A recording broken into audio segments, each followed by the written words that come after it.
The primary goal of crypto in general is to starve public services. So that's a no-go. Who? Who says this? Who believes this? Who thinks that this is actually the case other than Folding? Because this is the first time that I've heard this. Primary goal of crypto in general is to starve public services. Like, who thinks that? Who believes that? Who wants that to be the case?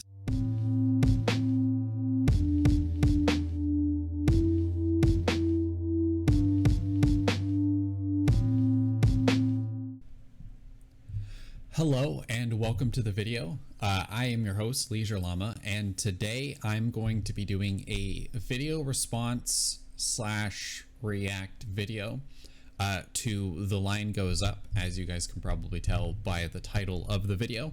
The Line Goes Up, the problem with NFTs, is a relatively well-researched video that talks about the issues that the author, Folding Ideas, has with cryptocurrencies and NFTs.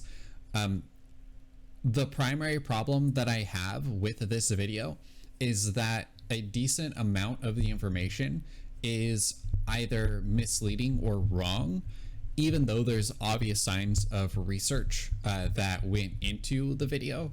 I think that the author had a conclusion that they were trying to come to, and so researched and provided information and evidence in order to support that conclusion, which there's nothing inherently wrong with that method of doing things. Let me just make sure I got audio. Yep. Okay, good. And then let me check this really quick. Yeah, we're good. Okay. Let me switch this over. There we go. So there's nothing inherently wrong with doing things like that, just so long as you're not omitting information or providing misleading information in order to convince people to come to a specific conclusion, depending on like what you're trying to do. I mean, it's what I did for a lot of college research papers and stuff, but I don't think that it's the proper way to go about doing things, because you're basically letting your bias determine the sources that you use and determine the information that you're going to present in order to try and convince people of a specific outcome. And so I think that this leads to a lot of wrong or misleading information, either from a lack of research or from ignoring sources or information in order to make sure that the specific conclusion that the author is trying to come to is come to. So I have a little bit of a write-up here, and I'm going to go up to the beginning of this write-up right over here. So basically what I'm going to be doing is I'm going to be going blow by blow through the video in order to refute or present alternatives of information for information that I think is wrong or misleading. I have seen a couple of responses to The Line Goes Up, but a lot of them I feel like there wasn't a whole lot of effort, I don't think, that was put into them. Not a whole lot of sources provided. They were sort of falling into the same trap that I see the author, Folding Ideas, falling into. And in some ways, I kind of am going to do the same thing, except that I'm going to present all the information basically that I know, and I'm going to provide sources, and I think that a lot of these sources are pretty legitimate. And so after I present the information and evidence, you, the viewer, will be able to come up with your own conclusion. But I'm going to go through his video point by point, and I am going to talk about the things that he talks about. So let's just get into it. We're going to start off with Bitcoin, and let me get you guys so that you can see my screen. There we go. And we're going to go through this. So Here we go. The first part of the video to start off with is the 2008 financial crisis. Now, I don't know enough about the 2008 financial crisis to be able to make a response to the points that he makes. So I don't think that it would be right for me to try and make a response video to it. There's a lot of information out there on the 2008 financial crisis. So just try and see if you can do your own research and come up with well-informed conclusions, hopefully, related to what happened in 2008. I'm specifically just going to be talking about Bitcoin and cryptocurrency. And also, I don't know if, yeah, you guys can see this. I have a lot of tabs open. So these are going to be all of my sources, and all of the sources are going to be available in the video description. But I'm going to be directly referencing the PayPal website, Lightspeed.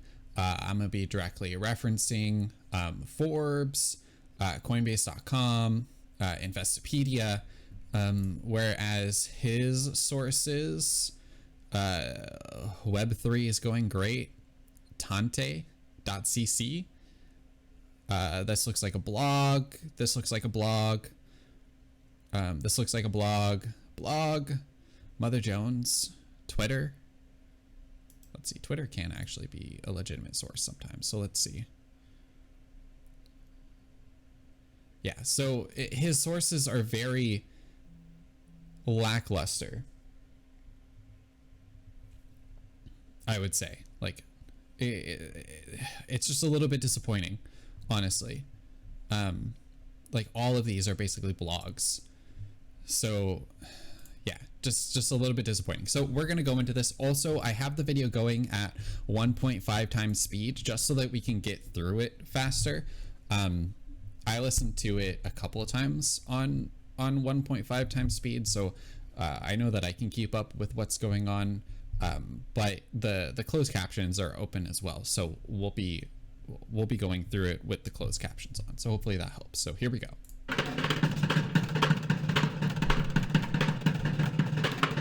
This naked display of greed and fraud created what would be fertile soil for both anti-capitalist movements and hyper-capitalist movements, both groups of people who saw themselves as being screwed over by the system, with one group diagnosing the problem as the system's inherently corrupt and corrupting incentives, and the other seeing the crisis as a consequence of too much regulation, too much exclusion.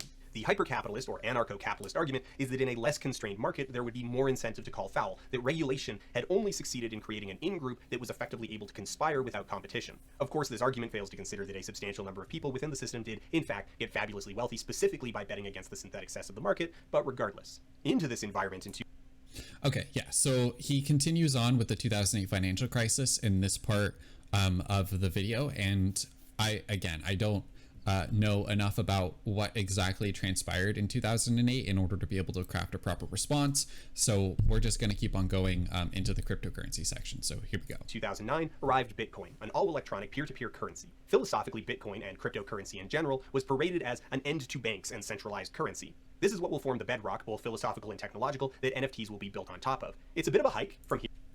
So he mentions right here that it was paraded as an end to banks and centralized currency. It's possible that a good number of people think that Bitcoin is going to be an end to banks and an end to centralized currency. But if you look at the Bitcoin white paper, which is what the creator of Bitcoin, Satoshi Nakamoto, which we believe is a pseudonym for another person or another team of people that were involved in the creation of Bitcoin. If you look at what they originally published in order to sort of describe what Bitcoin is, you can look right here in the abstract. If you haven't read it already, it's a 9-page document that sort of describes what Bitcoin is and what proof of work is and how exactly it works. Which I think is a pretty cool document. So if you want to check that out, it is available from bitcoin.org.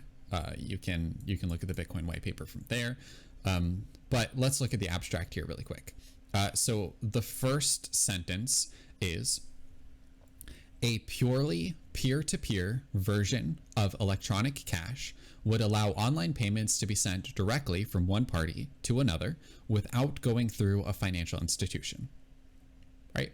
So it's not saying the end of financial institutions by allowing people to do peer-to-peer payments. It's not saying financial institutions are now obsolete. It's not saying any of that. It's allowing people the option to send payments online without having to go through a financial institution. Instead of having financial institutions as like a point of failure, this would allow for people, and we can look over here at this part of the white paper. Let's see, there it is. It would allow for people to keep their identities separate from their transactions and from the public. It creates a pseudonymous system where currently, in order to use like a credit card or something like that, your identity is tied to the card, which then goes through with the transactions into a trusted third party. So you're going through a business over to a trusted third party, and then that trusted third party, Visa or whatever, is processing the transaction from your bank over to the business in which you were doing the transaction, and all of this information is kept from the public.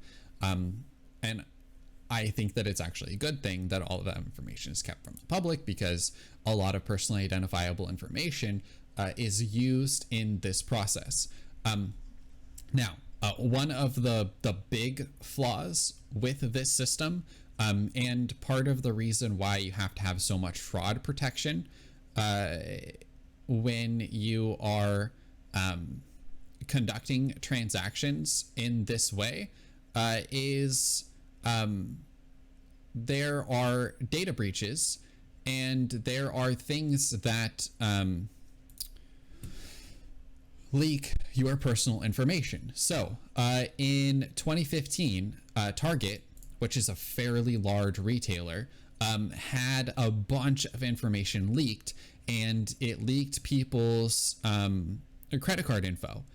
So when your credit card info gets leaked and people are able to gain access to that information, they can then use that info to make online transactions. And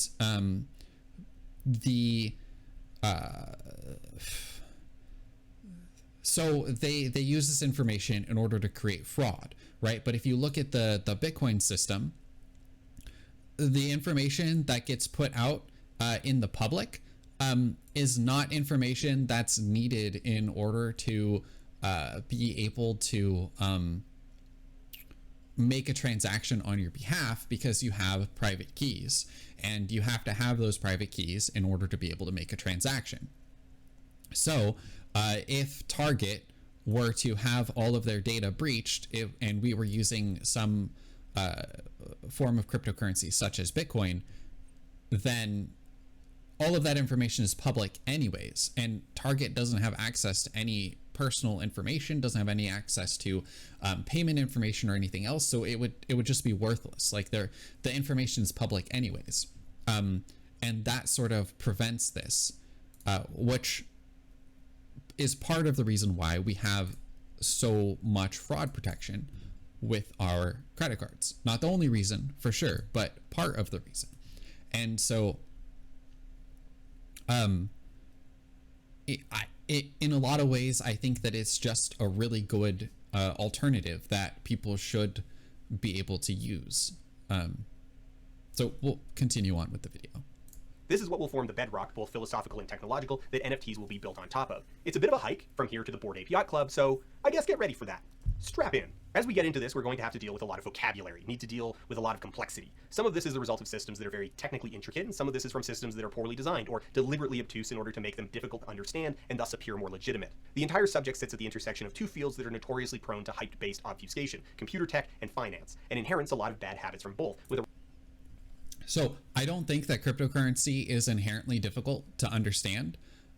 If you really want to get into the nitty-gritty, of it, then it can be a little bit difficult. But for the average person that needs to use or would want to use cryptocurrency, it's not actually that complicated. So he's going to bring up a very obscure example of something that is pretty complicated. But up until this video was released, I had no idea what dog was, and he's going to talk about what dog is. So I'm not going to go too far into it, but nobody needs to know what it is, and nobody needs to deal with it because it's such an obscure example. But cryptocurrency is basically the combination of technology and finance sort of going together. And so you are going to have a certain level of complexity there that is just inherent to having a complex subject married to another complex subject. So that is something to keep in mind, is that getting down to the nitty-gritty of it is going to be difficult. But as more systems come into place and as the space matures, it will be a lot easier for people to be able to use it. And the complexity will be handled on the backside by projects and by other things that allow for more versatility. So here we go. The reputation for making things deliberately more difficult to understand, specifically to create the illusion that only they are smart enough to understand it. Mining and minting are both methods of making tokens, which are the base thing that blockchains deal with, but the two are colloquially different processes, where mining is a coin token created as a result of the consensus protocol, and minting is user-initiated addition of a token to a blockchain. Yeah, so, I mean, he says this in the most complicated way possible.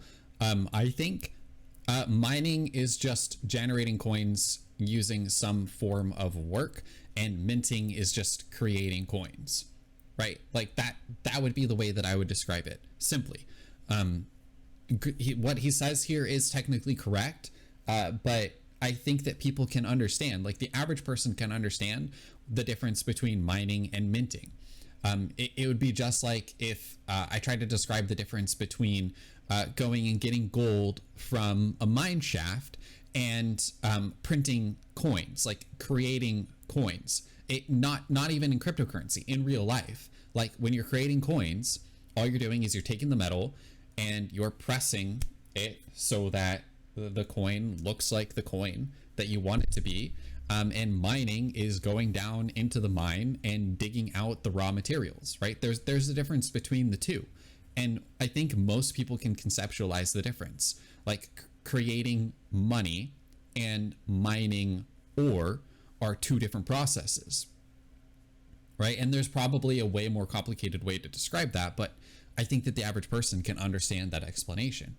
So it's not obtuse for the sake of being obtuse. It's two actually different processes that can be distinguished between. Coin token created as a result of the consensus protocol, and minting is user-initiated addition of a token to a blockchain. All blockchains are made of nodes, and these nodes can be watcher nodes, miner nodes, or validator nodes, though most miner nodes are also validator nodes. Fractionalization is the process of taking one asset and creating a new asset that represents portions of the original. So you get DOG, a meme coin crypto DeFi venture capital fund backed by the fractionalization of the original Doge meme sold as an NFT to Pleaser DAO on the Ethereum network. I'm sorry. Yeah, so this is like this is basically as complicated of a thing as I've seen in cryptocurrency, but you don't even need to know what DOG is. DOG is completely irrelevant at this point in time. And Doge, backed by the fractionalization you don't even have to know. As an NFT you don't even have to know what Doge is, because it's not that it's not relevant at all. Doge is currently the number 12 cryptocurrency, but like it's just peer-to-peer digital cash, basically. Like that's what it is. It was designed for tipping people on the internet, like just giving people a little bit of a tip, the same way that you tip your waitress or something. That's basically it. So you don't need to know what this is. Like for the average person, this is extra. You don't need this. To Pleaser DAO on the Ethereum network. I'm sorry, some of this is just gonna be like that. The idea behind cryptocurrency is that your digital wallet functions the same as a bank account. There's no need for a bank to hold and process your transactions, because rather than holding a sum that conceptually represents physical currency, the crypto coins in your crypto wallet are the actual money. And because this money isn't issued by a government, it is resistant to historical cash crises like hyperinflation caused by governments devaluing their currency on purpose or by accident. It brings the flexibility and anonymity of cash and barter to the digital realm, allowing individuals to transact without oversight or intermediaries. Yeah, so this is basically true. Like, if you put your money in a bank account, your bank is going to use your money in order to try and make money by providing loans, providing financial services, etc. We do have FDIC insurance in the United States, so your money is typically covered. So if the bank does go out, then you're not completely screwed. But cryptocurrency does resolve that problem. Like, you can get the functionality and flexibility of having a bank account without having to depend on creating a bank account. Like, I can transact with people who are hundreds of miles away, or I can transact with people who are right next to me using my phone. Like, it becomes that simple, and all of the cryptocurrency is in my wallet, secured by my private keys. So all of the cryptocurrency is there, right? You don't have a fractional reserve banking system within cryptocurrency. If you have your own wallet and you put your money in your wallet, it's essentially the same as taking all of your money and putting it underneath your mattress, except that it's easier to use than hard cash, because you don't have to deal with change. You don't have to deal with having to carry around like large sums of money that can be taken from you. So in a lot of ways, I think it's better money than money. So yeah, I think that this one paragraph pitch is basically correct. So let's just keep on going. And in a one-paragraph pitch, you can see the appeal. There's a compelling narrative there. But of course, in the 12 years since then, none of that played out as designed. Bitcoin was structurally too slow and expensive to handle regular commerce.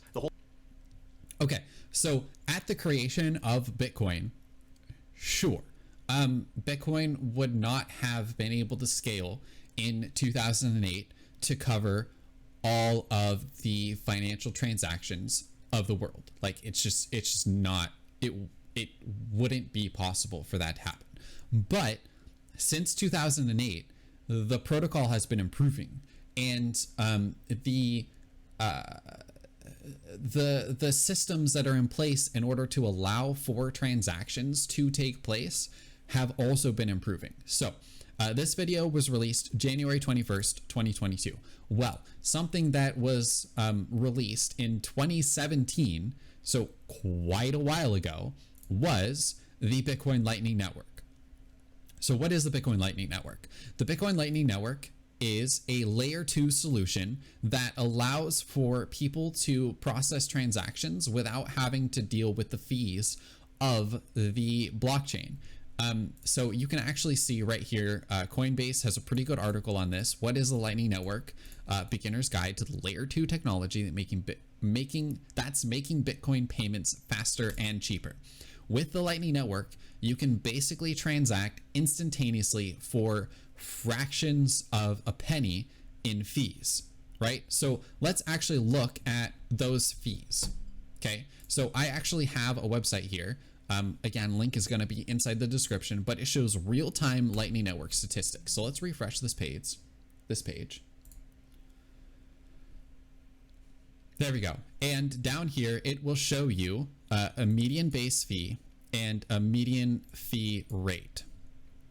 So we can see here that the median base fee is 1 sat. So 1 sat, or 1 Satoshi, which is named after the creator of Bitcoin, is 8 decimal places down from 1 Bitcoin. So 1, 2, 3, 4, 5, 6, 7, 8. So 1 Satoshi is 0.000465 cents, right? So there's a penny, there's a tenth of a penny, there's a hundredth of a penny. So 1 Satoshi is 4 hundredths of a penny. All right. So let's actually look at what a real world transaction on the Lightning Network would be in fees. All right. So let's say I want to send my friend, or I want to buy a product, and we'll just say that this product is $400, right? So I'm going to buy something for $400. This is a pretty large, actually, let's make this even more reasonable. Let's make this $50. So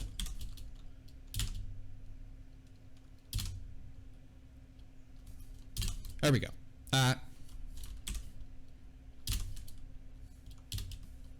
Hold on.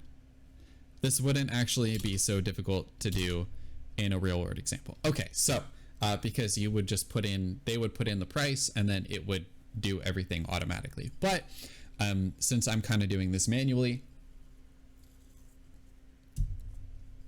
we're going to go through this. So I'm doing a $50 transaction. All right. So my fee in this $50 transaction would be 1 Satoshi. So I've already got the 1 Satoshi right in there. And then it would be for every single Satoshi, 0.00032 sats. So that is approximately, I'm not even going to go through that. That's a very, very small amount of dollars. We don't have anything even close to that denomination. So it goes 1, 2, 3, 4, 4 decimal places back. So we'll go through this. 1, 2, 3, 4, 4 decimal places back. And we are going to put in 3, 2. So this would put us at 3, 3.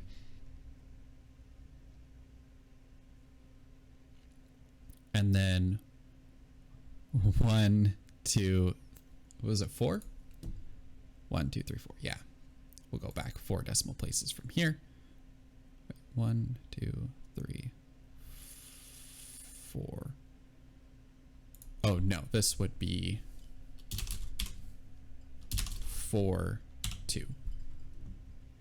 And then 1, 2, 3, 4. We have that 8. So 8 times 32. And again, all of this stuff would be calculated 256 automatically by your wallet when you are conducting the transaction. So if I do a $50 transaction, and let's zero this out, it's going to cost me 0.0019. So about 2/10 of a penny. So that's how much it would cost me to do a Lightning Network transaction to purchase $50 worth of goods, or to send my friend $50. Okay, so too expensive. Also, this would be done instantaneously. So relatively, like it would take a second maybe in order for this transaction to clear, to process, right? So we have a nearly instantaneous transaction that costs 2/10 of a penny. All right, so now let's compare this against how much it would cost to do a credit card transaction, right? Since credit cards are basically the way that people buy goods. Well, here is a company that makes software for credit card transactions. Let's look at their information. How long does it take for a payment to process? Generally, it takes 2 business days. Now, remember, on the Lightning Network, nearly instantaneous. It takes 2 business days for the payment to process. So if you process the payment on Friday, you'll receive the funds on Thursday. That's a decent bit longer. That's a little bit slower. And fees are automatically deducted from payments before they're deposited into your account. Man, okay. So now it could take up to 4 days, but probably 2, depending on what day of the week a transaction is processed, for you to receive your money. Now let's look at fees. What are the fees in order to do a credit card transaction? Well, one of the options is flat rate. So flat rate is about 2.9% of the total cost of the transaction plus 30 cents. So if you buy $100 worth of something, so let's just say you bought $100 worth of something, right? If you multiply by, I believe it's 0.029 would get you. Oh, it's 100. Yeah. Okay. So the math worked out. If you have an $100 transaction and you take 2.9% of that, then that's $2.09. Or let's actually keep everything consistent. So let's just say it's 50. It's 50. So we're going to cut this in half. So it's $1.45. We're going to keep everything the same. So $50 transaction, my transaction I calculated out on the Lightning Network, about $50. So we're going to keep this $50, $1.45, and then we're going to add 30 cents. So $1.75 in transaction fees for the flat rate fee structure in order to receive your funds in 2 to 4 days. So which one is the slow and archaic one? Which one is the one that takes longer to process? All right. Let's say that you don't even want to use the Lightning Network, though. Lightning Network has been around since 2017, and large exchanges like Kraken are now using it. But let's just say that you don't want to use the Lightning Network. So, let's see.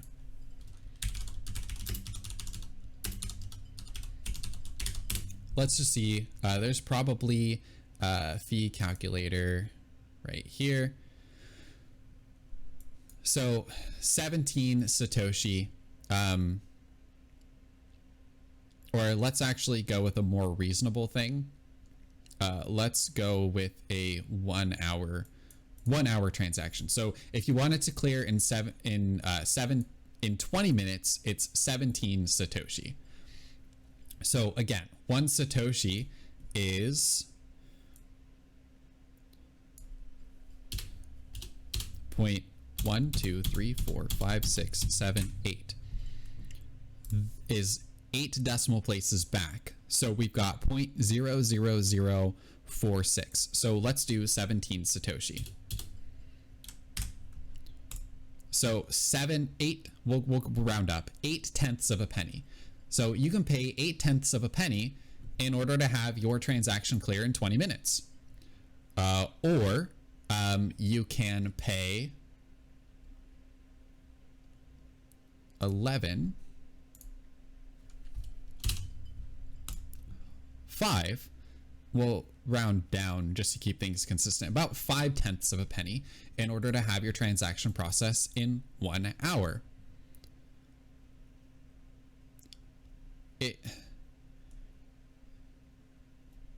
So your average transaction fee is 80 cents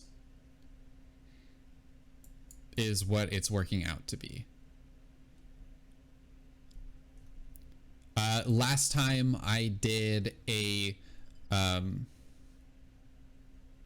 transaction, I think it ended up costing me about 24 cents to process the transaction, and it took a couple hours to clear. But that's if you want to do an on-chain transaction. And I was also using a Taproot a Taproot address, which I don't need to, I don't Taproot is a recent upgrade to the Bitcoin network that was in, I believe it was done last year. It was upgraded last year, which lowered the fees a little bit and also made some improvements to Bitcoin, which is something that has basically constantly been happening with Bitcoin since its inception, in order to lower fees and in order to fit more transactions per block. So right there, I just compared Bitcoin Lightning Network and Bitcoin on-chain transactions to credit card, right? This is a credit card processor. Let's see, let's look at some other credit card processors. Right here, we have Cash App. When you make a payment using credit card on Cash App, Square adds a 3% fee to the transaction. Let's look at PayPal. PayPal consumer fees. So let's look at this here really quick. Cryptocurrencies, domestic donations, 2.89%. International donations.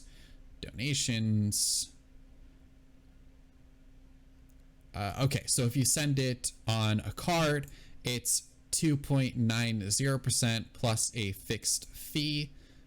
What's the fixed fee? Fixed fee in US dollars is 30 cents. So 30 cents plus 2.9%. So basically same thing as a credit card, or as this other credit card payment processor. Currency conversion, withdrawing. If you want an instant withdrawal, it's 1.5% of the amount transferred. Local account is no fee, but that's going to be going through the ACH system, which can take 3 to 5 days to process. So minimum fee of 25 cents, maximum fee of $15. So 25 cents cheaper than, or more expensive than Lightning Network, right? So if we're looking at current systems, they are expensive and they are slow and they are a little bit difficult to use. Whereas with cryptocurrency, you can do all of this with just a cell phone, right? As long as you have a cell phone that is able to use a Bitcoin wallet. So that could be any number of wallets. There's a ton available for Android. There's a ton available for iOS, and there's a ton available for desktop, and also for every single operating system out there. So you can get one for Linux, you can get one for Mac, and you can get one for Windows, and you don't need to have a bank account to have access to any of this stuff. So it makes it easier for commerce to happen and cheaper. Like it's cheaper to use this and faster than the credit card system that we currently have in place. So yeah, so he says that it's too slow, but, and this is exactly what I'm talking about. I don't think that he actually knows what is, he either doesn't know about these improvements to Bitcoin, or he's purposely not talking about them in order to make his point seem more relevant, more correct, in order to convince people that he is correct, when I think that he either didn't look well enough into this or is purposely just not telling people about this stuff. Either way, it's not good. It's not a good look. The whole thing basically came out the gate as a speculative financial vehicle, and so the only consumer market that proved to be a viable use was buying and selling prohibited drugs, where the high fees, rapid price fluctuations, and multi-hour transaction times were mitigated by receiving LSD in the mail a week later. And as far as banking is concerned, yeah, so it is the case that people did use cryptocurrencies in order to purchase drugs. They probably still do. They almost certainly still do. But people use cash to purchase drugs all the time. And there's nothing inherently wrong with that. Like, people use their money for basically what they want to. So if you want to buy drugs, you totally can. Like, there's nothing stopping you from going and purchasing. I mean, depending on what drugs you're trying to buy, if they're illegal, then you're probably going to run into law enforcement issues. But like, nobody is stopped from taking cash down to their local drug dealer and exchanging cash for drugs, right? There's no inherent system in place to prevent this. The same thing with cryptocurrency. All this shows is that it's legitimate money, because would you trade something that is completely useless and completely impossible to use for drugs, which are arguably pretty valuable, right? You wouldn't do that. So the idea that you're not going to try and get what you can for drugs is preposterous. It just shows that it has value. It's an actual thing that people are exchanging goods for, right?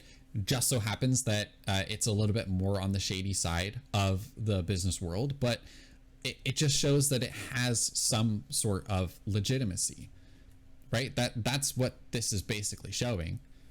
So we'll keep on going though. Bitcoin was never designed to solve the actual problems created by the banking industry. Correct. Bitcoin was never designed to solve the actual problems of the banking industry. This is 100% correct. Bitcoin, in some ways, does solve some of the problems of the banking industry, but like I showed earlier, the Bitcoin white paper exclaims, a purely peer-to-peer version of electronic cash would allow online payments to be sent directly from one party to another without going through a financial institution. So nowhere in here does it say that financial institutions are to go down and this will resolve all of the problems of financial institutions. No. There are some people that have probably claimed that this is the case, but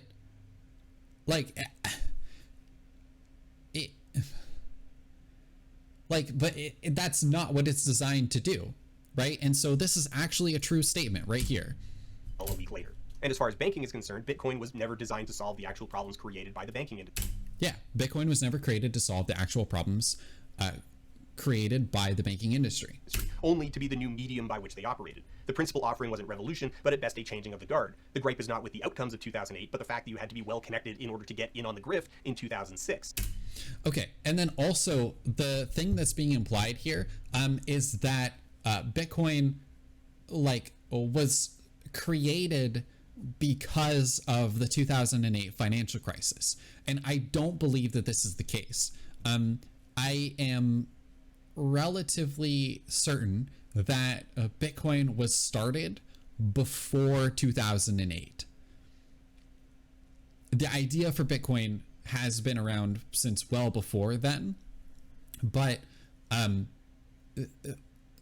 the idea that the 2008 financial crisis happened and then suddenly like a revolutionary online digital currency that resolves the double spend problem came into existence in 2009 and was available to the public, it is a little bit silly to me. The development cycle had to have been longer than 1 year, and the creation process for it, like the amount of thinking that would have to go into creating this project, would have had to have started well before 2008. So this is applying motive to something that I don't believe that motive should be applied to. It wasn't a grifter trying to like get in on the grift early for the 2008 financial crisis. Like it's just like this is the kind of stuff that's misleading and I think just wrong. Just wrong. So we'll keep on going though. And even the change of the guard is an illusion. Old money finance assholes like the Winkler. Okay, so I don't know a ton about the Winklevoss twins, other than they own or created the exchange Gemini, which is a cryptocurrency exchange where you can sort of like deposit your funds in and then make trades on their platform, and then they take a little bit of fees on top of that. Last time I used their platform, the fee was 0.5%. So they would take 0.5% of the transactions done on their platform, on their exchange. But in order to create something like a exchange, you have to have money in order to do it. Like it doesn't just like come out of thin air, and you're not going to have like a single developer in their free time creating a robust cryptocurrency exchange. You're going to have money in order to do that. And so, so old money is going to have the option to be involved here. And NFT platform could be worth 1.2 billion. So like I get what he's saying, like that old money people were able to get involved in cryptocurrency, but I don't think that people en masse were really putting a lot of money into cryptocurrency. I don't think old money en masse was putting money into cryptocurrency either. You have like JP Morgan saying that it was a Ponzi scheme. Here, let me see if I can actually pull that story up. JP Morgan cryptocurrency Ponzi scheme.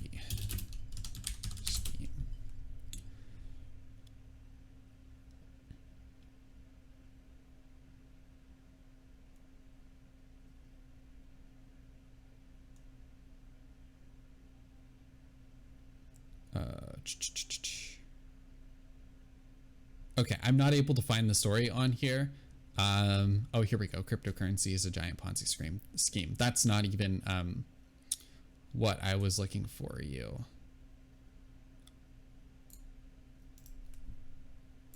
This is just a Reddit thread, but no, they're not giving the link. Penalty.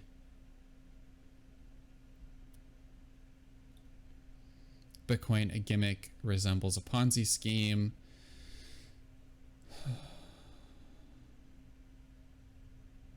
Okay, so I'm not able to find the story. It was quite a while ago.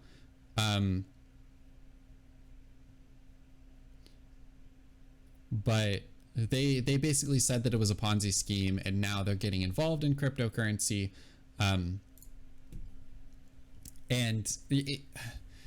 So you have like these major financial institutions. You have Warren Buffett, who basically said that like Bitcoin doesn't give a dividend, so it's bad, a bad investment, that kind of stuff. Like, and you had Mark Cuban, who eventually said that you should probably put 5% of your portfolio into cryptocurrency, which is a pretty small amount of a portfolio. So you don't have like these huge, big money people taking all of their money and throwing it into cryptocurrency. I don't see that happening, and I haven't seen anything that would indicate that. But there are some old money people that are getting involved in cryptocurrency. And in part, that's because you have to have money in order to make a product, make a robust product. So Gemini, as far as I understand, is a pretty decent exchange. Winklevoss twins were some of the first But there are other options. big names to jump onto crypto, where they remain to this day. Financial criminal Jordan Belfort, convicted of fraud for running pump and dump schemes and barred for life from trading regulated securities or acting as a broker, loves crypto. Venture capitalist Chris Dixon, who is... Okay, yeah, so I don't necessarily know who this is. I have heard of The Wolf of Wall Street, but I haven't watched The Wolf of Wall Street. Pump and dump scheme. But I think it's kind of irrelevant whether or not he likes cryptocurrency.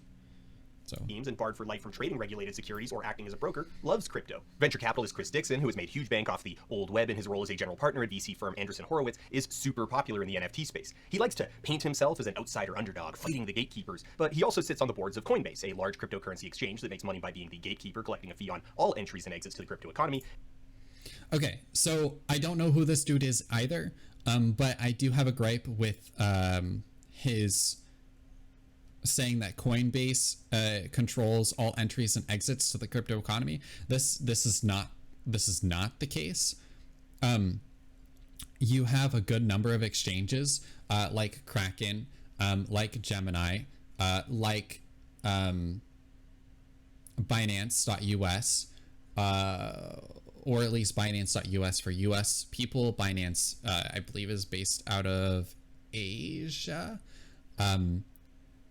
And you have a number of options to go through for cryptocurrency exchanges.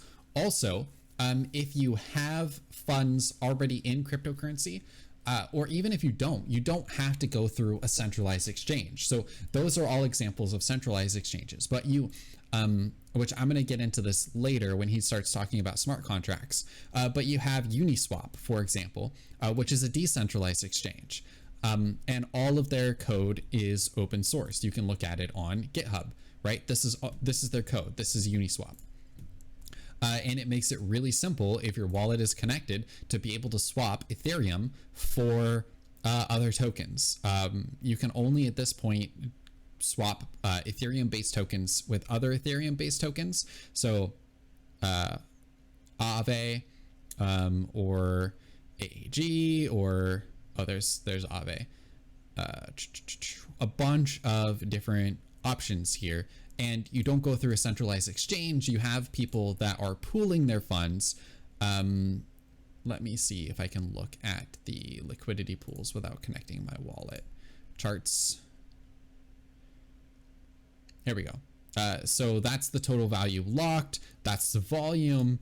There's a bunch of pools where people have put their funds into this, and then they receive a portion of the trades that happen on the Uniswap platform. So this is between USDC and Ethereum. And basically when people make a swap, it takes from this part and adds to this part. So it takes from, like, let's say I want to sell my Ethereum for USDC. I would put Ethereum into the pool. I would take USDC out at an equal for an equal value, and then the act of doing so changes what the equal value is. And there's people that put their funds in order to earn the fees off of the trade, and the pool changes in what amounts are in each pool when the trades happen. So there's people that are hoping to make a little bit of money off of that. You also have BISC, which is a decentralized exchange that allows for you to have a USD on-ramp without having to go through a centralized exchange. So it's completely decentralized, and it uses a system of having arbitrators in order to go over transactions and or to monitor transactions and make sure that the transactions take place in the way that they are supposed to. So you don't have to go through Coinbase. There are a bunch of other options. Coinbase does make a lot of money, and they make a lot of money off of trades that are happening on their exchange platform or off of their main platform like Coinbase and Coinbase Pro, which if you are going to trade cryptocurrencies, I think that the better option typically is to go through whatever the Pro platform is, because you're probably going to have to deal with less fees, but that would be up to you on what portion of the platform you want to go through. But I don't know who this dude is. He seems relatively irrelevant to me. But it seems like he's an old money person. And Oculus VR, which is owned by Meta and Facebook. Peter Thiel, who also went from wealthy to ultra wealthy off the Web2 boom via PayPal, loves crypto and is friends with a bunch of eugenics advocates who promote cryptocurrency as a return to sound money for a whole bunch of extremely racist reasons, because when they start talking about banks and bankers, they mean Jews. Some of the largest... Yeah, so I don't know who Peter Thiel is, or Peter Thiel is, but it doesn't... I don't think that he matters very much in the cryptocurrency space. So yeah, and one of the things about having a free and open platform that anybody can use is that anybody can use it. So even people that you might not necessarily like, or people that you might not necessarily agree with, can use the platform, right? And that's sort of the point, is that you have an peer-to-peer system that doesn't depend on any sort of financial institution, so anybody can use it. Just institutional holders of cryptocurrency are the exact same investment banks that created the subprime loan crash. Okay, so I would like to see a source for this. So who? Holders of cryptocurrency. Some of the largest institutional holders of cryptocurrency are the exact same investment banks that created the subprime loan crash. Like, that is a statement that should be able to be factually checked. But like, where's the source for this? Who determined this? Right? This is what I would like to know, because I don't think that the people that were involved in the subprime loan crash are the same people that are super involved in cryptocurrency at this point. There's not a ton of large institutions that are involved in cryptocurrency at this point. So I want to know why he thinks this, because I don't think this is the case based off of the information that I've seen. Banks that created the subprime loan crash. Rather than being a reprieve to the people harmed by the housing bubble, the people whose savings and retirements were unknown to them, being gambled on smoke, cryptocurrency instantly became the new playground for smoke vendors. Okay, so he says this, but if you have your money inside a cryptocurrency wallet, nobody can do anything with your money. So it can't be that, unknowing to you, people were using your money for gambling. Like, if you keep your money in your own cryptocurrency wallet, that can't happen. So yeah, I don't see what he's trying to get at here at all. So let's continue. This is a really important point to stress. Cryptocurrency does nothing to address 99% of the problems with the banking industry, because those problems are patterns of human behavior, their incentives, their social structures, their modalities. The problem is what people are doing to others, not that the building they're doing it in has the word bank.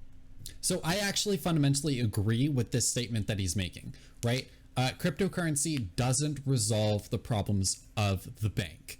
The banking system exists, and if theoretically we were to swap completely from US dollars to Bitcoin or Ethereum or Dogecoin or USDC, it wouldn't resolve these problems. These problems would still exist because they're patterns of human behavior. They are things that are part of human nature.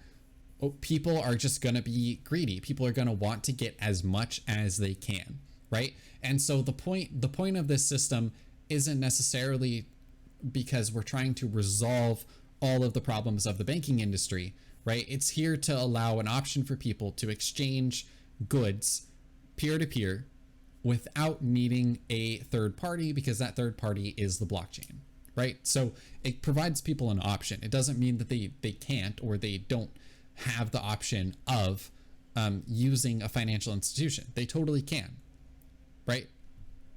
So this is a valid point right here. Bank on the outside. In addition to not fixing problems, Bitcoin also came with a pretty substantial drawback. The innovation of Bitcoin over previous attempts at digital currency was to employ a distributed append-only ledger, a kind of database where new entries can only be added to the end, and then to have several different nodes called validators compete over who gets to validate the next update. These are, respectively, the blockchain and proof of work verification. Now, proof of work has an interesting history as a technology, typically being deployed as a deterrent to misbehavior. For example, if you require that every email sent, the user's computer has to compute a small math program. It places a trivial load onto normal users sending a few dozen or even a couple hundred emails a day, but places a massive load on the infrastructure of anyone attempting to spam millions of emails. How it works in Bitcoin, simply put, is that when a block of transactions are ready to be recorded to the ledger, all of the mining nodes in the network compete with one another to solve a cryptographic math problem that's based on the data inside the block. Effectively, they're competing to figure out the equation that yields a specific result when the contents of the block are fed into it, with the complexity of the desired result getting deliberately more difficult based on the total processing power available to the network. Once the math problem has been solved, the rest of the validation network can easily double-check the work, since the contents of the block can be fed into the proposed solution, and it either spits out the valid answer or fails. If the equation works and the consensus validator signs off on it, the block is added to the bottom of the ledger, and the miner who solved the problem first is rewarded with newly generated Bitcoin. The complexity of the answer that the computers are trying to solve scales up based on the network's processing power, specifically to incur heavy diminishing returns as a protection against an attack on the network where someone just builds a bigger computer and takes over. Critics pointed out that this created new problems. Okay, so this is actually a really good description of the way that proof of mining works. And this is part of the reason why I think that this is a pretty well researched and pretty well put together video, which also is a little bit concerning with the amount of misleading information or information that appears to have not been included, such as the Bitcoin Lightning Network. For like earlier when he was talking about scalability, like that was a really good brief explanation of what mining is. So let's just continue with the video. Adversarial validation would deliberately incur escalating processing costs, which would in turn generate perverse structural incentives that would quickly reward capital holders and lock out any individual that wasn't already obscenely wealthy, because while the escalating proof of work scheme incurs heavy diminishing returns are still returns. So more would always go to those with the resources to build the bigger rig, no matter what Bitcoin future was envisioned. Okay, so this is theoretically correct, but not realistically correct. And here's why.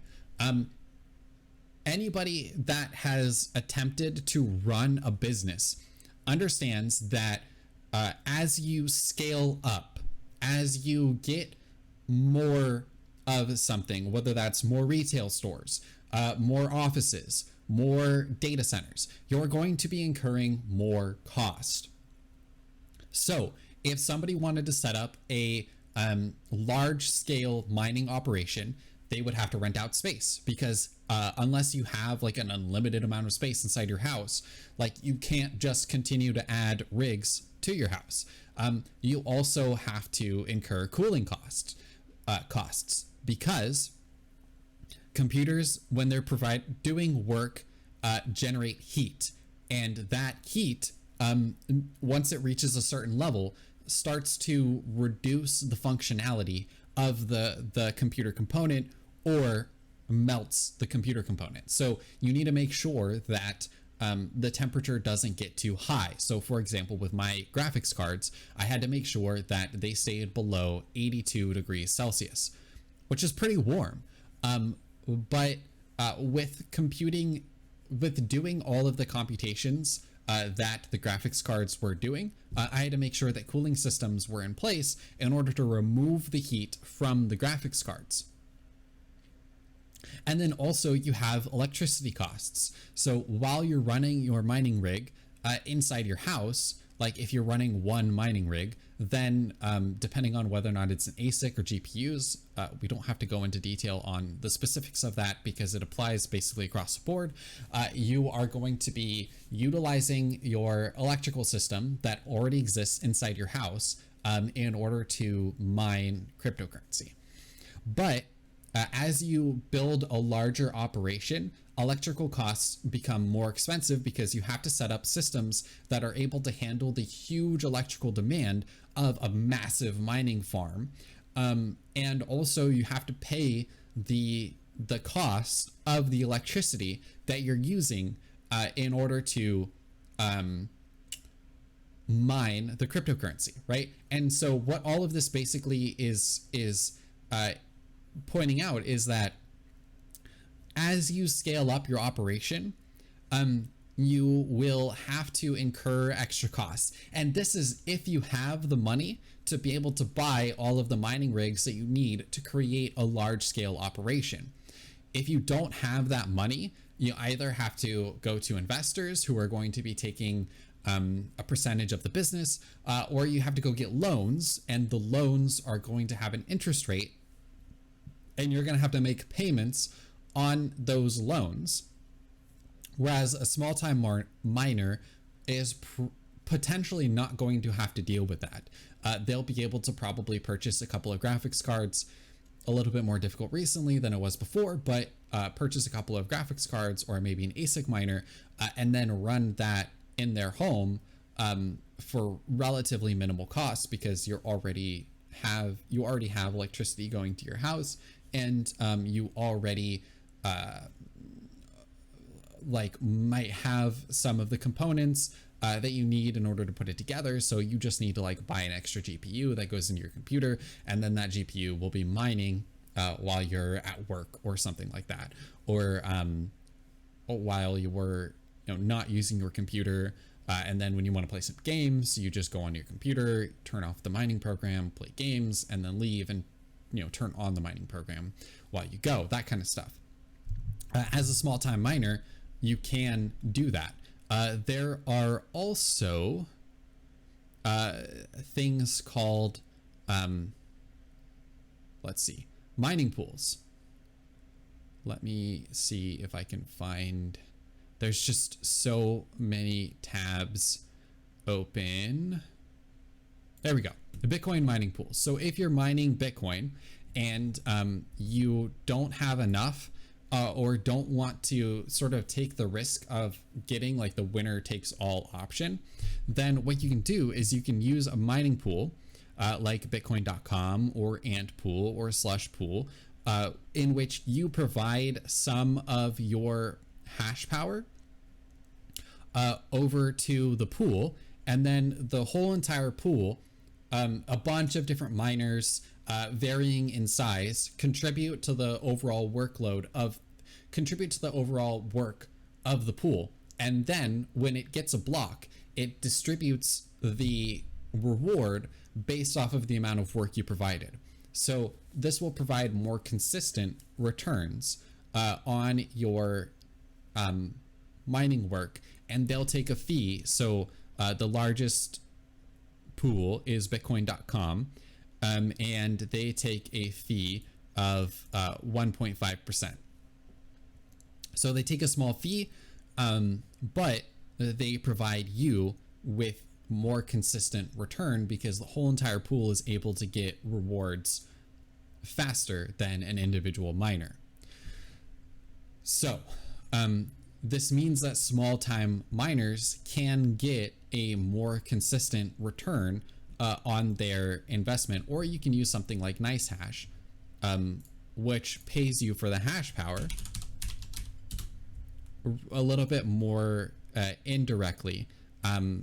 Basically, you have people that are paying for hash power, and then you have people that are selling hash power, and NiceHash kind of acts as the middleman between people who are buying hash power and people who are selling hash power, in order to pay you out in Bitcoin.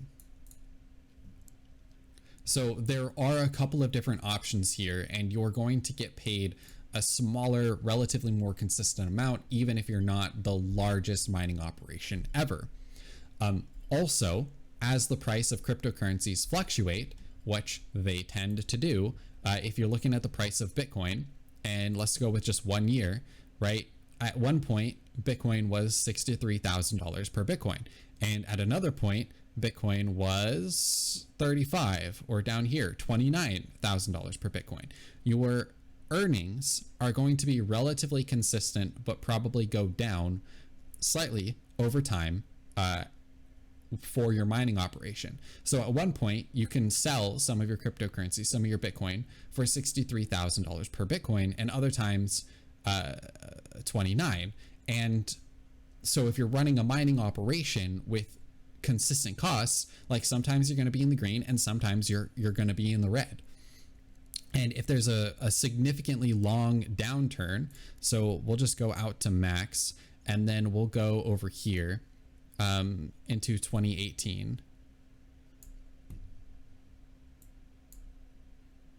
And we'll just look at this time period. So you have the 2017 boom, which got up to like $20,000 per Bitcoin, and then went all the way down to 3,000. And this is like, so it stayed pretty low from April of 2018 until April of 2019. So that's a whole entire year that you might have been running at a loss, because you have to keep on mining on the hopes that the price is going to go back up, but you're also incurring costs. And so you have mining operations that aren't going to be able to handle this long downturn. Whereas if you're an individual miner, you can like run your mining rig and you might be making a profit, maybe not too much of a profit, but it doesn't matter because you don't really have any overhead. You probably have another job.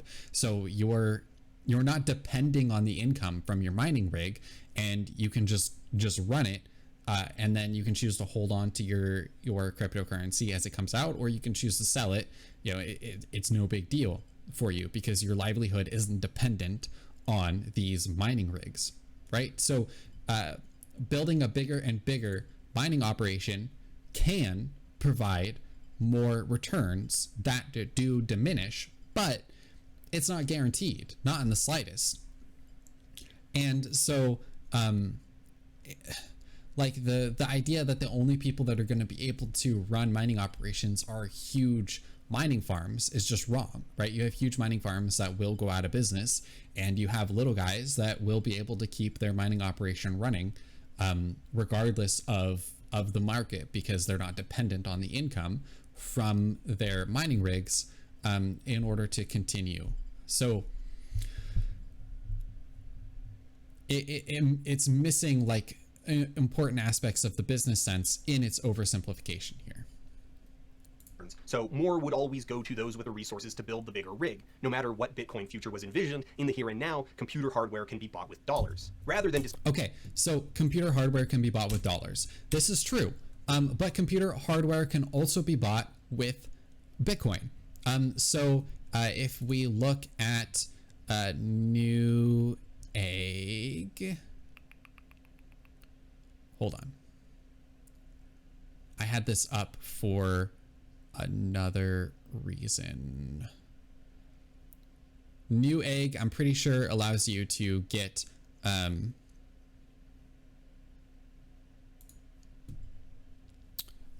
gift cards, which then you can buy with cryptocurrency, and then you can buy hardware with it. But let's just look at this. This is a ASIC mining shop where you can purchase Bitcoin miners, or actually it looks like they basically just have Bitcoin miners. Bitcoin miner. That's a Zcash miner, Bitcoin miner. A lot of these are Bitcoin miners, but I'm not exactly 100% sure what an NHS miner is. I think that's a script miner. But okay, let's just say you want to purchase some mining hardware, right? Let's just go with this one, Antminer DR5. All right, and let's add this guy to cart, because we are going to look at what methods we can use in order to purchase this Antminer.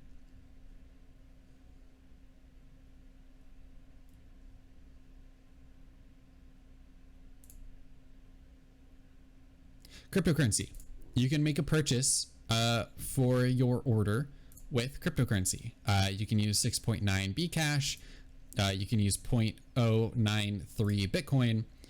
You can use 1.55 Ethereum. Let me double check this Newegg.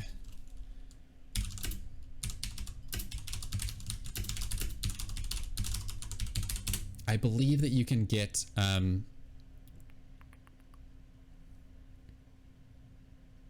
there we go. Using crypto on Newegg. You may have heard that we are now accepting Shiba Inu token, But did you know that we also accept Litecoin, Dogecoin, Ethereum, Bitcoin, and other cryptocurrencies? In fact, we've been accepting digital currencies since 2014. Right? So you can purchase mining hardware or computer hardware with cryptocurrencies on Newegg, which is an extremely large online retailer for computer parts. You just have to check out with BitPay.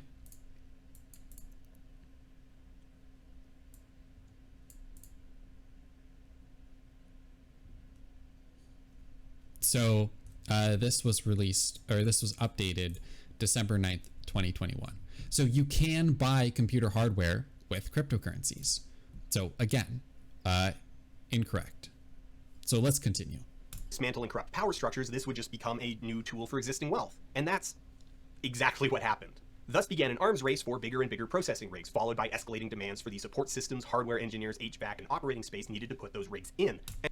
Yeah, so this is the case. It's very expensive to put together a mining operation.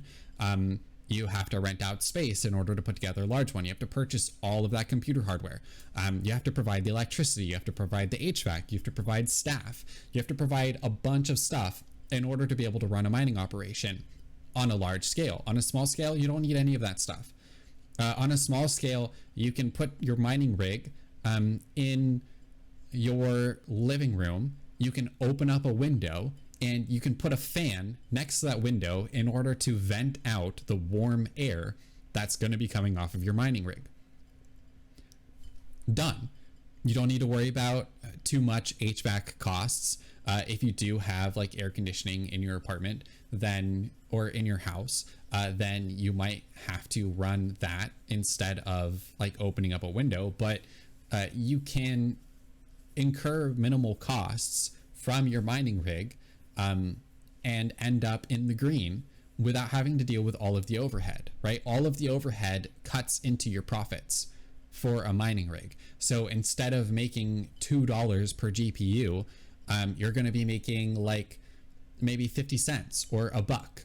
And then you have to deal with all of the costs and the decline in value of your mining hardware and all of that stuff. So it's not just cut and dry, simple, a simple process. And don't worry, we're not forgetting the power requirements. These rigs draw an industrial amount of power, and because of the winner-takes-all nature of the competition, huge amounts of redundant work are being done and discarded. Estimates for this power consumption are hard to verify. The data is very complex, spread across hundreds of operators around the globe who move frequently in search of cheap electricity, and it's all pretty heavily politicized.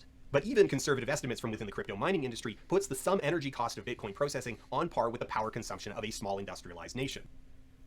Okay, so here we have Cambridge Bitcoin Electricity Consumption Index. This is what University of Cambridge estimates, and I'm going to refresh the page here just so we get updated every 24 hours. Okay, just so we get updated information on what the estimated power consumption of Bitcoin is. So right now we have approximately 138.75 terawatt hours of electricity, approximately. It could be more, it could be less, but this is approximately what it is. So let's compare this against something like gold. So when looking, so here's a Forbes article, and all of the information, of course, is going to be available in the description. All of the links to everything that I'm using. Bitcoin versus gold. Bitcoin isn't competing with other countries. However, it's competing with rival assets such as fiat currencies issued by central banks, or more comparatively as a store of value with gold, a precious metal that is mined on an industrial scale every year. Producing gold for the wedding band on your finger alone generates 20 tons of waste. Gold mining industry produces about 2,500 to 3,000 tons of new gold every single year and consumes 475 million gigajoules of electricity, or around 131.9 terawatt hours. So let's compare that against the 138.57. So it's approximately comparable to gold. And then we have energy output of the banking system, which encompasses brick and mortar branches, printing facilities, computer servers, ATMs, and transportation, put the figure at about 140. So we can take that with a grain of salt, but it's about 140 terawatt hours of electricity. So a little bit less, or sorry, a little bit more than Bitcoin's estimated power consumption, right? But so the next thing that you might say is, yes, but Bitcoin doesn't process as many transactions as the current banking industry, and the banking industry encompasses more people, right? So let's look at how many people are currently inside the banking industry. Here we go. Financial inclusion on the rise, but gaps remain. Global Findex data shows. So right now, approximately 3.8 billion people, or 69% of adults, have a bank account. One, we can greatly increase this by using cryptocurrency, but we have about 3.8 billion people using the banking industry, and we don't have 3.8 billion people using Bitcoin. So there is a little bit of a discrepancy there.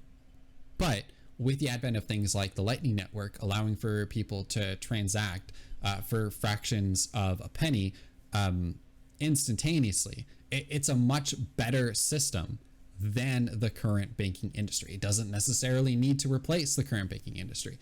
Not everybody can do away with their bank, and bank provides financial services. Bitcoin doesn't provide financial services. That would probably be more along the lines of using like Ethereum or another smart contract platform in order to get financial services, which is a whole nother layer. We'll be talking about that later. But one golden wedding band generates 20 tons of waste. That is a lot of waste.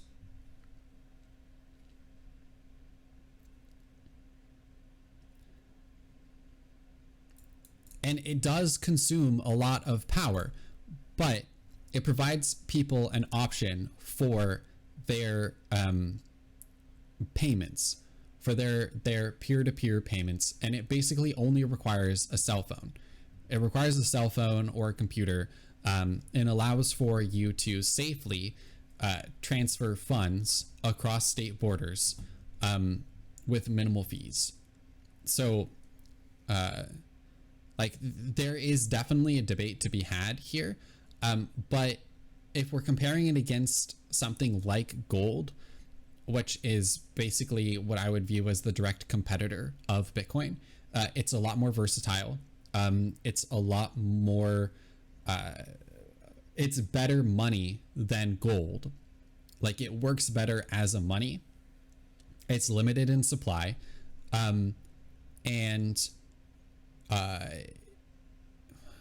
Let's see, hold on. I have an article about, they found a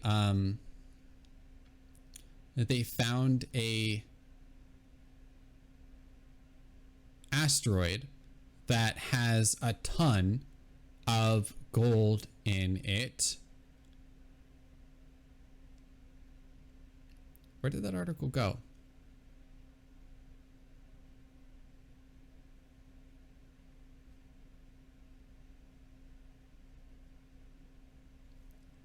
Okay, I don't know where the article is, but it's going to be down in the description below.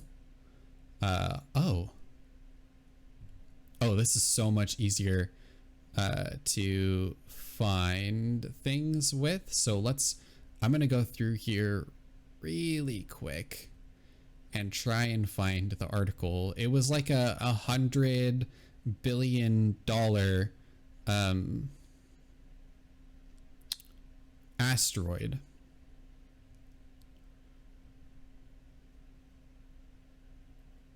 Local bitcoins, money laundering. This is some of my other tabs.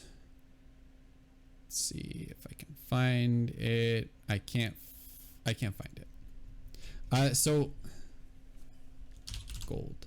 No, I don't think that I have the tab open anymore. They found a gold asteroid. Oh, there it is. Oh, maybe I do have it open somewhere. $10 quadrillion of gold on this asteroid. So if we're able to get out there and mine the gold, the value of gold drops pretty significantly because this is way more gold than exists on Earth, I think. If I remember right, there's enough gold on Earth to fill 18 Olympic-sized swimming pools. Heaps of platinum, iron, and nickel.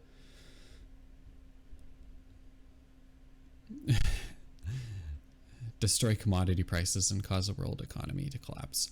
I mean, it probably wouldn't, though. Like, you wouldn't be able to just bring it back. You'd have to mine it and all of that stuff. But they did find gold out on this asteroid. Oh, it's right there. That's the article. I missed it. So, like, that would completely collapse the price of gold. And so it's better money because it's limited. Like, there are no other Bitcoin that you're going to be able to find in space. There's only going to be 21 million Bitcoin. So, and it's more easily divisible, and it's more easy to transact, and it's easier to transport as well. I heard that there's a Nigerian prince that's been trying to get his gold out of Africa for a while. And he was offering people money in order to help him get his gold out. Okay, so that's obviously a joke. That's been a pretty long running scam. But the Nigerian prince wouldn't have to get people to fund him in order to move his gold out of Africa. Do not, just to be clear, do not send anybody your gold, your money, because they're trying to move gold out of Africa. It's probably a scam. All right, let's keep on going. Now, evangelists will counter that the global banking industry also uses a lot of power, gesturing at things like idle ATMs humming away all night long, which is, strictly speaking, not untrue. On a factual level, the entire global banking industry does, in fact, use a lot of total electricity. But for scale, it takes 6 hours of that sustained power draw for the Bitcoin network to process as many transactions as Visa handles in 1 minute. Yeah, so this is a little bit disingenuous because first we have the Bitcoin Lightning Network, which is able to process a lot more transactions than 4.6 per second. But if you're ignoring the rest of the systems that have to go into place in order to process a Visa transaction, such as Lightspeed or PayPal or Cash App or any of the other systems that need to be in place that charge, I would say, fairly exorbitant fees on the merchant in order to be able to process those transactions, then you're ending up with a much, much more expensive system. And they are making a ton of profit from that system, right? So, your effective rate is the total percentage of your sales. Loss to fees, it's easy to calculate.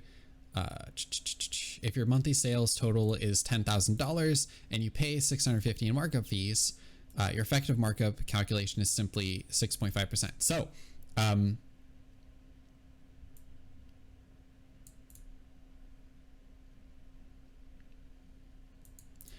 like they're saying that a reasonable estimation, it looks like, for markup fees based off of credit card transactions is 6.5%. Way more expensive, right? And this system is slow. Visa might be processing a lot of transactions, but what does processed mean other than the fact that they've earmarked money to eventually make it to the merchant? Maybe, right? So that is the system that's currently in place.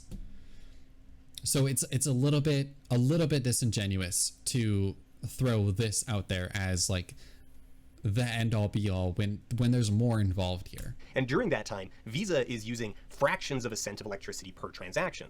And that's just Visa. That's one major institution. So, like, yes, globally, the entirety of the banking industry consumes a lot of power, and a non-trivial portion of that is waste that could be better allocated. But it's also the global banking industry for 7 billion people. Yeah, so not 7 billion people. It's about 3.8 billion people, which is a lot of people. But it's not for 7 billion people. And also you have, I can search through this. So let's find hydro. There we go. So you also have things like a hydroelectric plant in,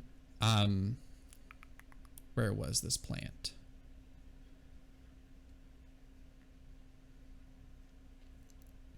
Humanity is wasting renewable energy all over the world, and wasted energy is the cheapest of them all. A hydro plant that had paused operations for 9 months found cryptocurrency mining, got the dream client they needed.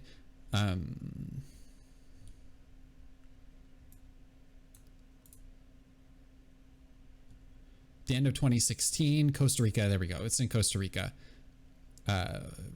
Installed hydropower capacity of 2.12 gigawatts, 100% renewable electricity production for a total of 271 days.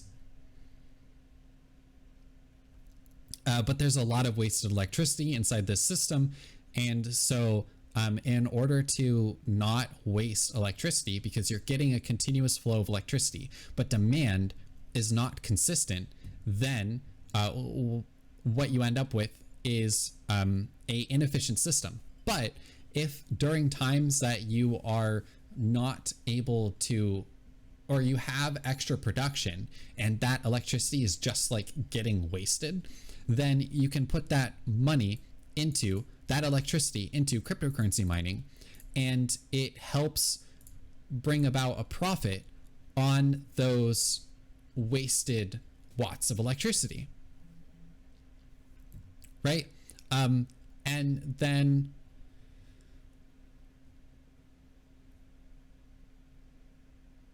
my phone vibrated and I lost the whole entire train of thought. Oh, here we go. And this is a example of like how power loads are changing over time, right? And you have what's called the duck curve problem. So part of it, this is getting a little bit into the nitty gritty of the way that power systems work, but I think that this is important to understand in order to understand what's actually going on here. So basically you have less power being used in the mid-afternoon. It starts to drop off basically when people are going to work because they're not at home anymore, and it spikes when they get home from work. So 5 o'clock, it just ramps up. And electricity generation is not always perfect, but it tends to follow this sort of general pattern. When you have solar power is mostly produced in the middle of the day. When the sun is basically directly overhead is when you're going to get the most electricity generation from solar, right? But it's when you have the least consumption, basically. And also hydroelectric is going to produce a relatively consistent amount of power over time. So you'll only have like a flat line. So like, let's say you're producing that much.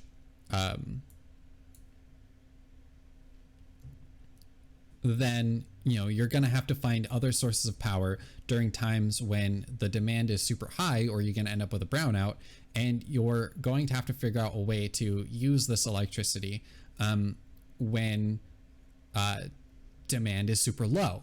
And so if you're producing that much power, which it seems like a relatively unreasonable amount, but you can cryptocurrency mine with the gap and actually make money off of that, and then turn off the rigs when the demand is highest, which would be like from 6 p.m.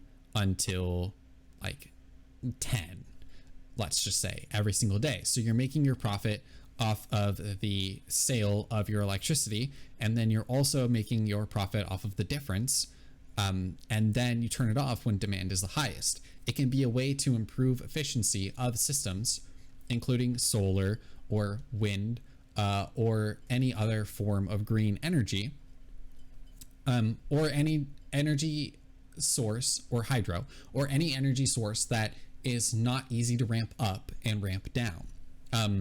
So a lot of where we have to meet this sort of spike in demand is from natural gas. So natural gas is typically what people use in order to ramp up production, because you can easily ramp up natural gas energy generation, and then they turn those off when the demand is super low.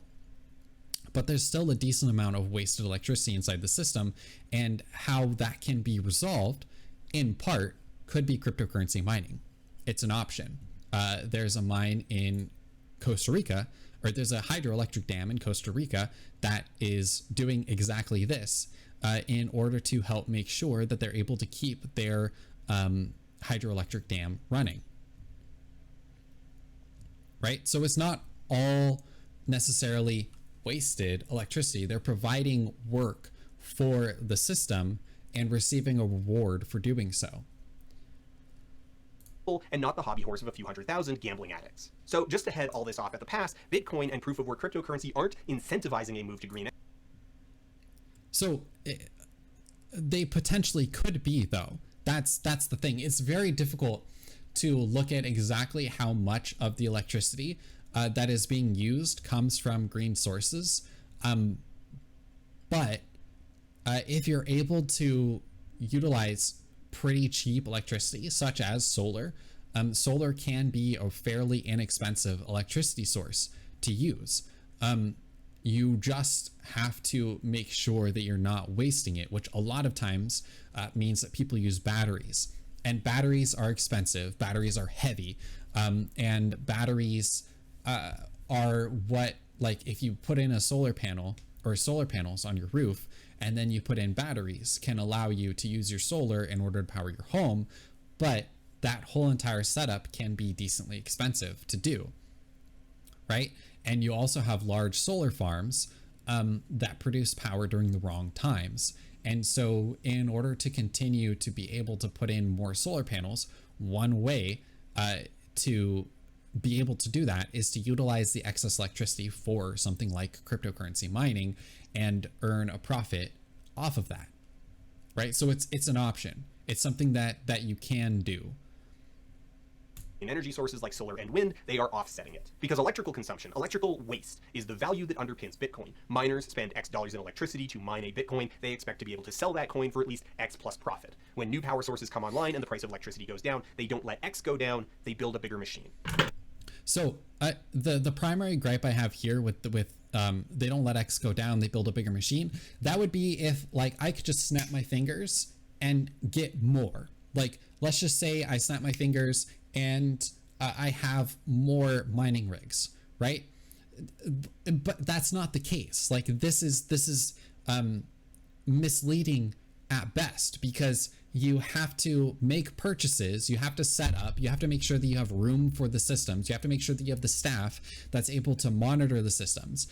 You have to, like, it gets into all of the things I talked about earlier with setting up a mining operation, right? A mining operation is a business that has its overheads, it has its expenses. You can't just snap your fingers and get more stuff. Like, if we're looking at these ASIC miners right here, right? This ASIC miner is $2,769. That's not cheap. And you have other miners that are more expensive, $7,697, right? So, like, it's just not that simple. It's just not.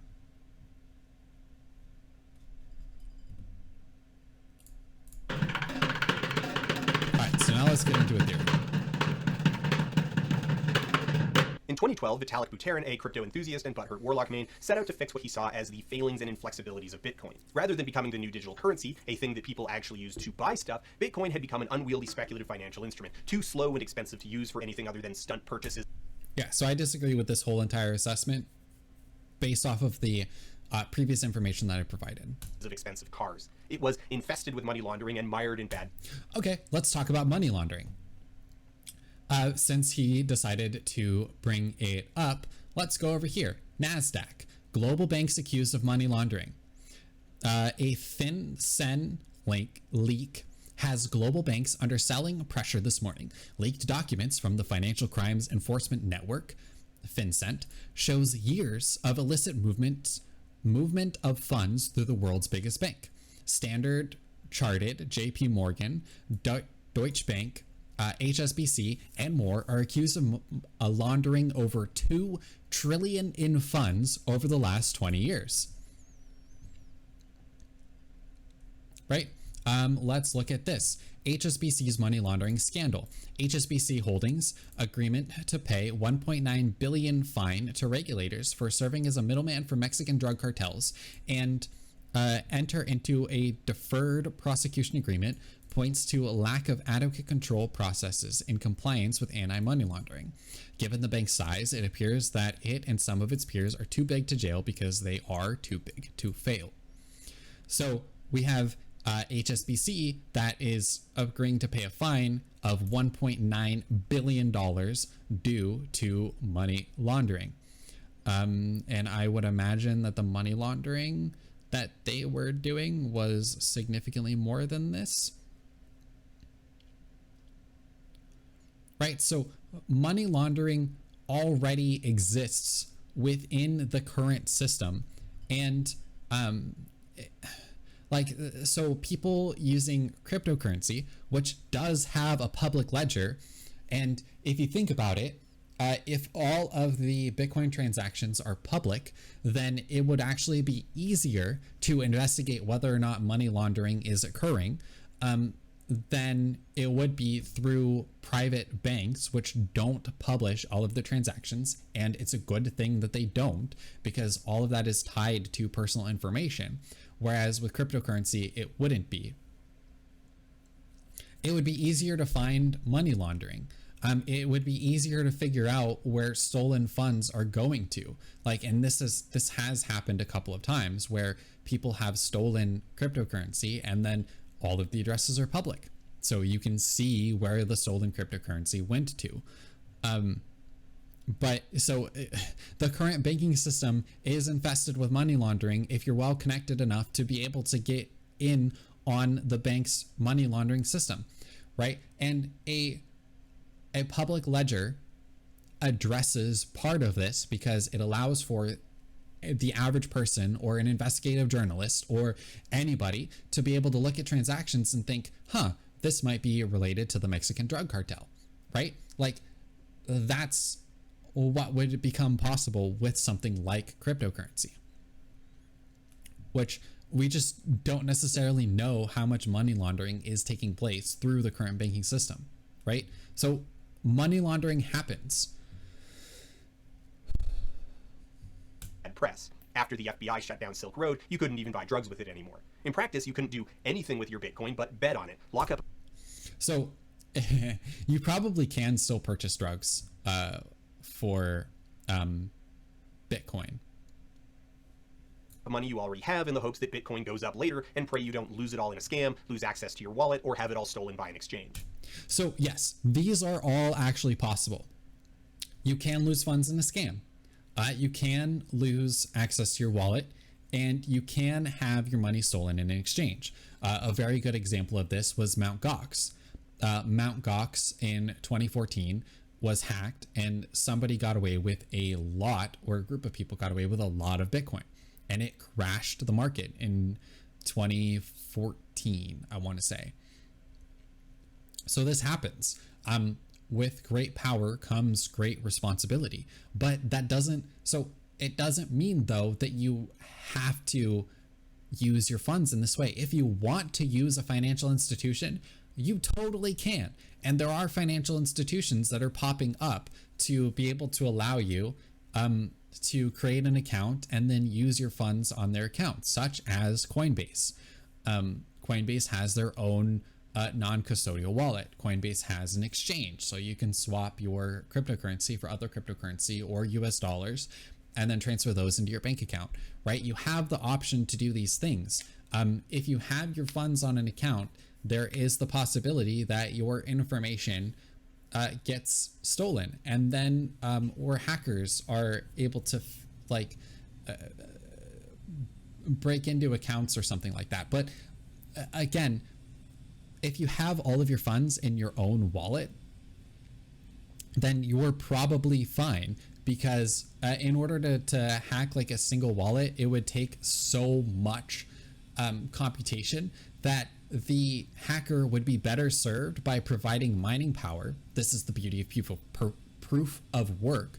The hacker would be better served providing mining power to the network for the exorbitant costs that it would be in order to try and hack a single wallet, than it would be to even attempt to hack a single wallet, because the amount of computations you have to go through is insane. It would take like I don't remember how many years, but it would take years in order to basically try and maybe be able to hack a wallet. A very, very long time, when you could just get consistent rewards by providing that computational power towards mining for the network and providing security, right? And so it's actually a beautiful use of game theory in order to incentivize people to provide hash power towards the network rather than attacking the network, right? And that's the beauty of it. So yes, you can have your funds lost or stolen or something like that if you don't back up your funds properly, but you can go through third parties. It's just there's the risk involved with going through a third party, right?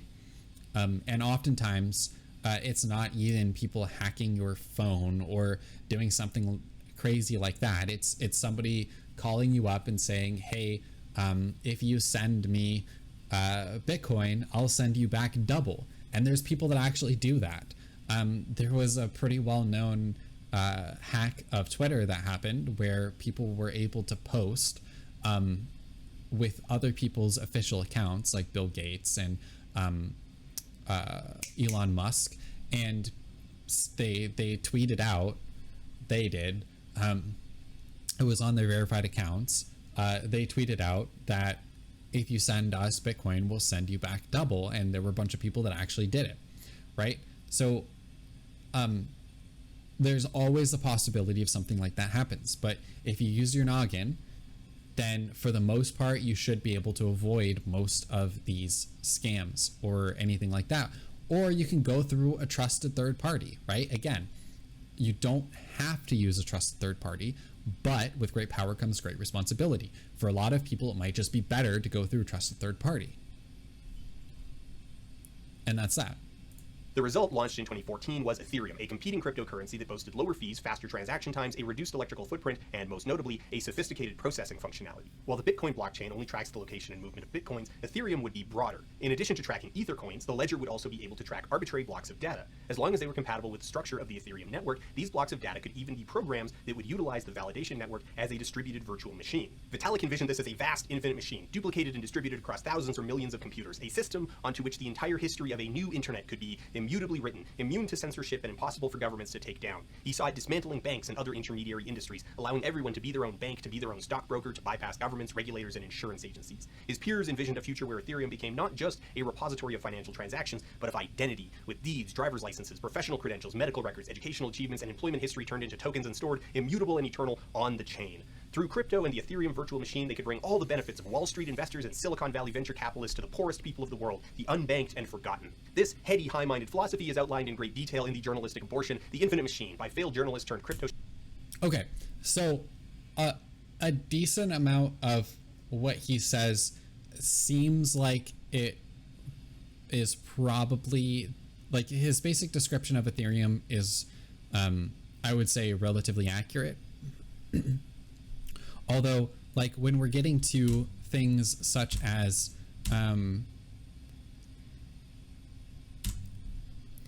repository of financial transactions, but of identity, deeds, and driver's or identities, deeds, driver's but licenses, of identity with deeds, driver's licenses, professional credentials, medical records, educational achievements. So there are people that are talking about this. Let's see, blockchain personal health records. So there is a published article related to this where it talks about the possibility of allowing people access to to medical records that they would have been able to access with an account by utilizing blockchain technology. And so you can look into this, but the conclusion of this is the review revealed that although research interest in blockchain public health records, so PHRs, if I remember that correctly, personal health records, interest in blockchain personal health records is increasing, and that the space is maturing, this technology is still largely in the conceptual stage. Being the first systematic review on blockchain personal health records, this review should serve as a basis for future review to track the development of the space.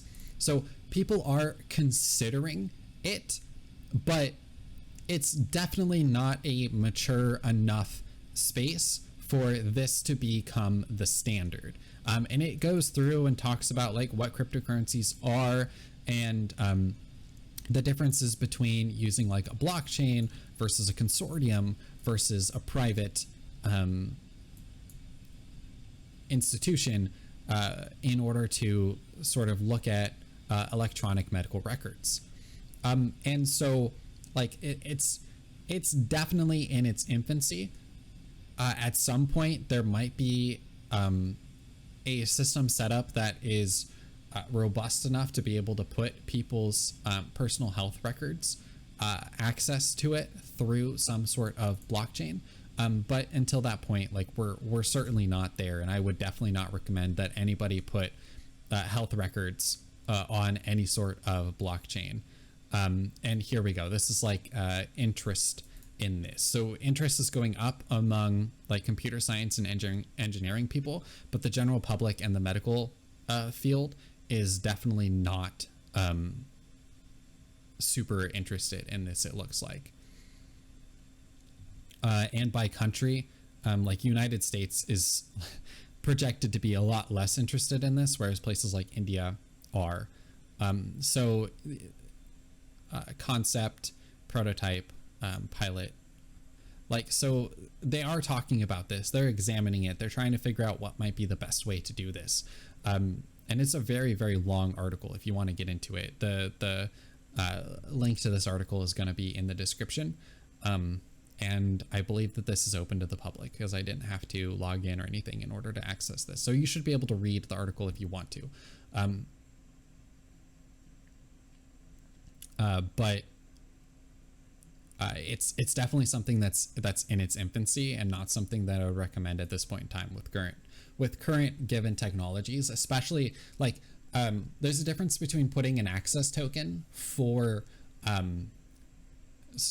access to the medical records, and there's a difference between putting an access token on the blockchain and putting the medical records themselves on the blockchain, right? You can develop a system that is private and have an access token, and that access token is owned by the individual, and it doesn't have to be decentralized either. Like the blockchain can be run by the institution itself, and like every single branch of the institution, for example, could have a node of the network, and then they could have control over the nodes that then would allow for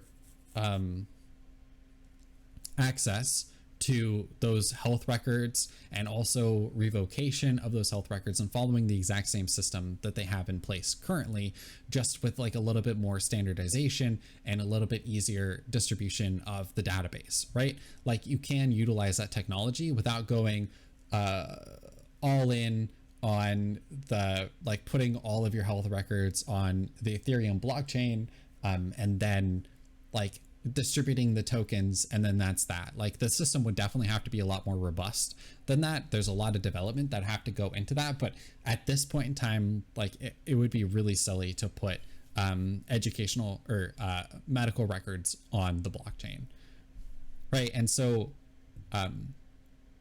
that's just something that it basically has to be accepted, and I think pretty much is. So let's continue. Medical records, educational achievements, and employment history turned into tokens and stored immutable and eternal on the chain. Through crypto and the Ethereum virtual machine, they could bring all the benefits of Wall Street investors and Silicon Valley venture capitalists to the poorest people of the world, the unbanked and forgotten. This heady, high-minded philosophy is outlined in great detail in The Journalistic Abortion, The Infinite Machine, by failed journalist turned crypto shill Camilla Russo. Okay. Also, just a note. Whenever you're trying to debate a person or a community or a topic, you should try and take their best arguments and refute them. And I don't think that that's what he's doing here. On top of that, it seems like he recognizes that that's not what he's doing here. So just like listen to this description of what he's going to refute. Philosophy is outlined in great detail in The Journalistic Abortion, The Infinite Machine, by failed journalist turned crypto shill. By failed journalist turned crypto shill Camilla Russo. Like, is he debating the strongest arguments that are going to be able to be put forward, or did he find some random book that he then could refute the points of? That's what it seems like to me, because I have never heard of this person.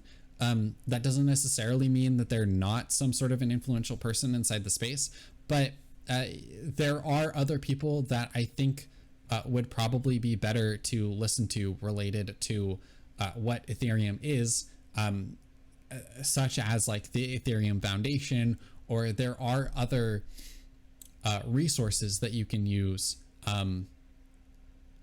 online, like in order to figure out information. Like, it seems like he's attacking the worst arguments he can find, like attacking the low-hanging fruit.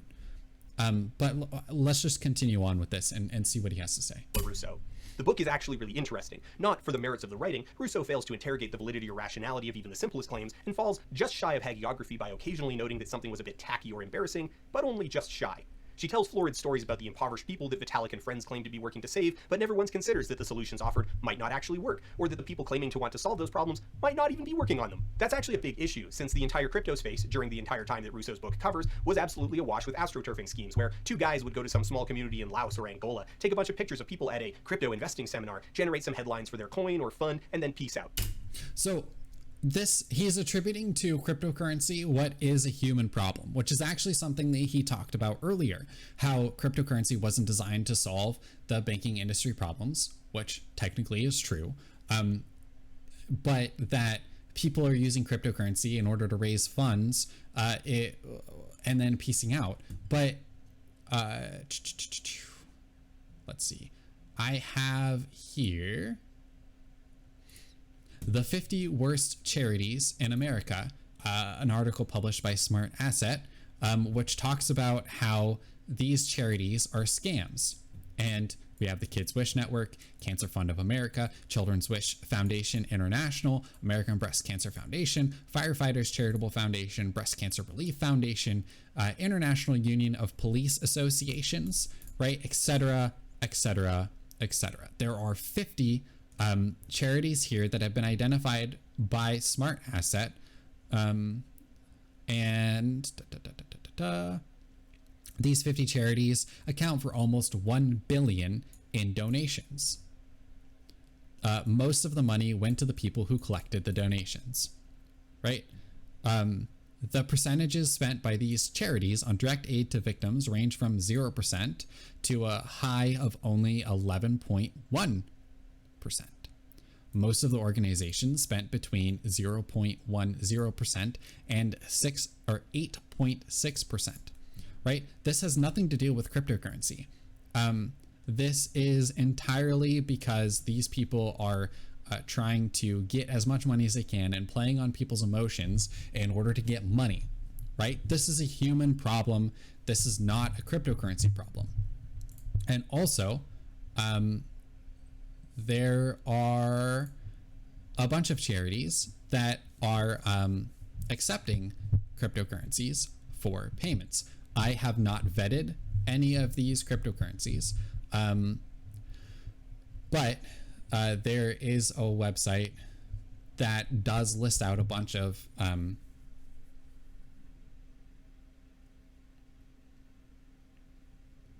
charities such as the Internet Archive, Tor Project, Free Software Foundation, etc., that are accepting cryptocurrencies. It's not a huge list, but cryptocurrencies have been used a decent amount in the past for doing charitable donations in international contexts. So this isn't a cryptocurrency problem. This is a human problem.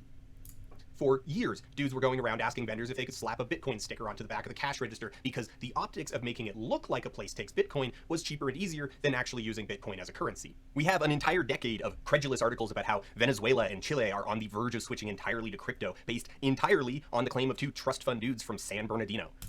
Okay, so I have a problem with this here too, because this was released in January 21st of 2022. But if you look right over here, article from NASDAQ, El Salvador leads the world in adopting Bitcoin as an official currency. This was September the 7th, 2021. And it made headlines through the whole entire cryptosphere when this happened. Basically, you can use cryptocurrency anywhere to make basically any purchase if the vendor is able to accept it. So as long as the vendor is able to get like internet connection and is able to have a wallet, which they have their own wallet that they wanted people to use. I believe it was Chive.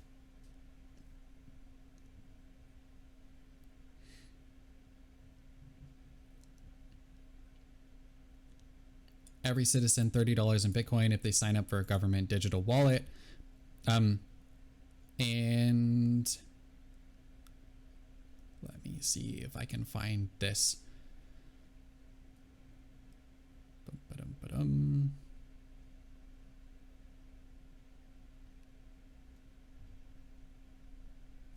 So there's definitely a little bit of controversy here, but basically now you can use US dollars and you can use Bitcoin in El Salvador. And I think that there are other countries that are eventually going to follow suit, especially countries that don't have much in the way of financial institutions. You can use cryptocurrencies more easily because all it takes is a cell phone and an internet connection in order to be able to transact with cryptocurrencies. And it can be done extremely cheaply when compared with credit cards. So, I mean, it could be that all the research was done for this video before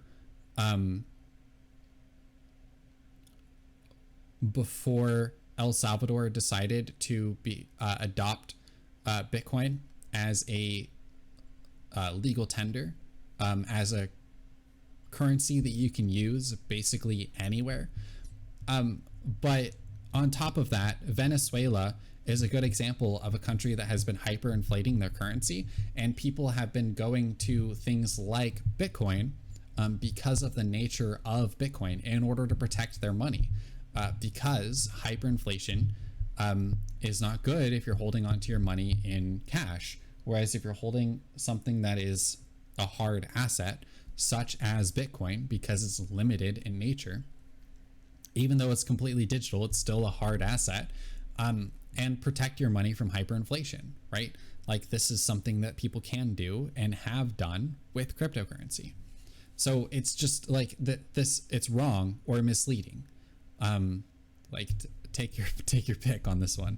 Verge of switching entirely to crypto, based entirely on the claim of two trust fund dudes from San Bernardino. A whole 10 years littered with discarded press releases about Dell and Microsoft and Square bringing crypto to the consumers before just quietly discontinuing their services after a year or two when they realized. I'm pretty sure you can still use cryptocurrency on Square. Let me pull this up. Let's pull up Square.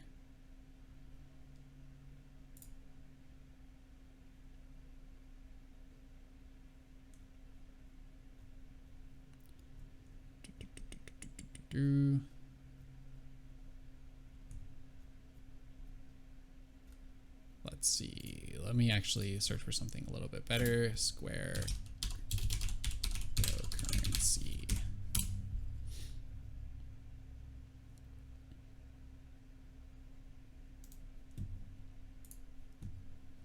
Square is building a decentralized finance business using Bitcoin. This was July 16th, 2021. Jack Dorsey, creator, co-founder, and chairman of Twitter. I don't believe that he is the chairman anymore. I'm not sure. But the company is focused on building an open development platform, the sole goal of making it easy to create non-custodial, permissionless, and decentralized financial services.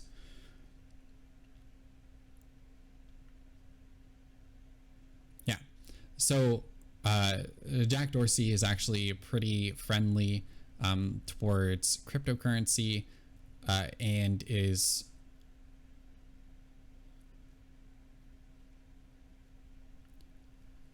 building up Square's Cash app. I'm pretty sure, yeah, you can buy Bitcoin on Cash app. Send Bitcoin to a Cash app user, buy or sell Bitcoin using Cash app. Yeah. So like you can, but there are other businesses that are accepting cryptocurrency. Granted, it's not a ton of businesses, but I think that the list is going to improve as time goes on. A lot of the times it's indirect because of the fluctuating value in Bitcoin, for example, or of all cryptocurrencies. It doesn't make a ton of sense for a lot of businesses to hold on to cryptocurrency unless they think that the cryptocurrency is going to go up. If I remember right, Tesla made more money off of their cryptocurrency investment than they did off of selling cars the first year that they purchased Bitcoin and started accepting Bitcoin. Although they did stop Bitcoin payments. So, you know, there is that. But the more places that start accepting Bitcoin, the more that people are going to be able to use it. And the more that people are going to be able to use it, the more people will. And that, like, it's a chicken and the egg problem. But people are going to, I think, be more open to using cryptocurrency as it continues to grow in usability. Yeah, so you have Twitch. Twitch removed it in 2019, but re-enabled it in June. Pizza Hut, Miami Dolphins, Dallas Mavericks, Virgin Galactic, Norwegian Air, Namecheap, Cheap Air, Gift, Newegg, Internet Archive, Pirate Bay, 4chan, Mega NZ, Amazon through Amazon gift cards, ExpressVPN. So there, AMC, there are businesses that are accepting Bitcoin for transactions. It's not a huge number, but it's sort of like the beginning of this whole entire thing. Like it only came into existence in 2008. Like it hasn't actually been around that long, and more people are adopting it. More and more people are becoming accepting of it. You have JP Morgan. I believe that if you go to the JP Morgan website,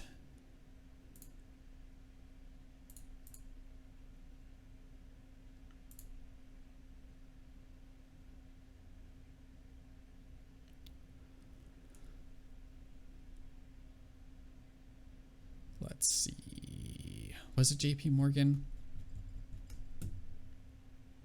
They're becoming more accepting. Maybe I'm confusing JP Morgan with another company.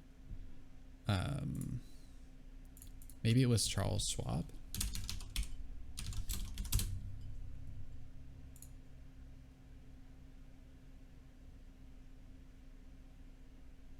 Let's see.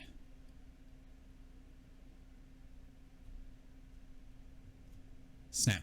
I can't remember which company it was, but they at first said that cryptocurrency was a scam, and then they added it onto their front page.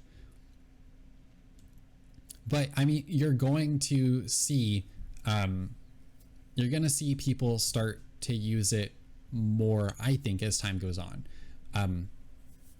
So we'll just have to see basically if adoption continues to increase, but overall, I'm pretty sure it's increasing, and I think it will continue to.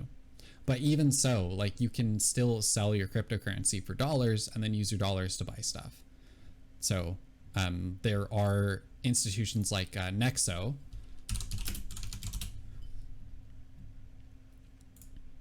which will allow you to basically borrow against your cryptocurrency in order to make payments. And this is a Visa debit card, so it'll work with everywhere that Visa is accepted, which is a lot of different places. And you can more easily use your cryptocurrency in order to make purchases. Right? I think that eventually you won't have to use something like Nexo, because there'll be a lot of places that just accept cryptocurrency in general. But like you can use the Nexo card in order to be able to make purchases, right? So the more systems are in place like this, and the more companies that are able to accept cryptocurrency through things like BitPay,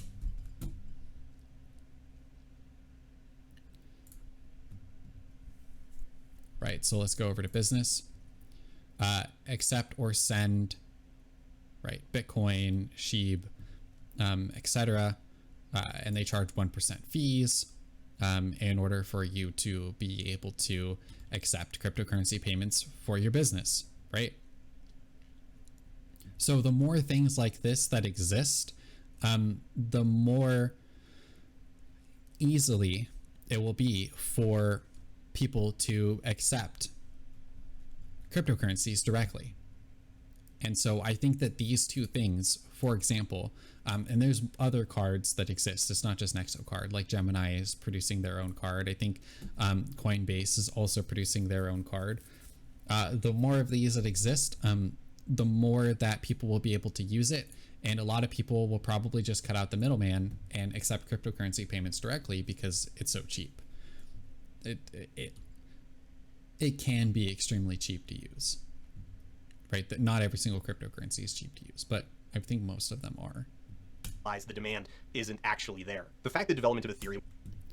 And actually, let's look at this here really quick, because I'm a little bit skeptical. Let's see if Dell is accepting cryptocurrency.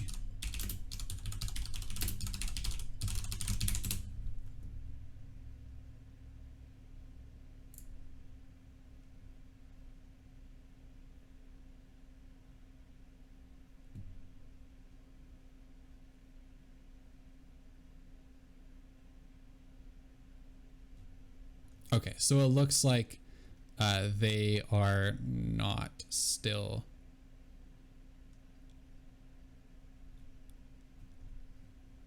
accepting cryptocurrencies.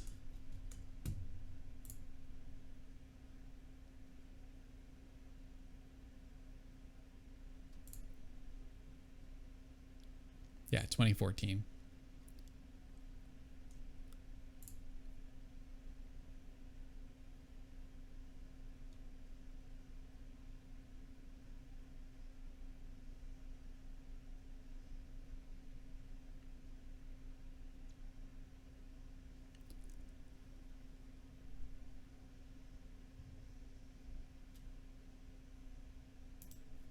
Let's see, but it doesn't look like Dell is going to be among the list. Yeah, probably not. KFC, fast food, sports teams, Overstock, AT&T,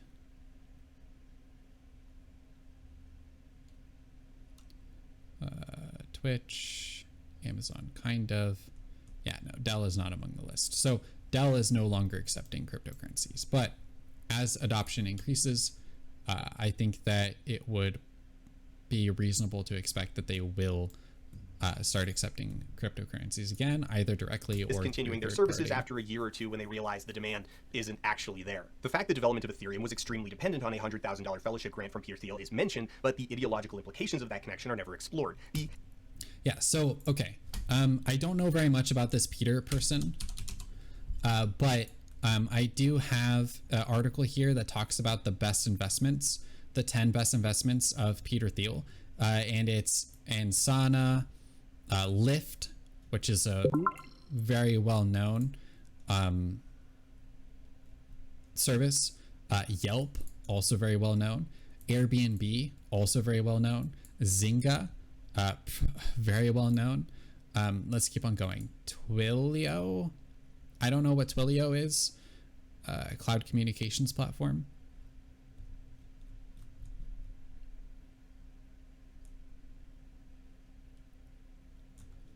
Okay, so it's gonna make me click next on every single one. Spotify. Oh wow, really? Okay, yeah. Spotify, Palantir, PayPal, Facebook. So I'm sure that you've heard of most of these companies, especially Facebook, which is now Meta.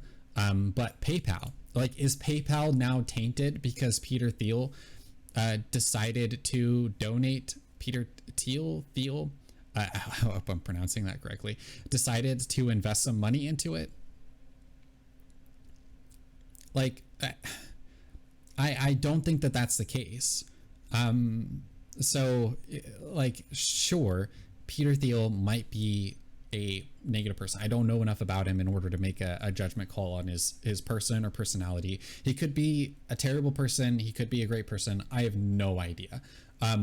But like, I think that it's kind of irrelevant that he invested in it, especially considering the other projects that he's invested in. And those projects are huge. Like, are you not going to use PayPal because he invested in it? Because he's not necessarily a good person in your eyes? Like, that's a judgment call to be used by you. But PayPal is massive. Facebook is massive. Lyft is massive. Like, these are huge companies. And so I don't think that we should be entirely judging Ethereum based off of the fact that it received a grant from a billionaire investor.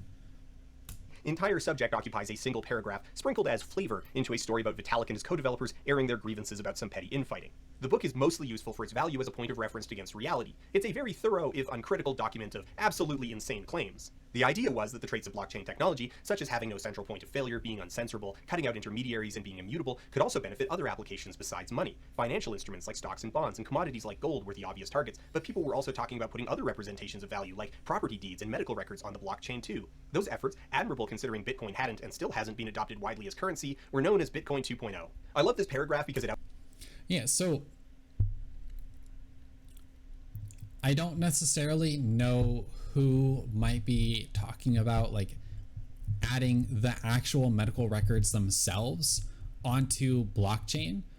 From what I understand, the article that I was looking at basically adding access tokens to personal health records onto the blockchain, but we're still really, really far away from that.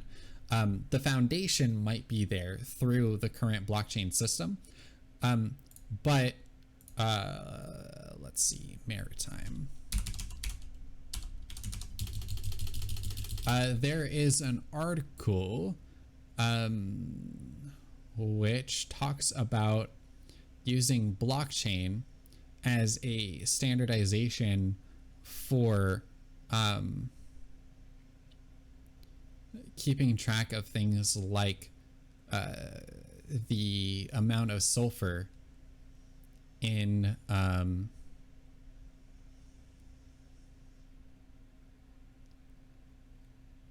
fuel.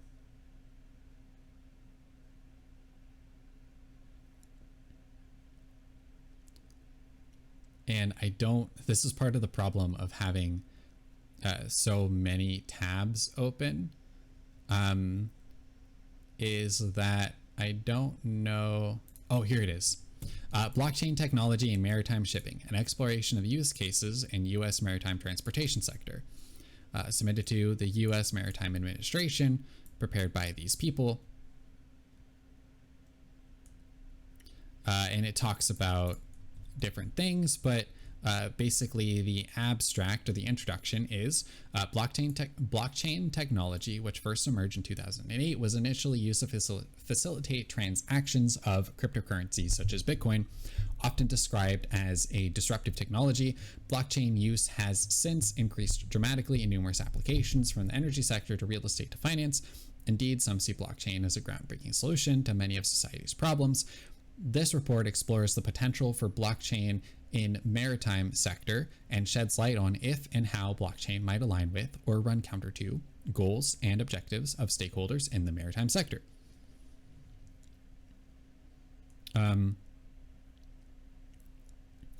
This report presents use cases of blockchain technology in the maritime sector and is divided into three main parts. Part one, we present 4 use cases of blockchain in the maritime sector. 1, fuel quality, traceability, and assurance. 2, shipment tracking along with supply chain. 3, smart bills of lading.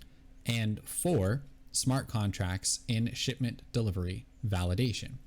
Granted, this doesn't completely cover every single possible issue with the maritime shipping sector, but a more robust and easily accessed standard by which different groups, companies, or institutions can use in order to keep track of all of these things would make it easier to figure out what exactly is going on rather than what they're basically currently using, which is paper in a lot of places. So by consolidating these things into a database that's easily accessible and distributed, if they choose to distribute it, because they don't have to use any of the existing blockchains out there, they can make their own blockchain.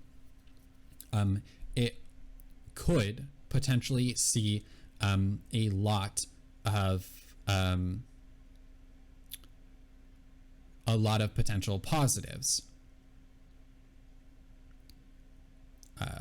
They're talking about sulfur levels in the fuels, which are bad.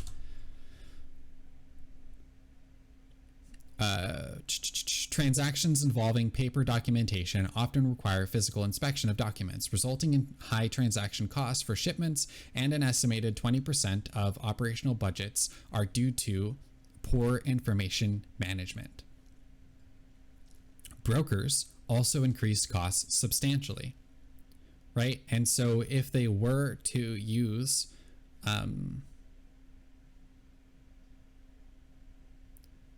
blockchain, like here we go, according to IBM, out of the total cost of $2,000 to move a container of avocados from Mombasa to Rotterdam, paperwork costs approximately $300 or 15%. IBM estimates that complete digitization of the shipping process could save shipping carriers up to $38 billion per year.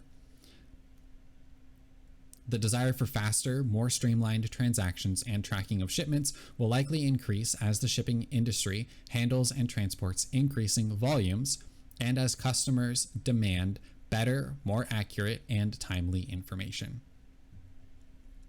Right, and so this is actually a pretty long article. It looks like it's 70 pages. So there's a decent amount of information here, but basically it's examining how we can use blockchain technology, which is just a distributed database that's able to be accessed using cryptography. That's essentially what blockchain technology is. Would allow for better shipping to the tune of approximately 20% saved costs, like because 20% of costs is due to paper records and checking those paper records. Right? So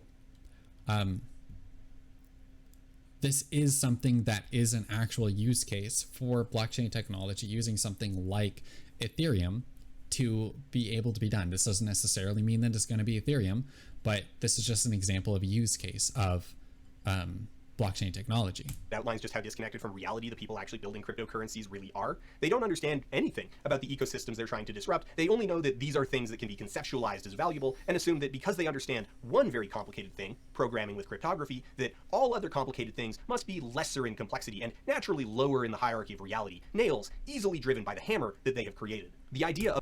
So this is very hyperbolic, but I don't personally know of anybody that thinks this way. Doesn't mean that those people don't exist. But just like I just showed with this right here, blockchain technology and maritime shipping, like there are things that can be streamlined using this technology. And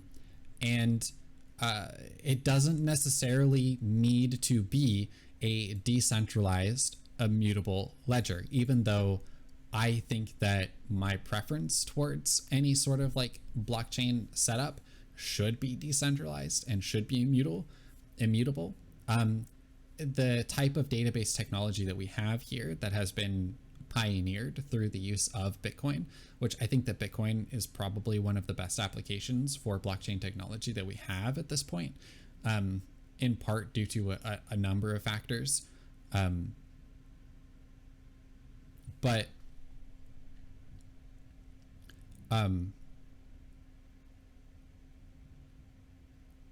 sorry, I completely lost my train of thought there. But this is a potential use case for blockchain technology. So, yeah, I mean, the idea of putting medical records on a public, decentralized, trustless blockchain is, at this point in time, not a very good idea. But as we talked about earlier, what they were talking about wasn't necessarily like putting the medical records themselves on the blockchain, just putting an access token onto the blockchain. And if it's a centralized system and not if it's more centralized and basically controlled by the medical institutions, this would create a little bit more standardization for the ability to access medical records, and also would allow them control over those access tokens, so that you can use it as a centralized institution in order to be able to like revoke access token, or to create a new access token that then can be used by the person. Like, let's say they lose access to their own access token. In much a similar way, an account would be created, but like you can put this access token on an account that you then have access to, and might streamline the process and make it a little bit better, a little bit easier, a little bit more consistent across various medical institutions, for example. But yeah, I agree. Putting medical records on the blockchain is a bad idea. But what I described is not actually in too many ways dissimilar from the current system they have with accessing medical records. It would basically be a pretty good idea to standardize all of those systems, and blockchain allows for that. So, all right, continue. Putting medical records on a public, decentralized, trustless blockchain is absolutely nightmarish, and anyone who proposes it should be instantly discredited. The fact that Russo fails to question any of this is journalistic malpractice. Yeah, so, and then he attacks Camilla Russo, but like actually attack something that is more trusted, like attack actually trusted things. Attack this article on medical. Okay, this tab search is a little bit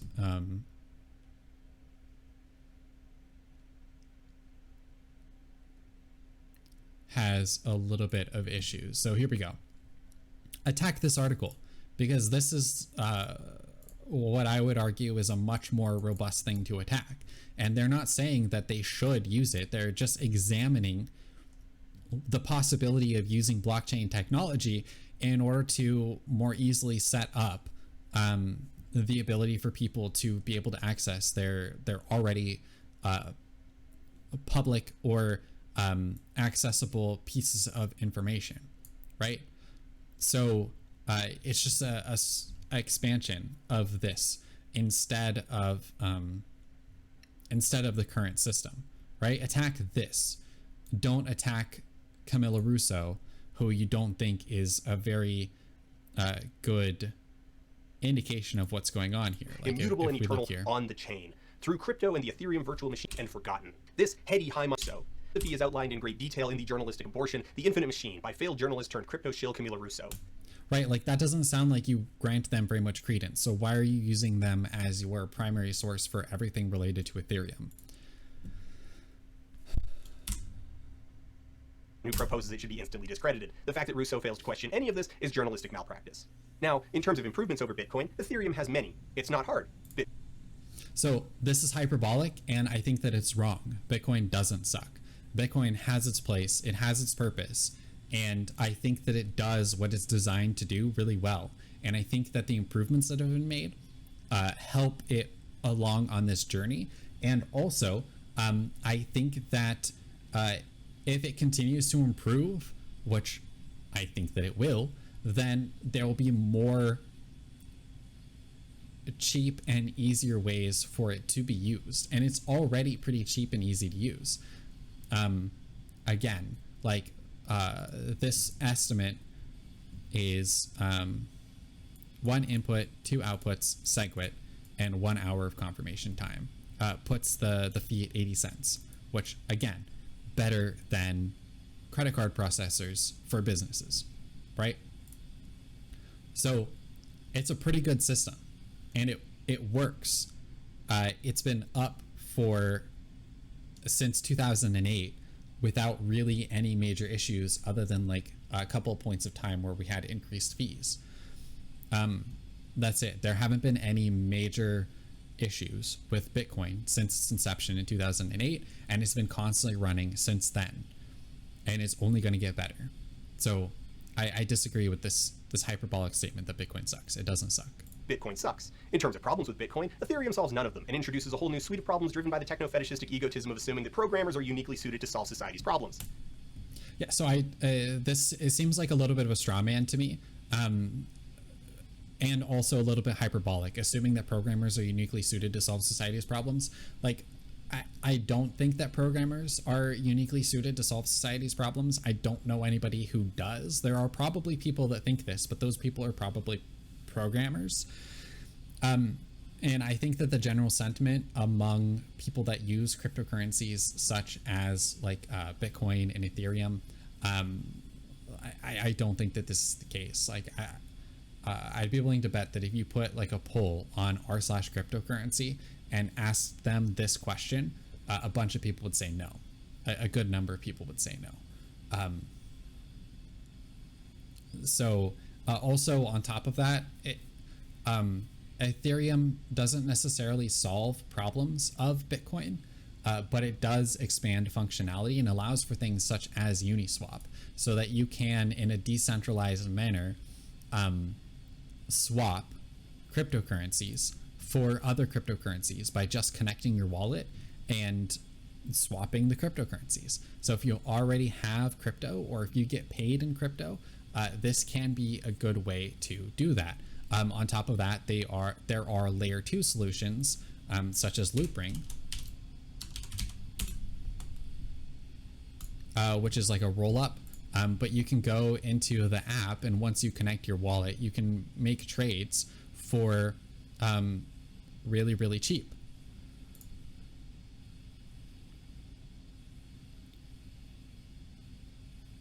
Right, so let's just say I wanted to swap 1,000 Loopring for 0.3496 ETH. I don't want to connect my wallet or anything like that.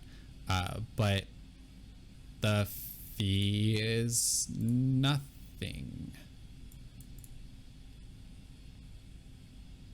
The fee is nothing. So pretty darn cheap. Yeah, I think that there's not any fee right now on Loopring swaps. So maybe this isn't the best example. So let's do Aave.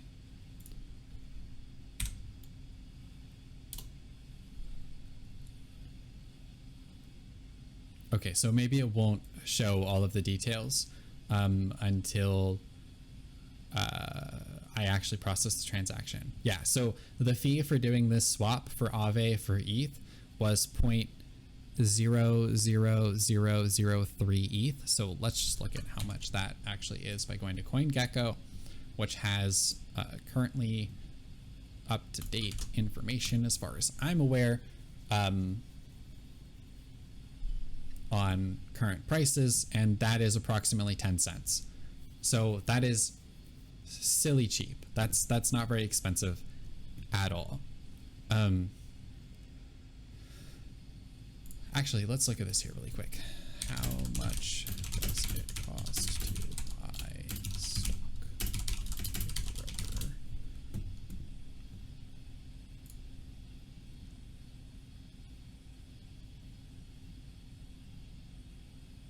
Okay, so it looks like a lot of brokerages are charging $0 commission. Speed Traders, $2.95.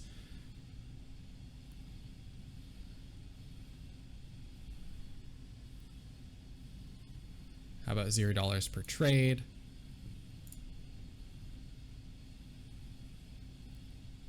Active investor, I don't see any reason to pay $10 or even $5 for commission. Okay, so there are a lot of brokerages that are charging $0 per trade.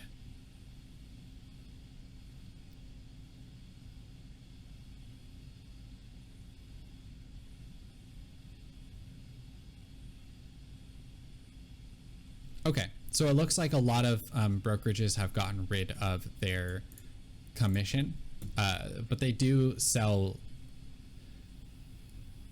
Here, do brokerages. If I understand correctly, they do sell personal information. So this is Norton. You can take what they say with a grain of salt. Oh, data brokers. Data brokers. So I said brokerages.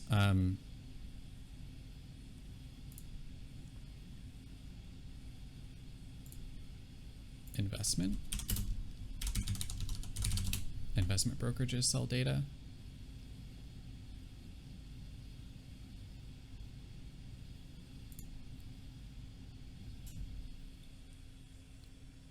Let's see. Brokerage fees. So trade commission, mutual fund transaction fees, expense ratio, annual fee charged by mutual funds, index funds, and exchange traded funds as a percentage of your investment on the fund. Okay, so they do still take fees off of what you own. So you are paying for it in the end, even if you have $0 in fees per trade. When you're investing in funds and stuff, you are losing a percentage over time. Whereas something like Loopring or Uniswap, you own the funds that are inside your wallet. And while it might cost to transact, it is funds that you own and they're not going to be siphoned off from you. And actually, there's a lot of places in which you can make money off of your cryptocurrency that is sitting in their account. So in much in the same way that a bank operates, these third parties will utilize your funds, and you can actually get money off of that, but you don't have to use them. So let's continue on with the video. Vitalik wants his invention to be an infinite machine, so let's ask what that machine is built to do. In order to really understand the full scope of this, we do need to dig a bit more into the technical aspects, because that technical functionality informs the way that the rest of the system behaves. In a very McLuhanist way, the machine shapes the environment around it. As already mentioned, a blockchain consists of two broad fundamental components, the ledger and the consensus mechanism. All currently popular blockchains use an append-only ledger. Now this is, on its own, not that remarkable. Append-only is just a database setting that only allows new entries to be added to the end of the current database. Once something is written to the database, it's read-only. Standard applications are typically things like activity logs, which is conceptually all a blockchain really is, a giant log of transactions. The hitch is that it's decentralized, with elected participants hosting a complete copy of the entire log, and this is where the second component comes in, the consensus mechanism.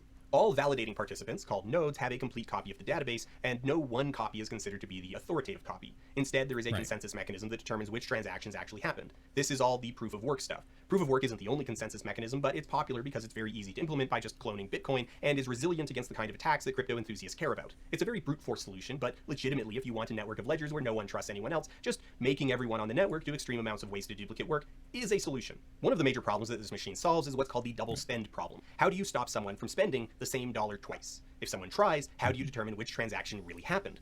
Banks solve this problem by not correlating account balance with any specific dollar, processing transactions first come first serve, which they track with central resources, and punishing users with overdraft fees for double spending. Eschewing a central solution, cryptocurrencies rely on their consensus mechanism. The most popular alternative to proof of work is proof of stake, where validators post collateral of some kind, usually whatever currency is endemic to the chain, with the amount of collateral determining their odds of being rewarded the validation bounty for any given transaction. The main proposal of proof of stake is that it significantly reduces the wasted power problems of proof of work, but it's less resilient than proof of work. On the energy cost side of things, proof of stake is still inefficient, just by virtue of the sheer volume of redundancy, but on a per user basis, it's at least inefficient on the scale of like an MMO as opposed to a steel foundry. This is difficult to assess because the most popular proof of stake chains are still unpopular and low traffic in the scope of things.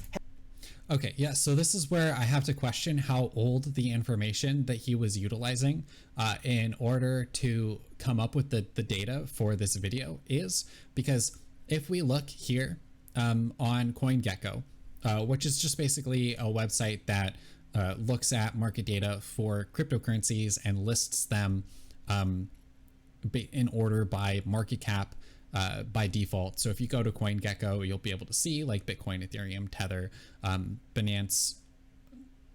It used to be Binance Smart Chain. They probably changed the name of this. Let's see, what is it called? It doesn't say.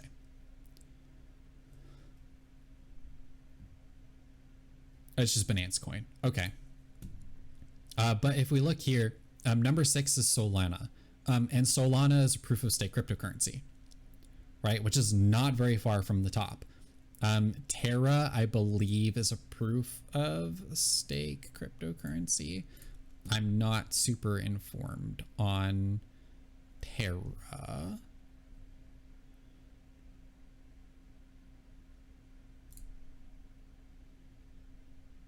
Let's see. The Terra protocol one's on a proof of stake blockchain. Yeah, so Terra is proof of stake as well. Cardano is proof of stake. I believe that Avalanche is also proof of stake. Let's see.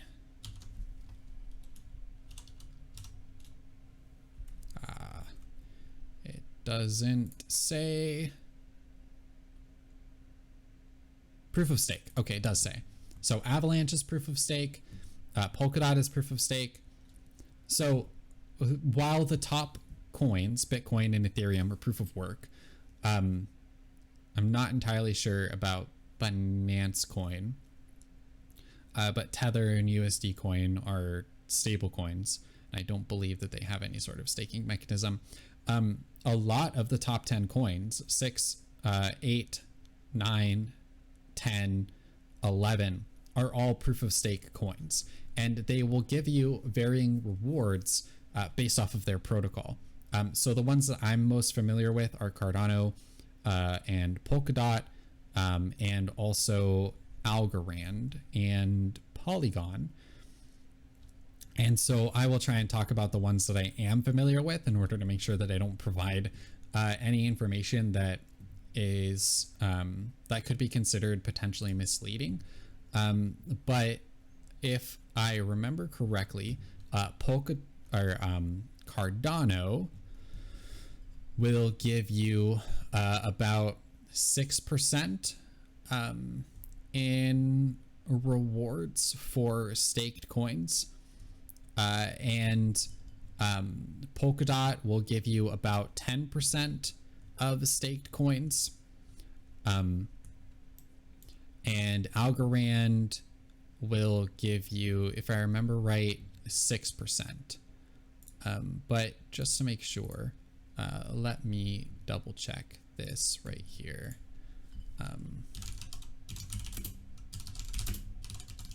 Let's look at current estimated staking rewards.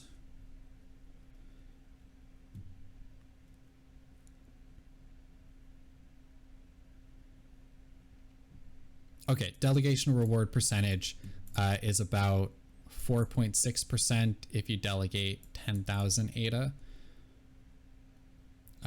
Let's see if that number changes as I drop zeros. 4.6%. So it looks like it's about 4.6%. Yeah. So Cardano is going to give you about 4.6% if you delegate or if you stake your Cardano. Let's look at Polkadot.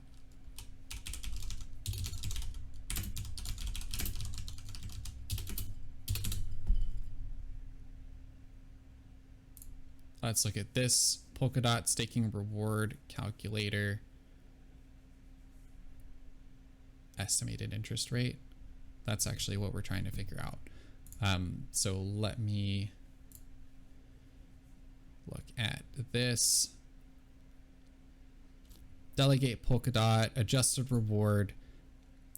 So reward is about 14%, adjusted reward adjusted by the inflation of the network supply. Okay, so you're making about 14%, but because it's a relatively inflationary currency, you are going to get 5.8%. So that's 5.8% after adjusting for inflation, which actually is a lot.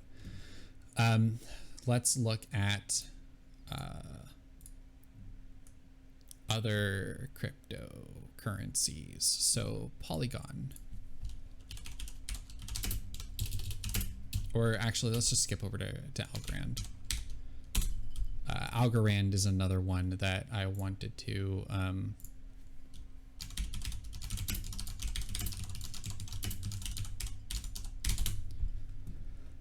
let's see.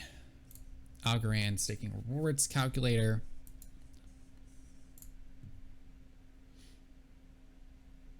Let's just say you have 100 algo.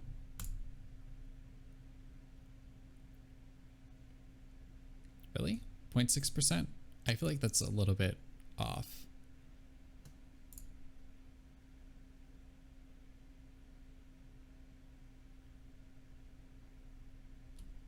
I feel like that's a little bit off. I don't need a calculator. Let's just look at the staking rewards.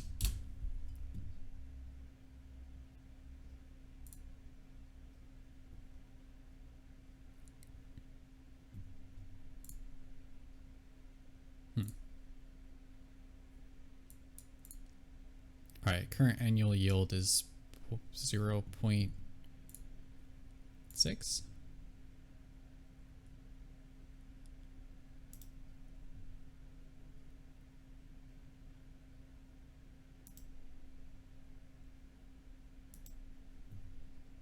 Let's see here, because Ledger current annual yield on Algorand is about 5 to 6%. So Ledger says it's about 5 to 6%.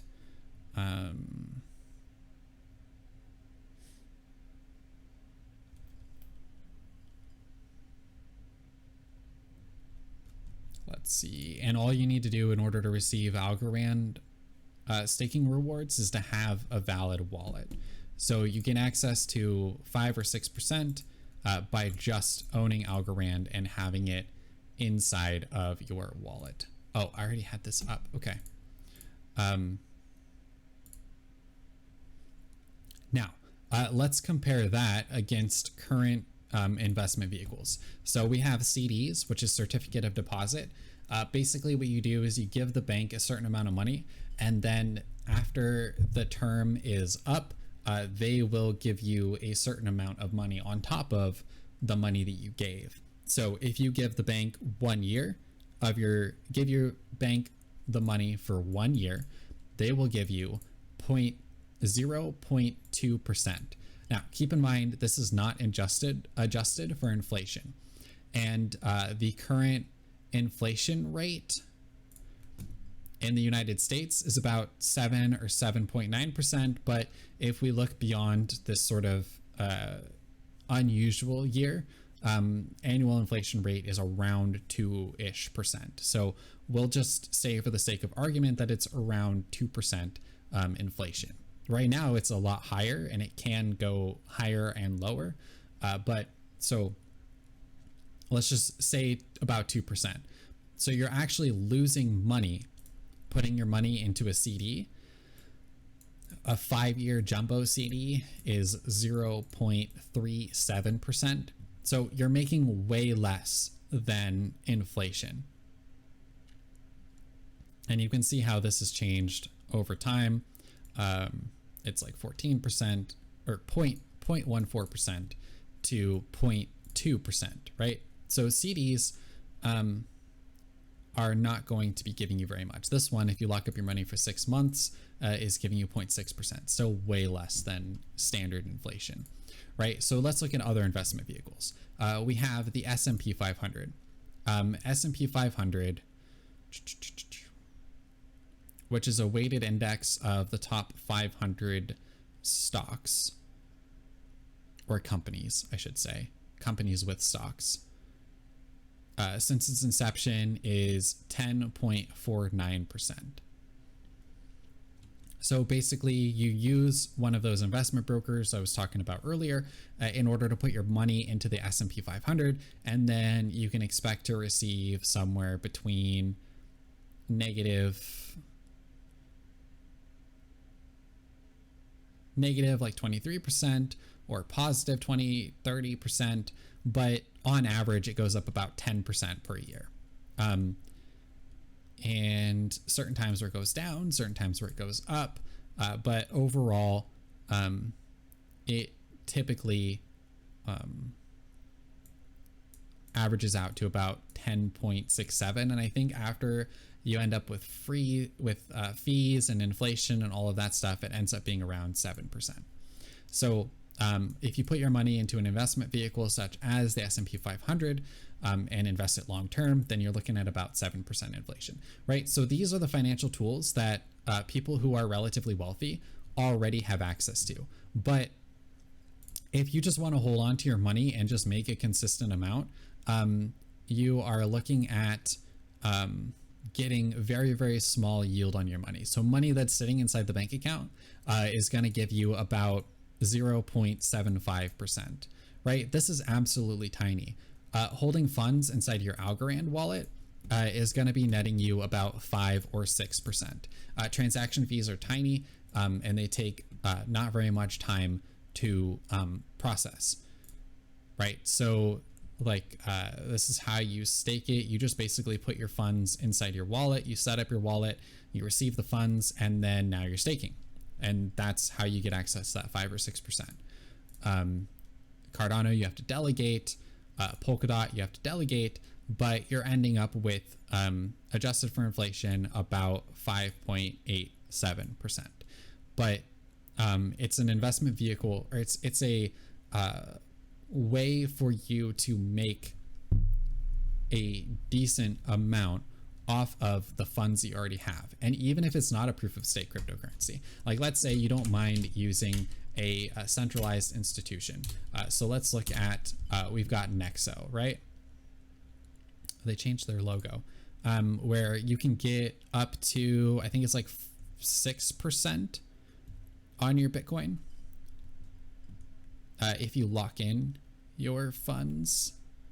Let's see. Company security.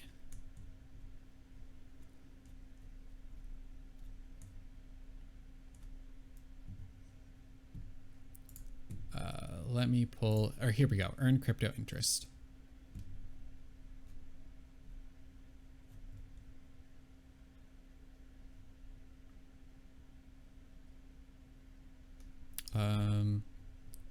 Wow, they're really not making this easy for me, are they?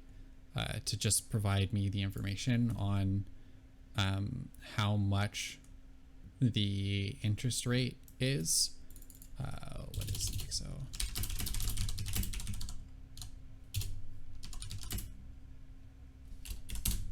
Nexo interest rates. Here we go. Current APYs.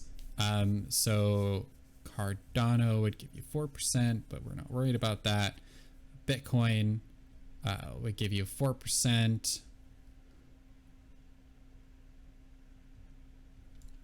But you can get up to 6% on that. So if you buy some of their token and then lock it up, you can get up to 6%. There's also BlockFi, interest rates. You can get 4% on your Bitcoin, APY, or 3.5% on your Litecoin. Let's look at Celsius.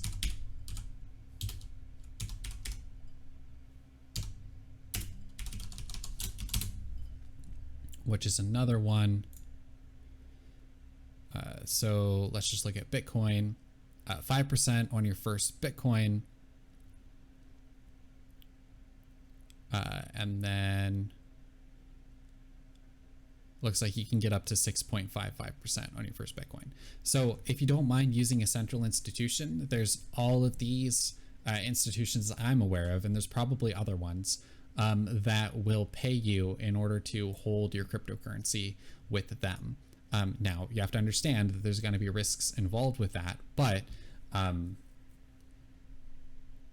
this is something that you can do in order to earn interest on your funds to a much greater degree than normally you would be able to within the current banking system. I mean, you're looking at fractions of a percent with certificates of deposit or CDs, and fractions of a percent within your bank account, or inheriting basically the risk of the return on the S&P 500 in order to achieve approximately 7% return when you account for inflation.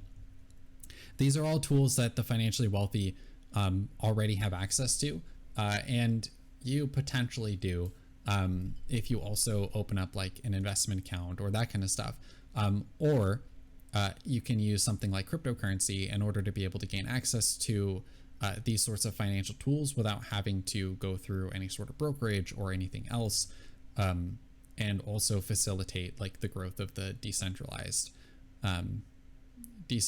internet.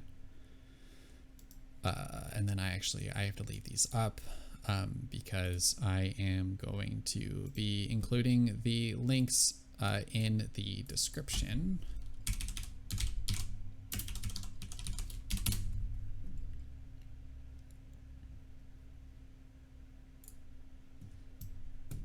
So all of this is going to be available in the description below. So here we go. Heavily centralized. Claims about scalability are backed up by nothing but the creator's word. Proof of stake is also significantly more complex because they're now... Whoa, hold on. Okay, yeah. So Solana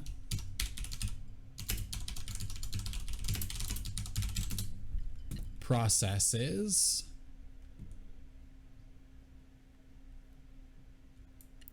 it is currently processing around 2,158 transactions per second, and the average cost in order to process those transactions is fractions of a penny.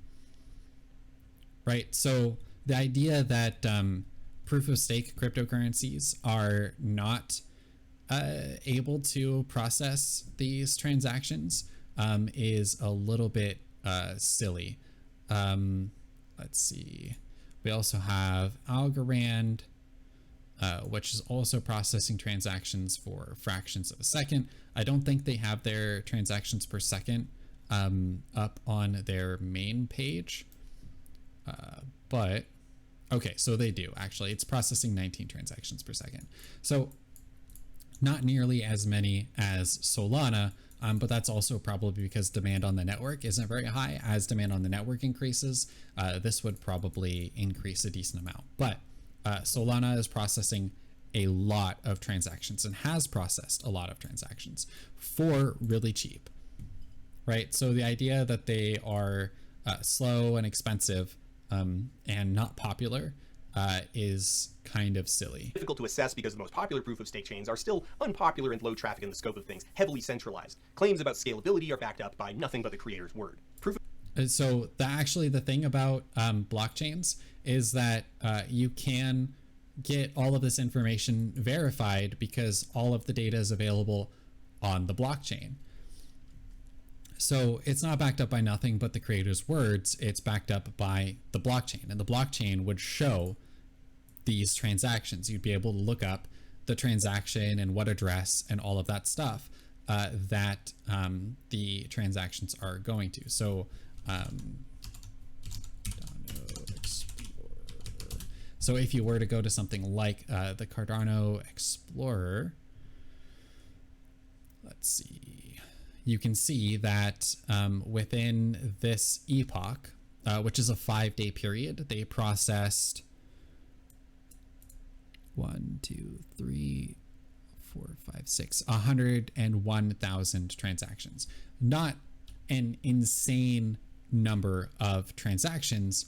Oh wait, this is the current epoch. So the last epoch, this would actually be the last 5-day period. So that's 546,000 transactions. So not a ton of transactions, but still, these blockchains haven't been pushed to their limit yet, I don't think.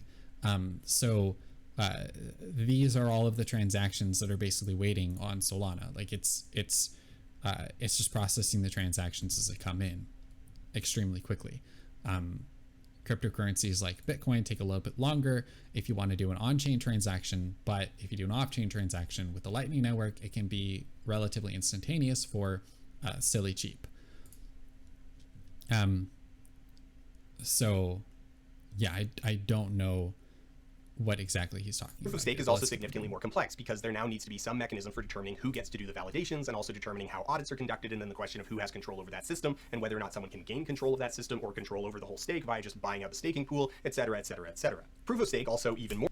So staking pools is a thing that sometimes can happen with certain cryptocurrencies, but not every single cryptocurrency is going to have that. I think Ethereum already has some pretty popular stake pools because they're moving over to proof of stake, and so the proof of stake system is currently the proof of stake system is currently being run on the testnet, and there are already like stake pools that are getting set up because you have to have 32 Ethereum in order to stake on Ethereum network, and 32 Ethereum as of the time of this video is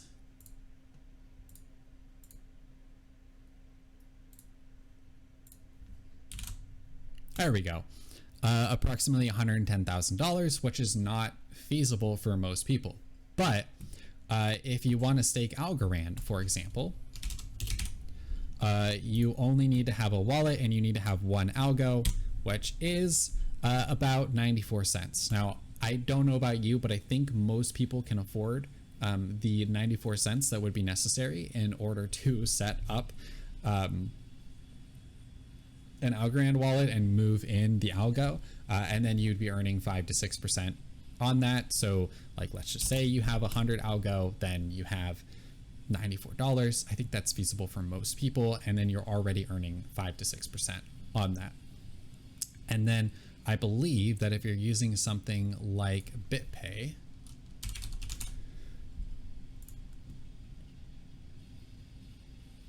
does BitPay accept Algorand? I don't think so. Doesn't look like it. All right, so as BitPay continues to be able to accept more cryptocurrencies, then you'll be able to accept things. They'll be able to accept things like BitPay or like Algorand, but or Solana. No Solana yet either.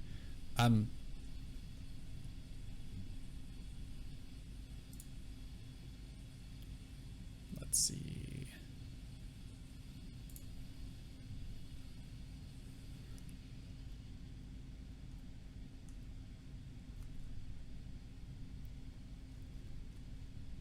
Oh, does Microsoft use BitPay? Oh, that's cool.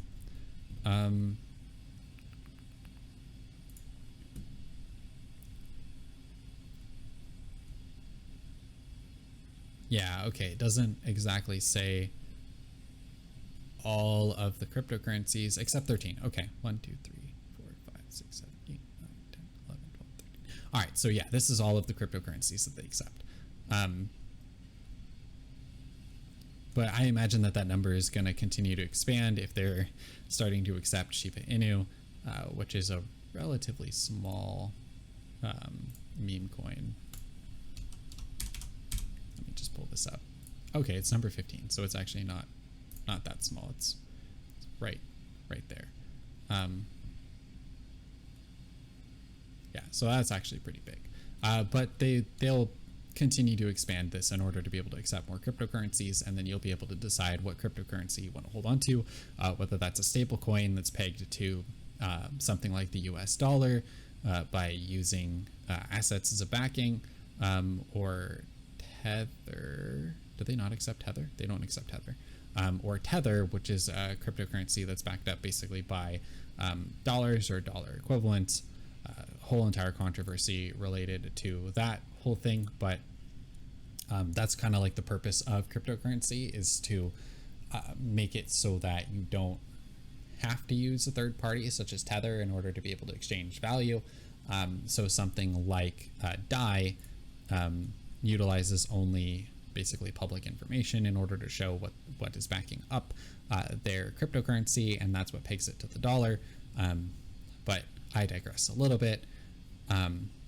It is exceptionally difficult to take over a whole entire stake, especially if you're staking from your phone or your personal computer and not going into a stake pool for something like Ethereum, and instead using something like Polkadot or Cardano or Algorand, etc. Then they would have to actually personally hack you or convince you to send them your funds when you don't need to, because you shouldn't fall for it, especially with something like Algorand, because it's so easy. It just starts telling you about the rewards you're earning and doesn't have any sort of process for that. But again, I digress a little bit. Let's continue on with that this. system or control over the whole stake by just buying out the staking pool, etc., etc., etc. Proof of stake also even more explicitly rewards the wealthy who have the capital to both stake and spend. It's also even more explicitly exclusionary. Ethereum's proposed proof of stake migration has a buy-in of 32 Ether, which at the time of writing is about $130,000. So really only early adopters and the wealthy can actually meaningfully participate for more than just crumbs.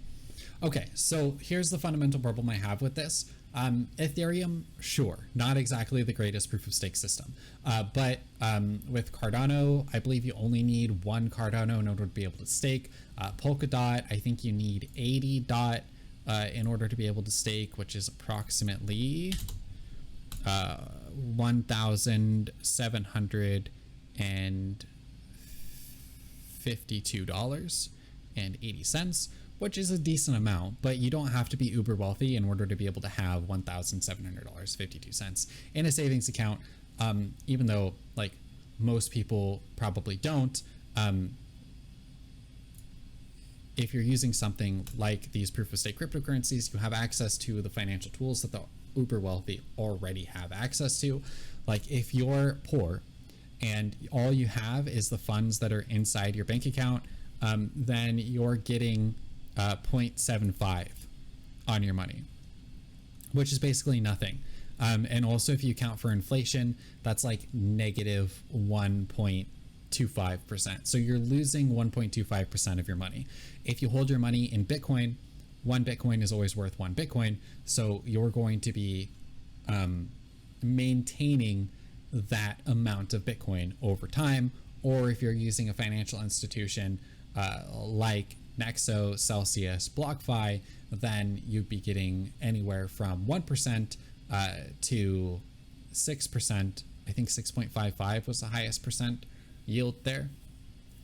Again, going through a centralized institution, but you're getting basically the same level of returns that can be expected for the S&P 500, which is something that a lot of wealthy or uber wealthy people do, is they take their money, they invest it, they're receiving 7% annual return on their funds when you account for inflation, and then like fees and stuff, so you can anticipate like maybe 6.5%, 7%, 8.5%, depending on the year and that kind of thing.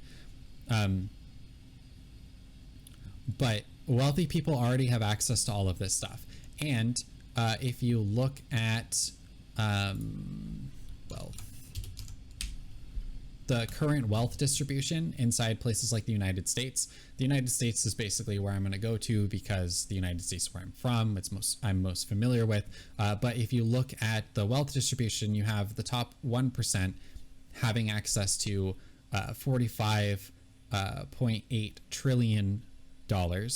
The next 9% having access to $53.34 trillion.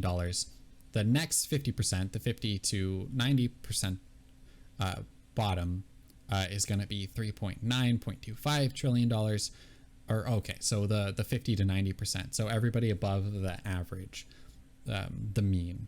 And then the bottom 50% having access to $3.73 trillion. The bottom 50% are the people that really need to have access to these sorts of financial tools and are not going to be able to hold their money in a investment vehicle that's going to be able to give them 8%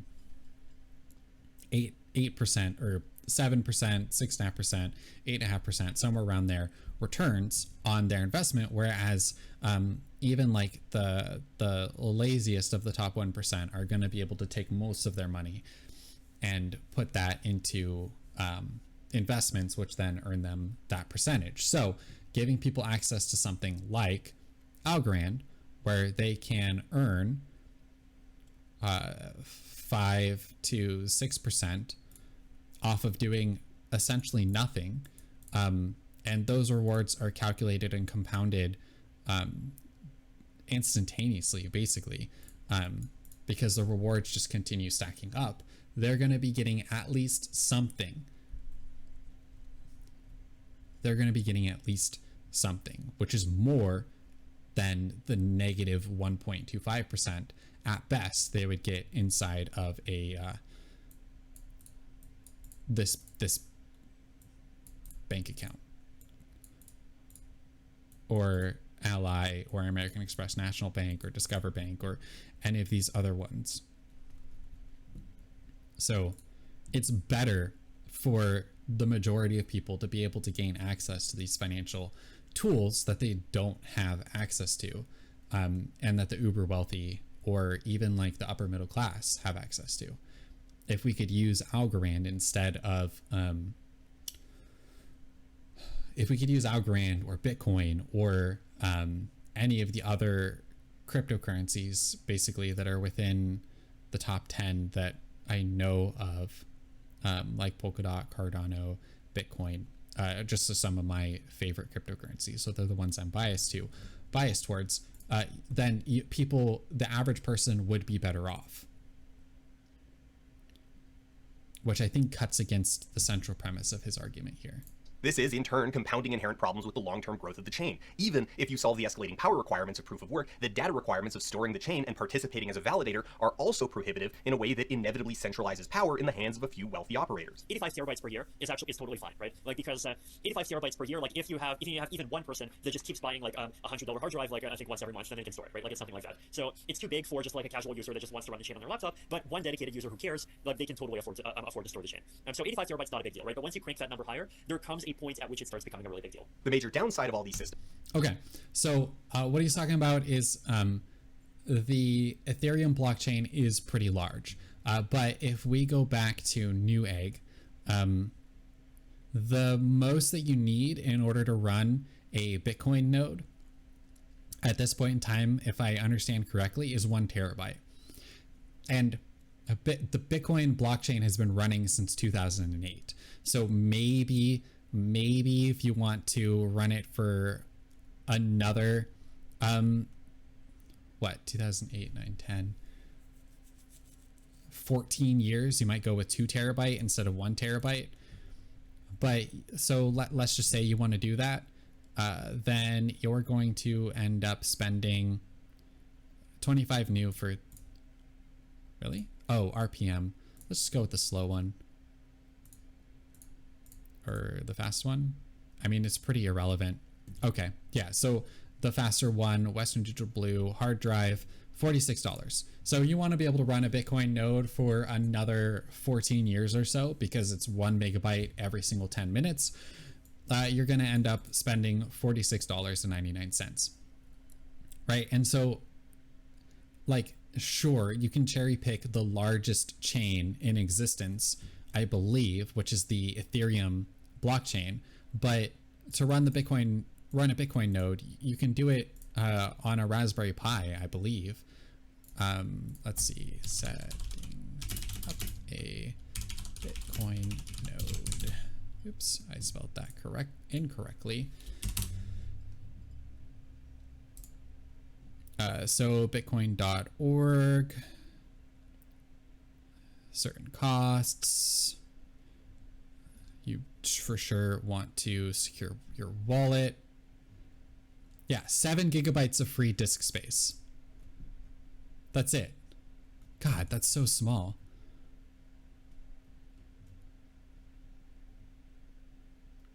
Uh, 2 gigabytes of RAM, broadband internet connection. You definitely don't want to have a metered connection. 6 hours a day that the node can be left running.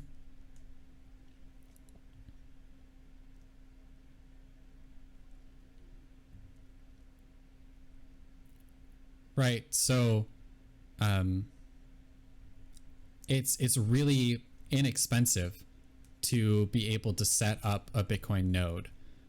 I believe that you can still do it on a Raspberry Pi because a Raspberry Pi meets those requirements. You can get 2 gigabytes. You can actually get 4 gigabytes of RAM.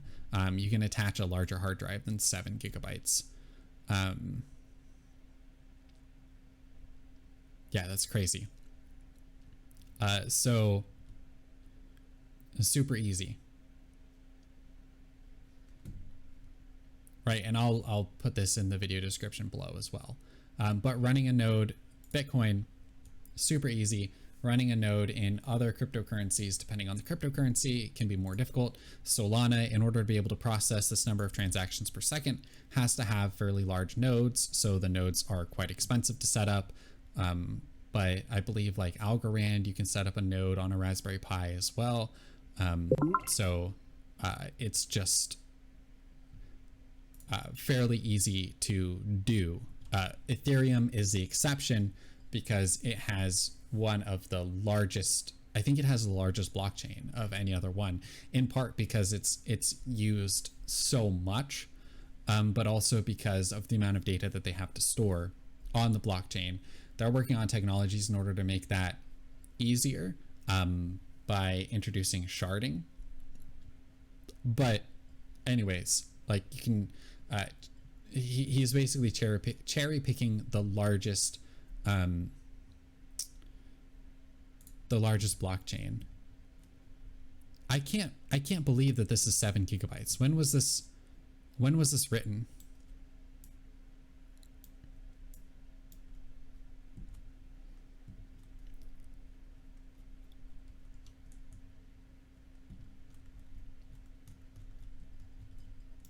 All right. I don't necessarily know exactly when this was written, but 7 gigabytes seems a little bit small to me. Man, that's crazy. That's a lot less than I was expecting. I thought it was like 300 gigabytes or something like that. But they must have done some sort of an improvement on the technology to compress it. So yeah, I mean, it's super cheap, super easy.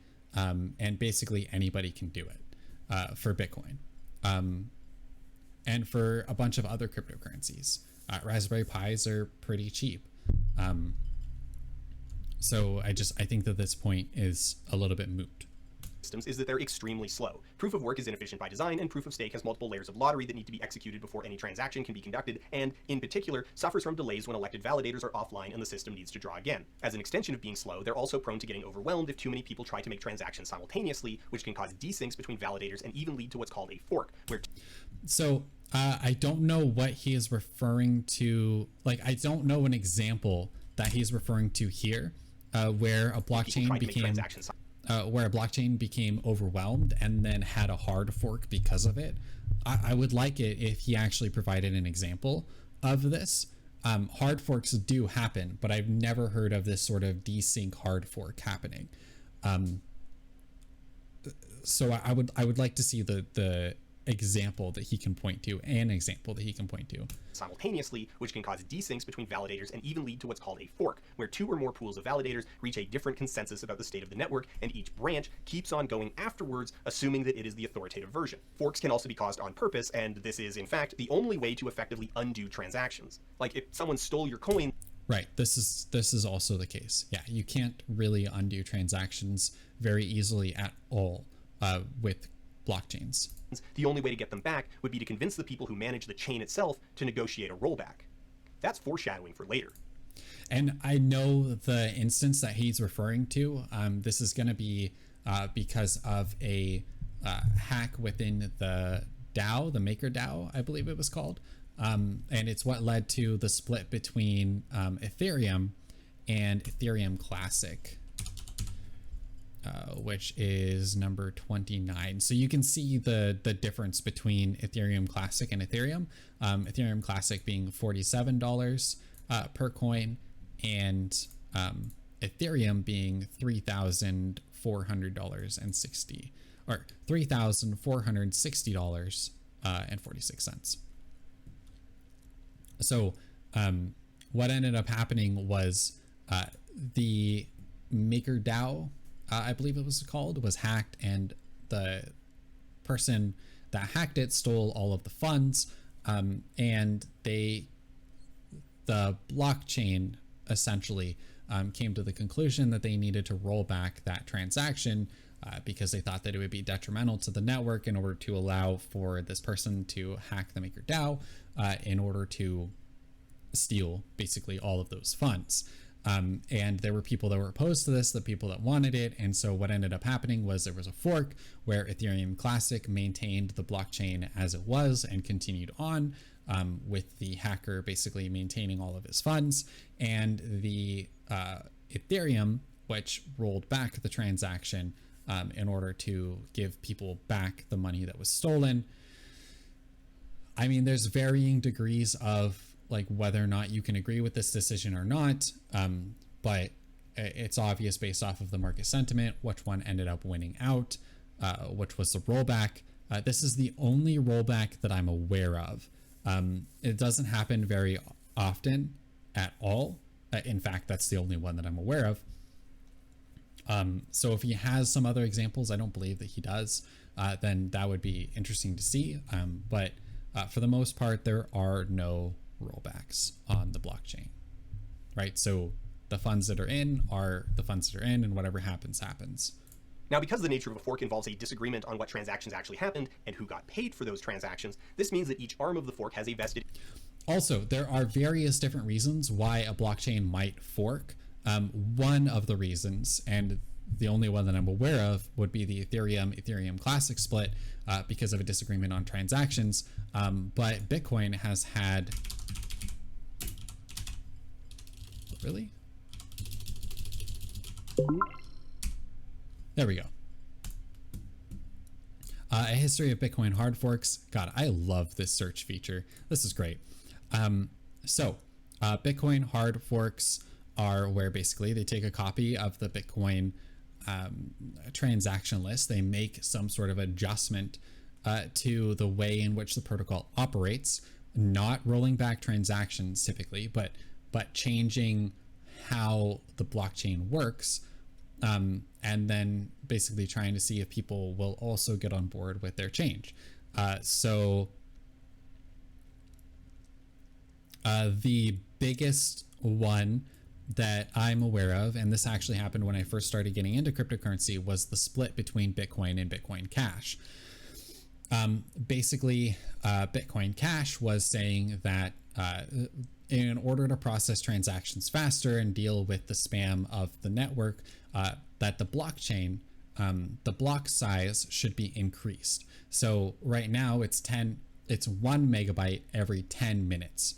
And that 1 megabyte contains all of the data for all of the Bitcoin transactions that happen on chain. Bitcoin Cash said that this should be increased. At first, I believe that they wanted it to be 2 megabytes, but they increased this up to, I believe, 64 megabytes. Let me see, what is current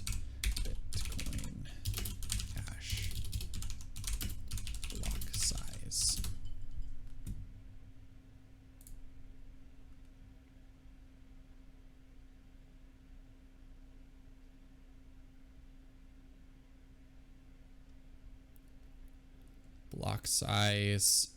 Okay, so they have this in kilobytes. They don't have this in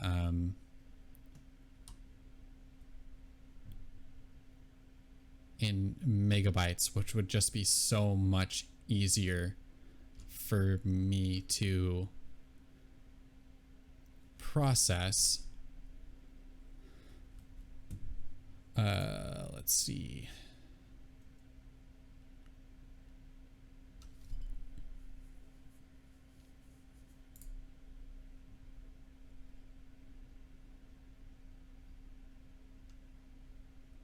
Bitcoin Cash price, sent, transaction fee, block time, block count, block size, 231 kilobytes.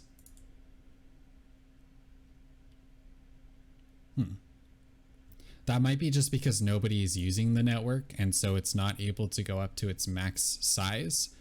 I believe that the max size, blockchain size, 214.44 gigabytes.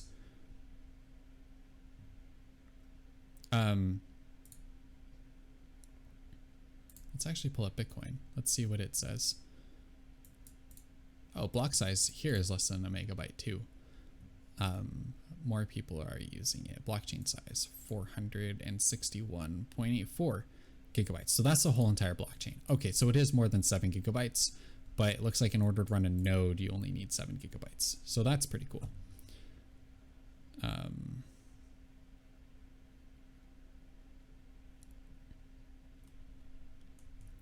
So it looks like the blocks are running a little bit small as well. So it looks like they run a little bit smaller than 1 megabyte, because 1 megabyte would be up here. But that was the fundamental split between Bitcoin and Bitcoin Cash. Nobody's using Bitcoin Cash. So it's kind of irrelevant that their blockchain is able to process larger blocks, but I'll leave those up for all of my sources. But that is the reason why typically there are splits or hard forks, is because there's a difference in ideology. Bitcoin Cash, I'll just read this off of Investopedia. In response to SegWit, some Bitcoin developers and users decided to initiate a hard fork in order to avoid the protocol updates it brought about. So this is in reference to SegWit, which is segregated witnesses, which allowed for more transactions to take place per block. Bitcoin Cash was a result of this hard fork. It split off from the main blockchain in August 2017 when Bitcoin Cash wallets rejected Bitcoin transactions and blocks. Bitcoin Cash remains the most successful hard fork of the primary cryptocurrency. As of June 2021, it is the 11th largest digital currency by market cap, owing in part to the backing of many prominent figures in the cryptocurrency community and many popular exchanges. Bitcoin Cash allows blocks of 8 megabytes and did not adopt the SegWit protocol. So that's what it was 8 megabytes. And there's other hard forks too. Bitcoin Gold wants people to be able to mine using GPUs. And SegWit 2 times.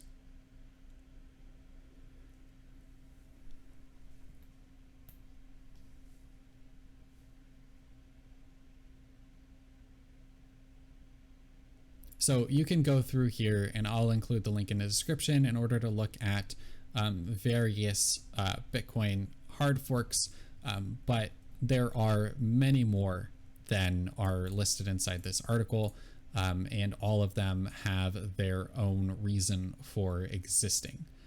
So rollback of transactions is not the primary reason why a hard fork might happen. It's in fact the reason for only one hard fork that I'm aware of. But let's continue. Interest in its own arm being the authoritative arm. So resolving forks can turn into irreconcilable schisms, which is funny as an outside observer viewing it as an inane internet drama, but is frankly unacceptable for anything posturing as a serious and legitimate currency. Like, it's important to stress that because of the nature of the chain, the way that the ID numbers of later blocks are dependent on the outcomes of previous blocks, these aren't just a few disputed transactions that need to be resolved between the buyer, the seller, and the payment processor. These are disagreements on the fundamental state of the entire economy that create an entire alternate reality. Okay, so the way that he's talking about this makes it seem like the only reason why a hard fork might necessarily exist is because of rollback in transactions, but this is not the case.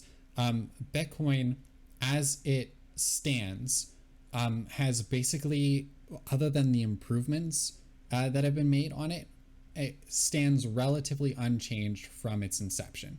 And so what this actually means is that you can take an original Bitcoin wallet and use it in the current network and connect with current Bitcoin addresses and the current Bitcoin technology.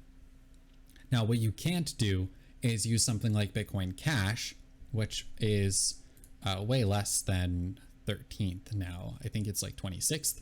Yeah. What you can't do is send Bitcoin Cash and pretend that it's Bitcoin, because this is $380 and Bitcoin is $46,323.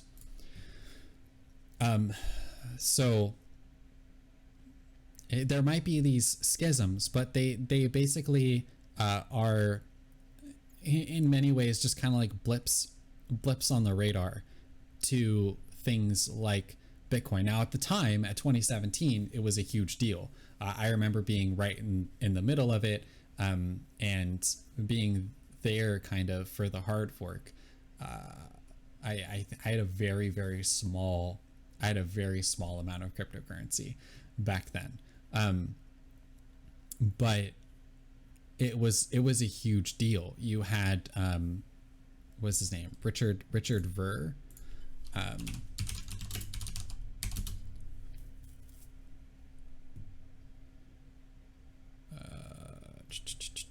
I think that was his name. Roger Ver.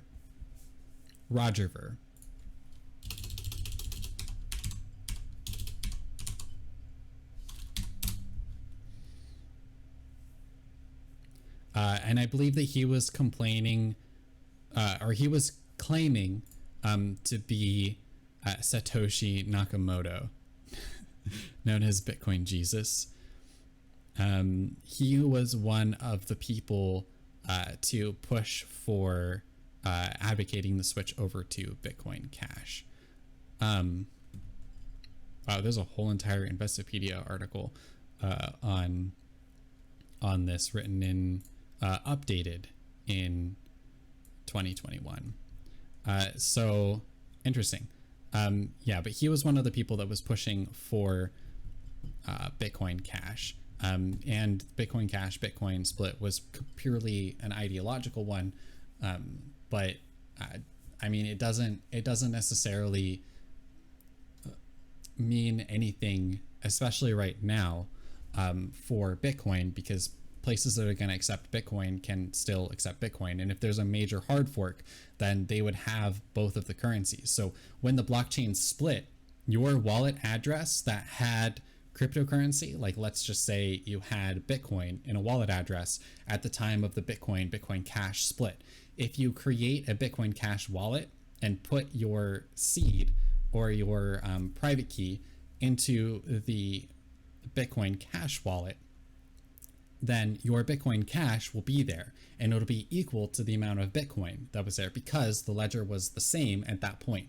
So when it split, everything behind that is still the same. So all the Bitcoin you have, you're going to have Bitcoin Cash, which means it's relatively inconsequential when there is a split for most people, because if Bitcoin wins out, then you have your Bitcoin. If Bitcoin Cash wins out, then you have your Bitcoin Cash. Now, where you might run into risk, and this is an active decision by people who are trying to trade, which is something that I wish I would have done way back when, but you can trade your Bitcoin Cash for Bitcoin. if there's an exchange that has both protocols, which there were at the time. And so it's still, though, Bitcoin still has been a unstoppable force and has continued to operate pretty well, other than minor relative fee spikes that happened. But again, improvements are being made. Lightning Network exists now, which it came into being in 2017. So it was still in its infancy back then. So all the transactions were happening on chain. So it's relatively inconsequential, basically, that Bitcoin Cash exists. And so here we are today, despite it. It's an ecosystem that absolutely demolishes consumer protections and makes the re-implementation of them extremely difficult. One of the big selling points... No, it doesn't. It doesn't make the re-implementation of consumer protections extremely difficult. All you have to do is go through a third party if you want the banking experience. So if you want fraud protection, that kind of stuff, then go through your current bank. And it's or go through a banking institution. It's pretty simple, I think. Points of all this technology is that it's particularly secure. Very difficult for anyone to hack it directly since there's so much redundancy. A lot of hay is made about the system's resiliency against man-in-the-middle attacks, which are your classic Hollywood hacker-type attacks. Someone sends a command from point A, and on the way to point B, it is intercepted and altered. Someone hacks into the bank and adds an arbitrary number of zeros onto their account balance. Evangelists will commonly claim that blockchain could revolutionize the global shipping industry and reduce fraud. It's a good claim to interrogate. First, the things that blockchain is capable of tracking are things that manufacturers and shippers are already tracking, or at least trying to track. So this is not so much revolution as it would be standardization. Okay, so it frustrates me, and this is actually the reason why I ended up starting to look into blockchain technology in maritime shipping, an exploration of use cases in the U.S. maritime transportation sector, in order to see exactly what people in the field were saying about this topic. And 20%, let me pull that back up.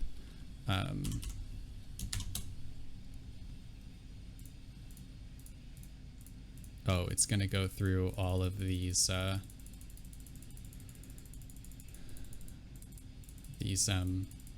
references instead of taking me to where I was at. So let me go to costs. Estimated 20% of operational budgets are due to poor information management. That's huge. That's a fifth. A fifth of costs are due to poor information management. A standardization of this that can cut out that 20% cost is huge. Huge. A fifth. Conceptualize that for a second. Shipping costs could be cut by a fifth by implementing blockchain technology. That's crazy.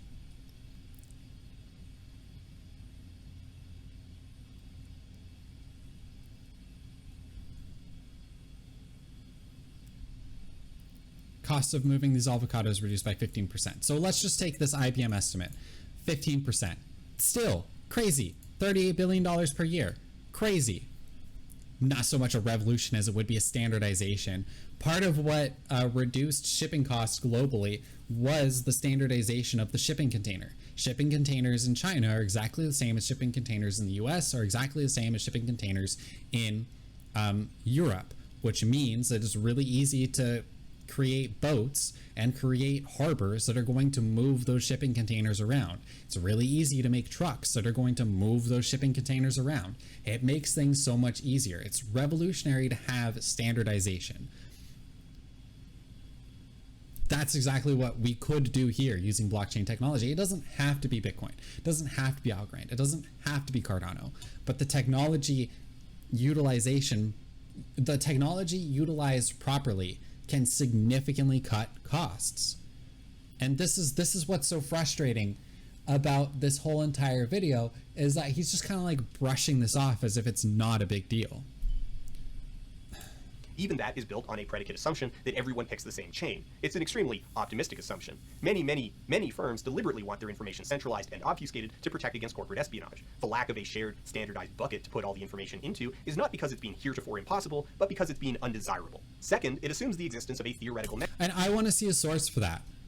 I want to know who is saying that they want to make this system as inefficient and as secret as possible in order to prevent corporate espionage. Like, is he pulling that out of his butt, or does he actually have a source for that? Because I don't see anything. Mechanism that ensures the synchronization of the chain and reality above and beyond the current capacity of logistics software. Some means of preventing people from just lying to the blockchain and giving it the information it expects to be receiving. The blockchain equivalent of ripping off the shipping. Yeah, so he brings up a decent point here, and the decent point is that people lie. The point, though, is that all of the information is available to the shipping regulatory authority. So the shipping regulatory authority has a standard, and that standard is going to be applied to theoretically, right? And that standard is going to be applied to all of the businesses that need to be in compliance, all of the ports that need to be in compliance. They then can look at this data and go, okay, we're able to track this shipment from here to here, and from the manufacturing plant to the distribution facility to the port, and now this ship should have this fuel from this distribution facility and this port. When we swab, or when we go in there and we check the fuel, it should be this. It should be whatever amount sulfur. It should be these products. And if it's not, they have the chain. The chain is available. Granted, other shipping software could exist or could be created, but if you don't have to reinvent the wheel, why reinvent the wheel? Blockchain technology exists. It's open. It's free. It's open source. You can create your own copy of the blockchain, get rid of the fees, utilize it entirely for what you want to utilize it for, and then set up the system and be standardized for way less expensive than it would be to create some sort of database system to be able to keep track of everything, when you can just use the free and open source software that's already available, right? This improves accountability, and he's just blowing this off as if it's nothing. Label and slapping it on the new box. The bigger problem here is that in the pantheon of fraud, man-in-the-middle attacks are actually pretty rare. Global shipping needs to deal with it in certain capacities, but taken on the whole, the vast majority of fraud doesn't come from altering information as it passes between parties, rather from colluding parties entering bad information at the start. Con artists... Yes, this is true, but because we use paper records, it's basically prohibitively expensive and complicated to be able to check those records. By using a distributed database, we can check those records more easily. It increases accountability. It reduces costs, right? Look at the article. Look at the report that I have posted.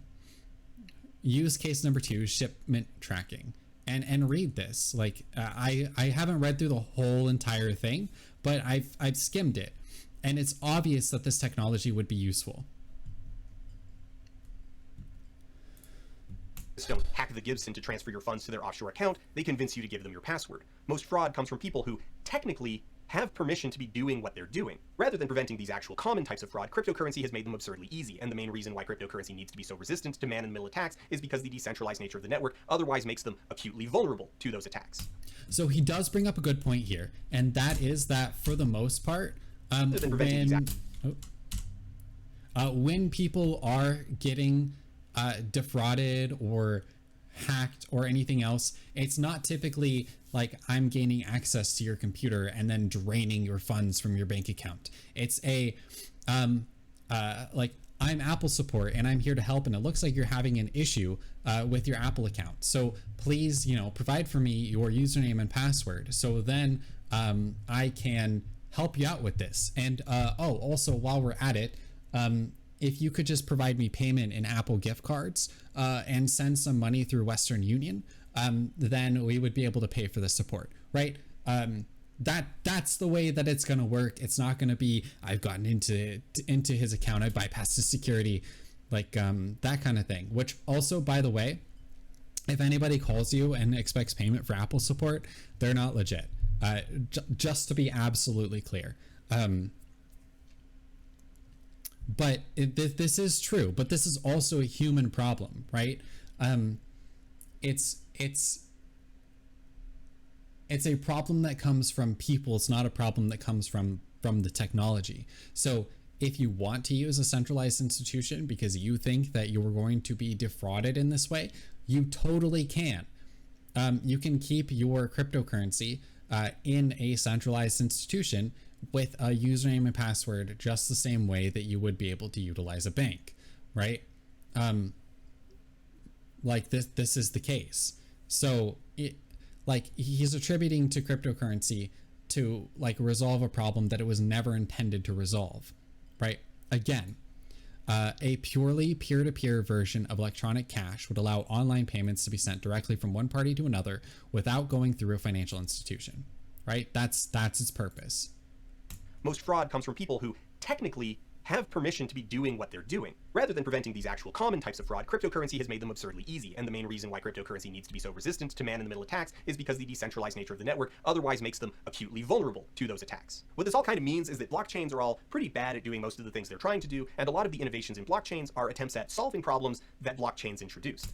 You see, this is hyperbolic, and I think that this is completely wrong, as shown by what I've talked about previously, but it allows for basically instantaneous global transactions for fractions of a penny or a couple pennies, or 80 cents, which is faster and more robust than current systems involving credit cards.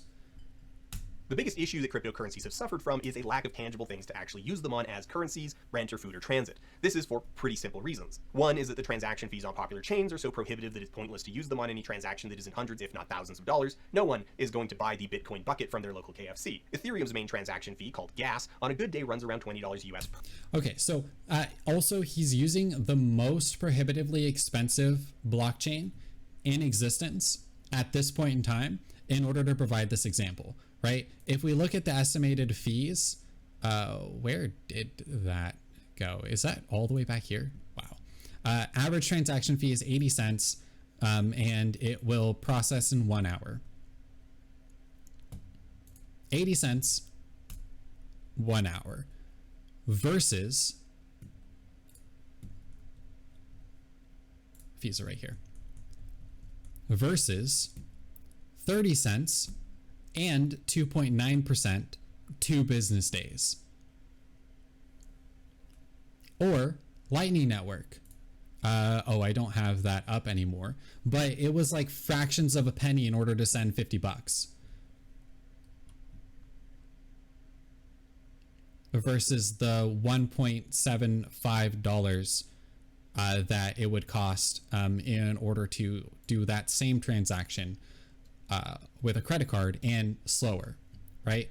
So he's bringing up all of this stuff in order to say basically that Bitcoin is slow and expensive, but it's not the case. If you actually look at it, it's not slow and it's not expensive per transaction, but that's severely. And he's cherry picking here. Oop, I just bumped my microphone. He's cherry picking here. He's cherry picking the most expensive blockchain in existence because it's able to do so much more than transact value, and that puts strain on the system. They're continuing to make improvements to this with roll-ups like Arbitrum and Loopring, which I would be able to go into detail on at some other point in time, but basically they process a bunch of transactions together, which then lowers the fees, and it's why you can have transactions on Loopring, which actually I should probably bring that back up,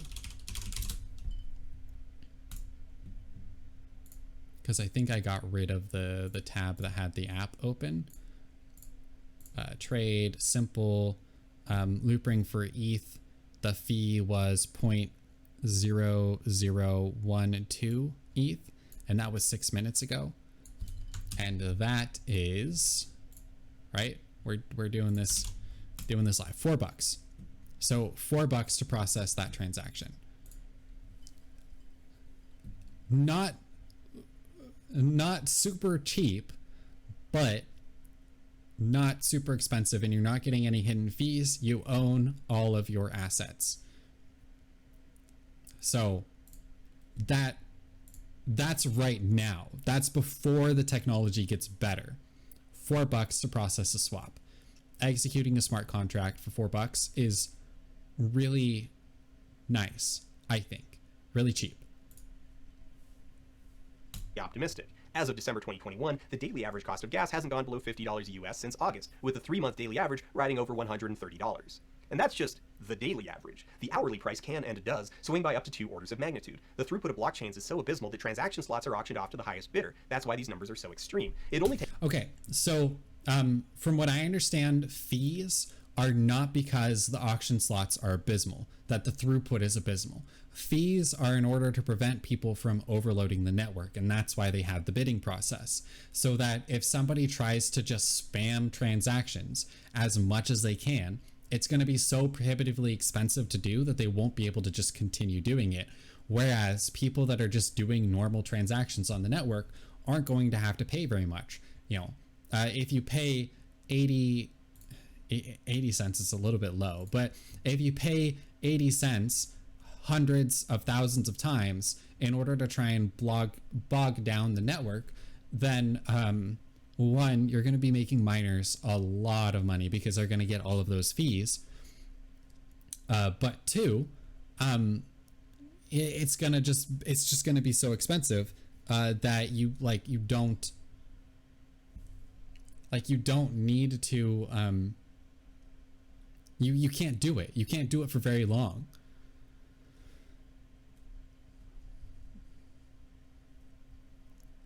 So yeah, that's why the fees are there. It's not because the system is necessarily super inefficient. It's to prevent spamming the network. It takes a few high rollers competing on a transaction to drive the hourly price of gas up over $1,000 US. The internal term for this is a gas war, because it's just that common. Bots, in particular, can drive gas prices well into the tens of thousands of dollars as they compete to capitalize on mistakes, such as someone listing something for sale well below its general market price. Also, it needs to be stressed, these gas wars aren't localized to just the thing that's being fought over. If Steam is getting hammered because Concerned Ape posted Stardew Valley 2 by surprise, that will probably stay pretty well contained. If Taylor Swift concert tickets go on sale and Live Nation gets crushed, you might never even know. What those don't do is cause the cost of placing an order on DriveThruRPG to spike by 8,000% for 3 hours. The second big reason is that value on the coins themselves is so volatile that unless you're willing to engage with the speculative nature of the coins, there's actually a huge risk in accepting them as payment for anything. Bitcoin in particular, owing to its glacial transaction times, suffers from problems where the value of the coin can change dramatically between the start and end of a transaction. This is... Okay, so this is not necessarily true because Lightning Network, again, Lightning Network processes transactions nearly instantaneously. You can have those transactions then sent to an exchange nearly instantaneously. You then can trade that Bitcoin for dollars nearly instantaneously. Once the exchange has the funds, then you're able to make that transaction, right? So you can trade Bitcoin for dollars really fast if you just connect yourself up to the Lightning Network. That's it. That's all you need to do. If you don't want to have to do that, again, it can take a couple of hours, but that's still faster. That's still faster than accepting credit card, because it'll take 2 to 4 days. And let's look at Bitcoin, because he says Bitcoin specifically, right? Let's look at the 24-hour chart. So we have 45,000, we have 44,000, and we have 46,000 per Bitcoin. That is not a huge fluctuation in price. It's just a couple percentage. Like it's only up 1%. So it's up 1% or down 1%, basically. About ish. 1% from here to here. From here to here. Okay, so 45 to 46.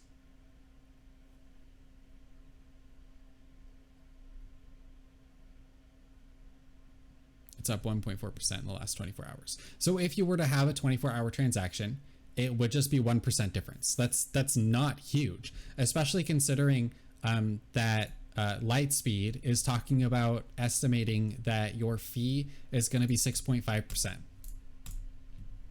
6.5% markup on all of your goods in order to account for the fee. So if you do a markup of about 1%, you're probably going to be fine. If you look at the 7-day chart, like it can go from 44 to 47, back to 44 to 46, but it tends to trend upwards over the long haul. But you can make these transactions nearly instantaneously, so it's fairly irrelevant that the price does fluctuate. But it honestly doesn't. It's a very volatile asset, but if you're just getting into it to get out of it, it's not that crazy. Like it fluctuates down, it fluctuates up, but still you're basically going to be even within 7 days. If it takes you 7 days to process the transaction, that's an increase of 5.2%. But even if it were going down 5.2%, that's less than the cost of the markup that you need to do for a credit card. Approximately, right? So that this whole entire thing is a little bit misleading. This whole entire thing that he's talking about. Transaction times suffers from problems where the value of the coin can change dramatically between the start and end of a transaction. This is such a problem that it's led to the rise of an entire strata of middlemen in the ecosystem, so-called stablecoin exchanges. Okay, so stablecoins do exist, right? And this is the one that he's talking about, Tether. And Tether is the largest stablecoin. And it's just basically, it operates in a lot of ways like a bank, but utilizes cryptocurrency in order to transact value. And if we pull up the Tether website, decline, why Tether? Launched in 2014, Tether tokens pioneered the stablecoin model and are the most widely traded. Tether tokens offer the stability and simplicity of fiat currencies coupled with the innovative nature of blockchain technology, representing a perfect combination of both worlds. So, blah, blah, blah, blah, blah. They just wanted to basically make a cryptocurrency that is stable in price. And also one of the reasons why Tether exists is because some exchanges are not able to use US dollars. A good example of this is actually Uniswap. Uniswap can't use US dollars because US dollars are not on the blockchain. So USDC, which is a United States dollar coin, is an example of a stable coin that is used in order to transact value from Ethereum into dollars. You can take USDC, you can put it into Coinbase. Coinbase will turn your USDC into US dollars for free, and then you could transfer those into your bank account in the legacy banking system, right? So it makes it pretty easy to transact value without actually having to use real dollars and all of the regulations that are involved there, which I think is probably one of the more common reasons why stable coins have become a thing, because you have exchanges like Binance, which, let me pull up exchanges. Binance, which is the largest cryptocurrency exchange. The website's being slow. Hold on. Really?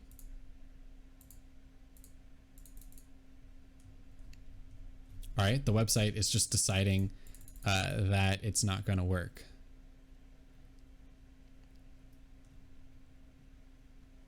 Well, that's a little bit disappointing. All right.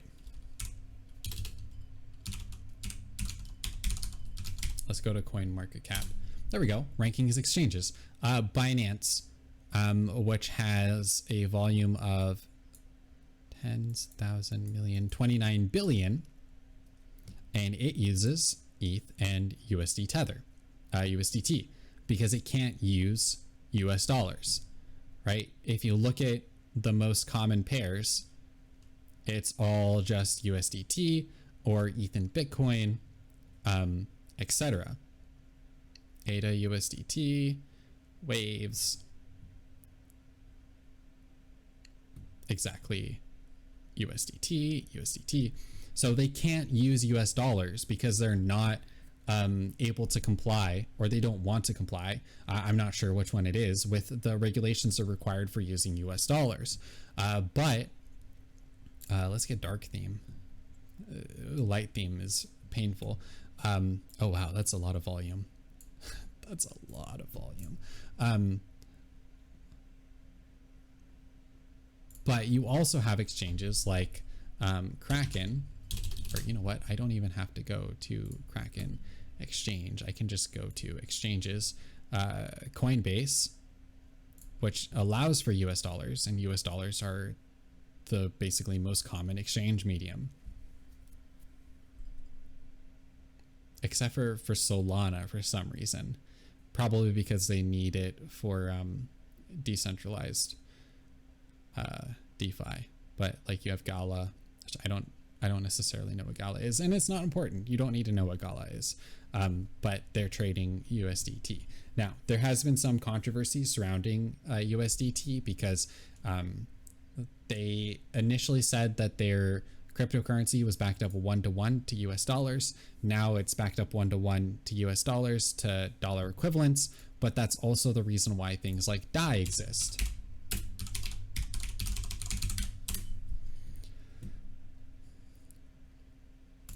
Which I'll link this article inside the description, but from what I understand, basically DAI is a stable coin that is pegged to the value of the US dollar by basically taking cryptocurrency in as collateral in order to make sure that there is no need for any sort of verification through things like Tether, that Tether has the US dollars. DAI is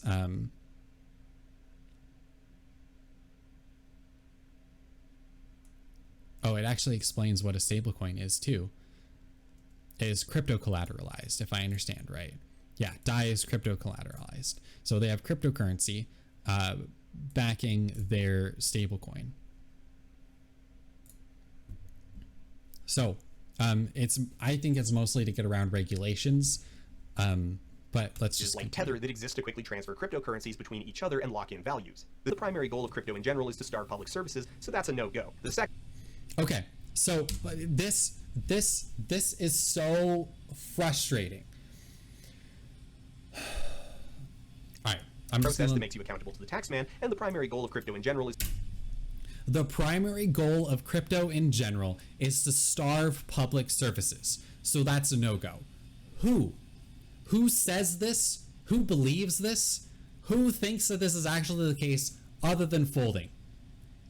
Because this is the first time that I've heard this. Primary goal of crypto in general is to starve public services. Like, who thinks that? Who believes that? Who wants that to be the case? I know that most people are upset with taxes, but that's just the way that it is. A lot of people don't like taxes. It's totally understandable. But who's the people that say the primary goal of crypto in general is to starve public services? Why is he making this claim? What leads him to believe that this is the claim that is true? Like, I don't get it. And this is what's most frustrating about this whole entire thing. This is a hyperbolic statement that is just coming out of nowhere. He's just making this up. Part of this video is so well researched because you have very, very complicated topics that are explained in a very easy to understand manner. An example being when he was talking about cryptocurrency mining. He was able to get the technical details of cryptocurrency mining down basically to a T and explained it in a simple manner. I think that he did a brilliant job with this. But this right here leads me to be very frustrated with this whole entire video and all of the things that he's talking about, because it's obvious that he doesn't have more than a surface level knowledge of everything that's going on here, but he's also exclaiming these sort of truisms. The primary goal of crypto in general is to starve public services, when in reality, I don't know of a single person that believes this. I don't know of a single person that has said, my goal is to starve public services. Like, what? Who? When? Where? Like, I want to know. What person that's influential inside the cryptocurrency space? What event within the cryptocurrency space? What event in general? Like, what person says this? I don't know of people that are like, I want to starve public services. It's just absolutely ridiculous and asinine for him to make this like generalized statement as if it's true. Like, who, what, when, and where? That's what I want to know. All right, let's keep on going. Let's keep on going. I think that I'm going to finish up this section and then probably end the video here. And then I'll get into other parts. To starve public services, so that's a no-go. The second is that there just aren't actually that many buyers, and there's not enough liquidity in the ecosystem to cash out big holdings. Not enough liquidity to cash out big holdings? Okay. The 24-hour volume of Bitcoin is 33,000, tens, thousands, million, billion.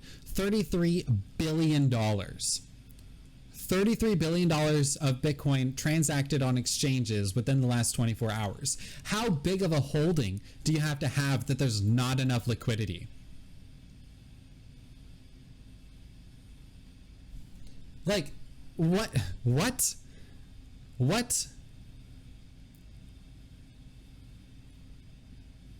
All right, let's just keep going. Tether, the largest stablecoin, used to advertise itself as being backed on a one-to-one basis back when it was called Realcoin, but that language has become far more nebulous over time as it's become obvious that it just isn't true. This is a very complicated situation, but the short version is that the people who own Tether also own a real money exchange called Bitfinex, and there's evidence that the two services, both which require having actual dollars on hand in order to back their products and facilitate exchanges, are sharing the same pool of money, swapping it back and forth as needed. This means that at any given time, either service is potentially backed by $0, or at least that's what the data implies might be the case. Point is that if you're a high... So it's possible, right? And that's actually one of the things that I think that cryptocurrency, even though it's not necessarily designed to solve this problem, actually solves this problem. Because when you're dealing with things like Bitcoin, the ledger is public. So you can see exactly how much Bitcoin an institution has. With Tether, they're taking US dollars and saying that it's backed by US dollars or dollar equivalents. If you go to the Tether website, which do I already have it open? God, this is so many tabs. No, I don't have it open. But there is actually an article that I had pulled up related to the whole entire controversy.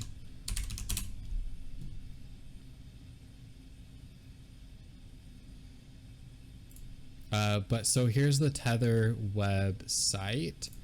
If you go to transparency, so pegged 1-to-1 with matching fiat currency and backed 100% by Tether's reserves, right? And the reserves are 5.54% other investments, 4.99% secured loans, 5.22% corporate bonds, 82.25% cash and cash equivalents and other short-term deposits and commercial paper. And then this is broken up into treasury bills, 0% reverse repo notes, so none of those, I guess, cash, 12% cash, 1.27% money markets, and 52.51% commercial paper. Now, you have to take what they're saying here basically at face value. If you want to believe what they're saying, they don't have any audits, I don't believe. They only have assurance reports in which they state basically what they have in reserve. If you don't want to believe what they're saying, then don't use Tether. Like, you don't have to. There's other alternatives that you can use, such as DAI, which should work with basically every single exchange, like decentralized exchange, because it's an Ethereum token. But like, if you don't believe them, then don't use Tether, right? But also cryptocurrency, if it's done correctly, like one Bitcoin is always worth one Bitcoin. And one Ethereum is always worth one Ethereum. You can verify that the Ethereum is legit based off of the blockchain. The blockchain validates the Ethereum, right? But this, you have to take them at their word if you want to use their currency. Some people don't. I personally wouldn't hold a large amount of Tether because I don't necessarily trust what they're going to say. But that's the point. That's part of the point of cryptocurrency. And they were getting investigated by the New York Attorney General and ended up paying a fine, but did not admit any wrongdoing. Yeah, they paid a fine, but did not admit any wrongdoing. So, I mean, you can take it for what it is or don't use it, but that's the way it is.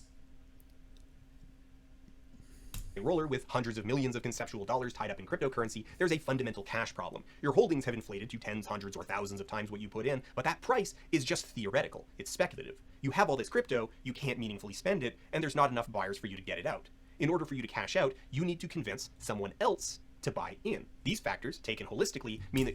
Okay, and this whole graphic is a little bit silly. Like, they didn't spend all of their money on Matt Damon calls. And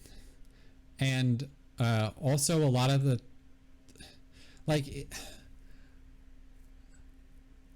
a lot of these exchanges exist in order to facilitate exchanges between people, right? So you have local Bitcoins, which is a way to facilitate exchanges with people who are near you, typically, right? You can go and meet somebody in person and make a trade for dollars and Bitcoin.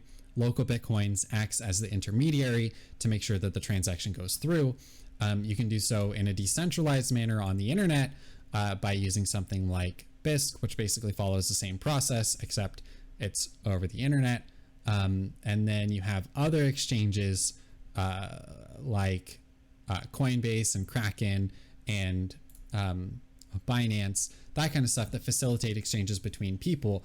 But like, you could say the same thing about gold.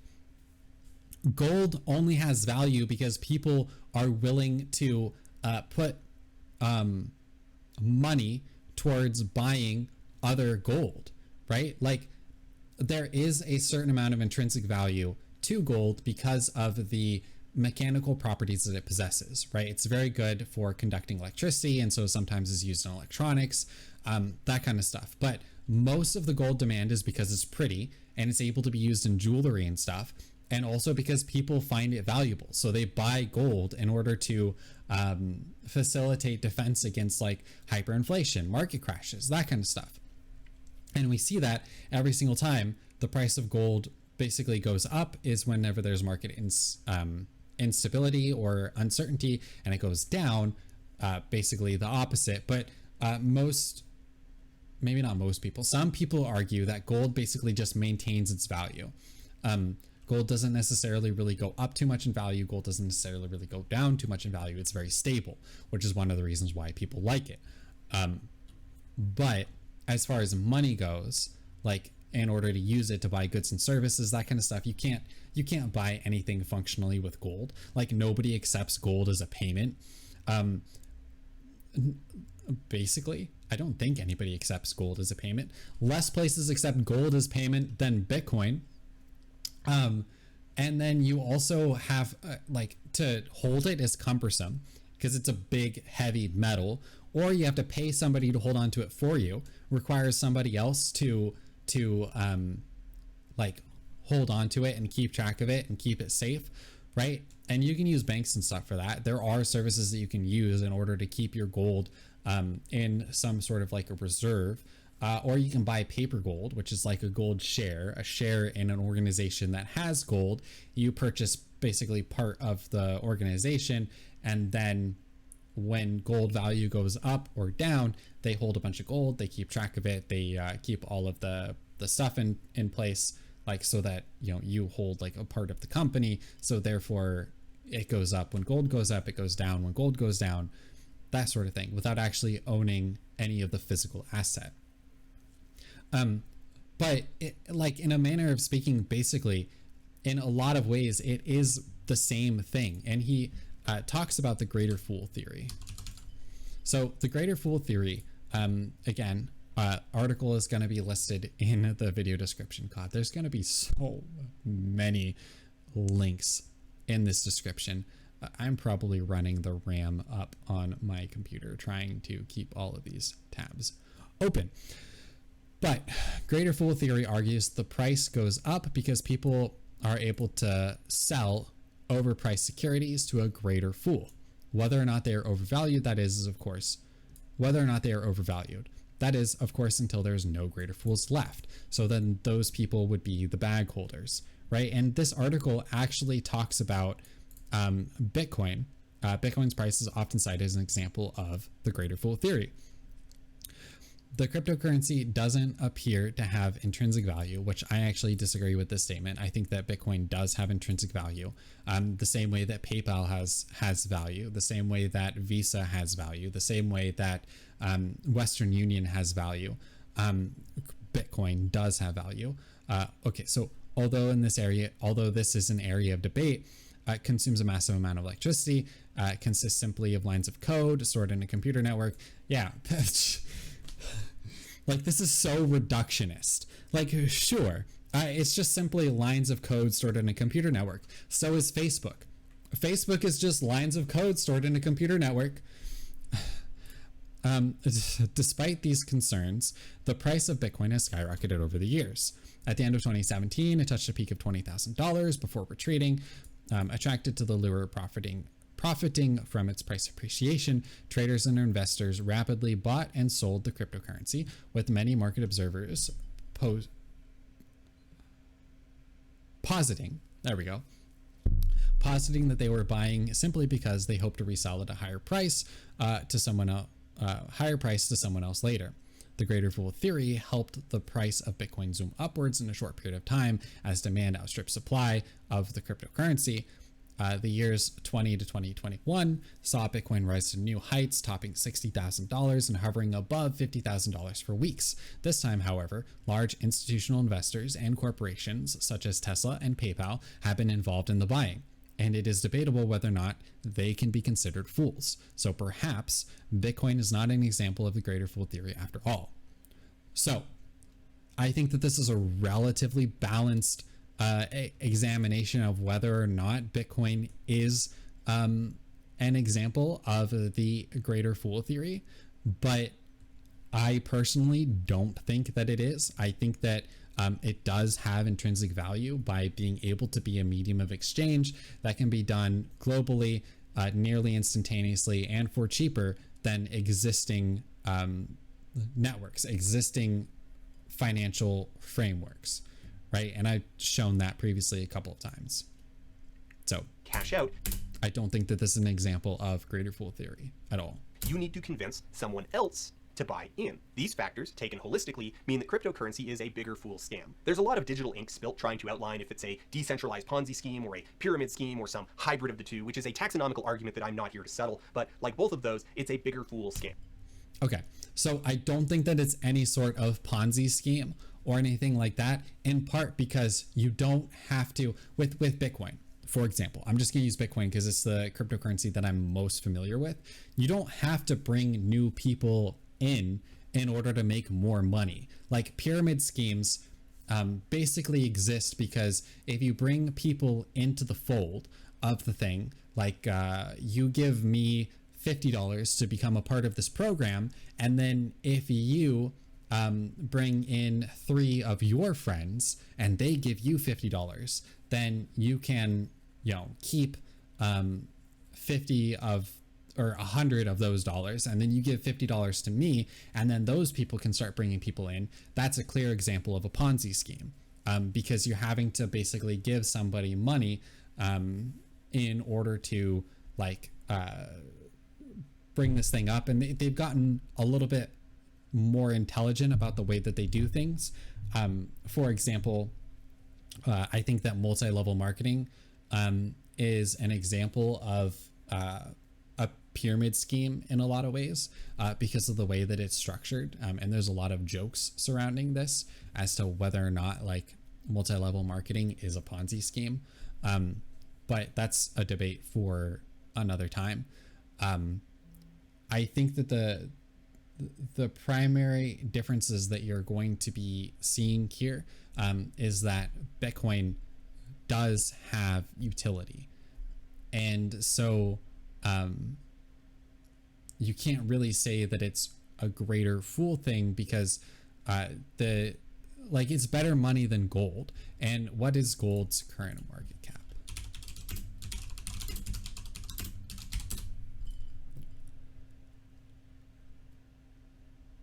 So the estimated global market cap of gold is $12.328 trillion. And then if we look at cryptocurrency, it's just $2 trillion. Or Bitcoin, it's just $878 million, right? So I would argue that Bitcoin in a lot of respects should be considered as valuable, if not more valuable than gold due to its nature. And so like the argument here is that the inherent value of Bitcoin is actually more, or the underlying value of Bitcoin is actually more than the current price, not the other way around. The whole thing operates by buying worthless assets, believing that you will later be able to sell them to a bigger fool. The entire structure of cryptocurrencies at their basic level of operation is designed to deliver the greatest rewards to the earliest adopters, regardless of if you're talking about proof of work or proof of stake. This is inherent to their being. It's not inherent to their being. If the price of Bitcoin were to go down, then the people that ended up getting into it and didn't sell then would be negatively impacted. And this could be the case of basically any stock or any other investment. If the price of gold drops, then lo and behold, the gold that you hold is going to be worth less. Hey, lo and behold, the gold that you hold. The gold that you hold is going to be worth less. If PayPal suddenly has a massive security flaw that they discover, the price of the stock is going to drop fairly significantly. The people that invested in PayPal are going to be kind of screwed. If you look at, and this is the same with Bitcoin. If some sort of fundamental flaw with Bitcoin is discovered, the price of Bitcoin is going to drop because people don't want it.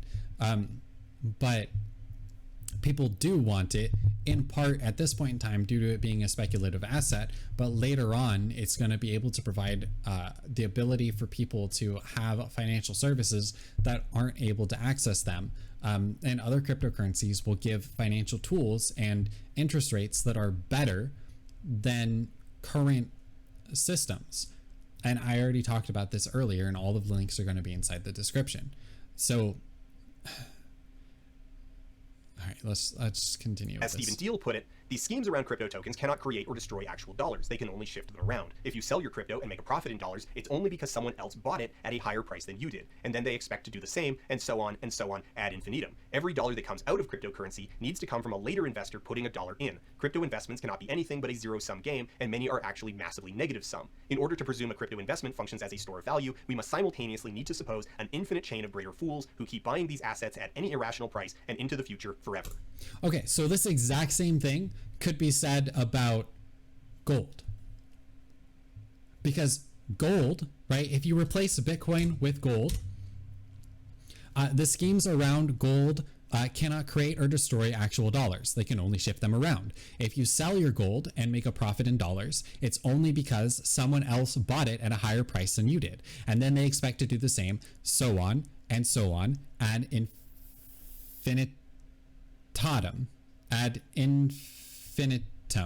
infinitum.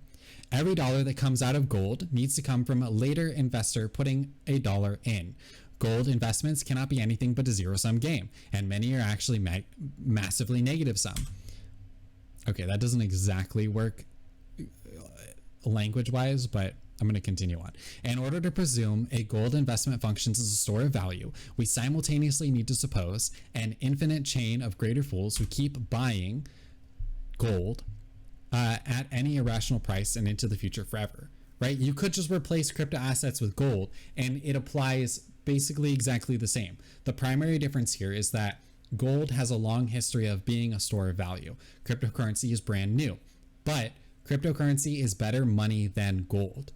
It's more easily divisible, it's more easily carried, and also it is cheaper to use. Like, and I don't think that that's necessarily up too much for debate. So, like, it's a better money than gold.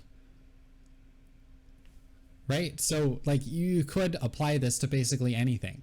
And also, like I was talking about earlier with the greater fools, oh wow, I actually found the spot. This operating under the assumption that cryptocurrencies don't have intrinsic value when they do. When you can do things like keep track of maritime shipping more easily and more effectively in a standardized manner, and also like utilize it more easily than accepting credit cards at a garage sale. Like, it's so much easier to use Bitcoin instead of a credit card. And then also on top of that, all the fees that you would have to pay, Square charges a 2.6% plus 10-cent fee for every transaction using swiped cards, and 3.5% plus a 15-cent fee for manually keyed payments. Venmo to pay with a credit card, you'll incur a 3% fee. Zelle just does account-to-account transfers, etc. So if you wanted to use a credit card, you're going to end up with paying about a 3% or 3.5% fee, or 2.6% plus 10-cent fee, right? If you're using cryptocurrencies in order to accept payments from a garage sale, if the other person has a cryptocurrency, which at this point in time is I would say the primary issue with it, then it can be super cheap and super fast to just use the Lightning Network. Let's just say you spend $50. It's like 30 something cents, I think, you can roll back the video to where earlier I calculated out the exact cost. But it's just silly how cheap it is compared to these other options and how much faster. So it's operating under the presupposition that Bitcoin has no intrinsic value, when I think that it does. Let's just look at intrinsic value.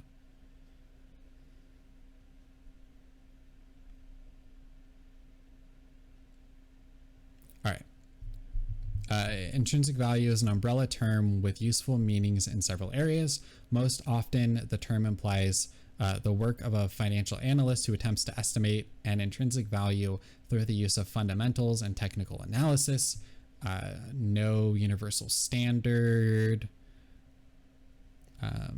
Let's see. Net worth based off of financial models.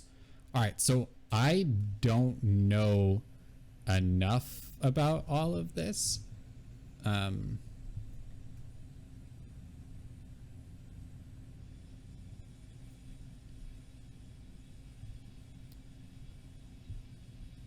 Okay, so pros. Intrinsic value helps determine the value of an asset, an investment, or a company. Intrinsic value provides the amount of profit that exists in an options contract.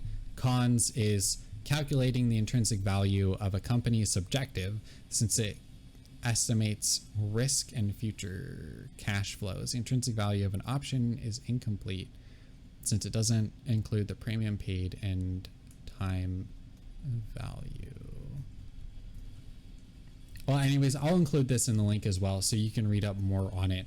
But I think that the fact that you can use Bitcoin more cheaply and faster than credit cards means that there's a lot of potential there for growth and for use for a lot of businesses as people start to get more of it and more services allow it to more easily be purchased, such as Square, then you'll see more adoption of it. All right, with all that out of the way, let's talk about the ape in the room. Okay, so that's going to be the end of this part of this critique. Let me move out all of this. All right, so again, all of those links are going to be in the description of the video. I think that this is a fairly well researched response to the first part of that video. Of course, my arguments are not perfect, and I don't expect them to be. I hope that there is some sort of relatively healthy debate that stems from this video. I hope that it reaches enough people that there is some sort of a relatively healthy debate from this.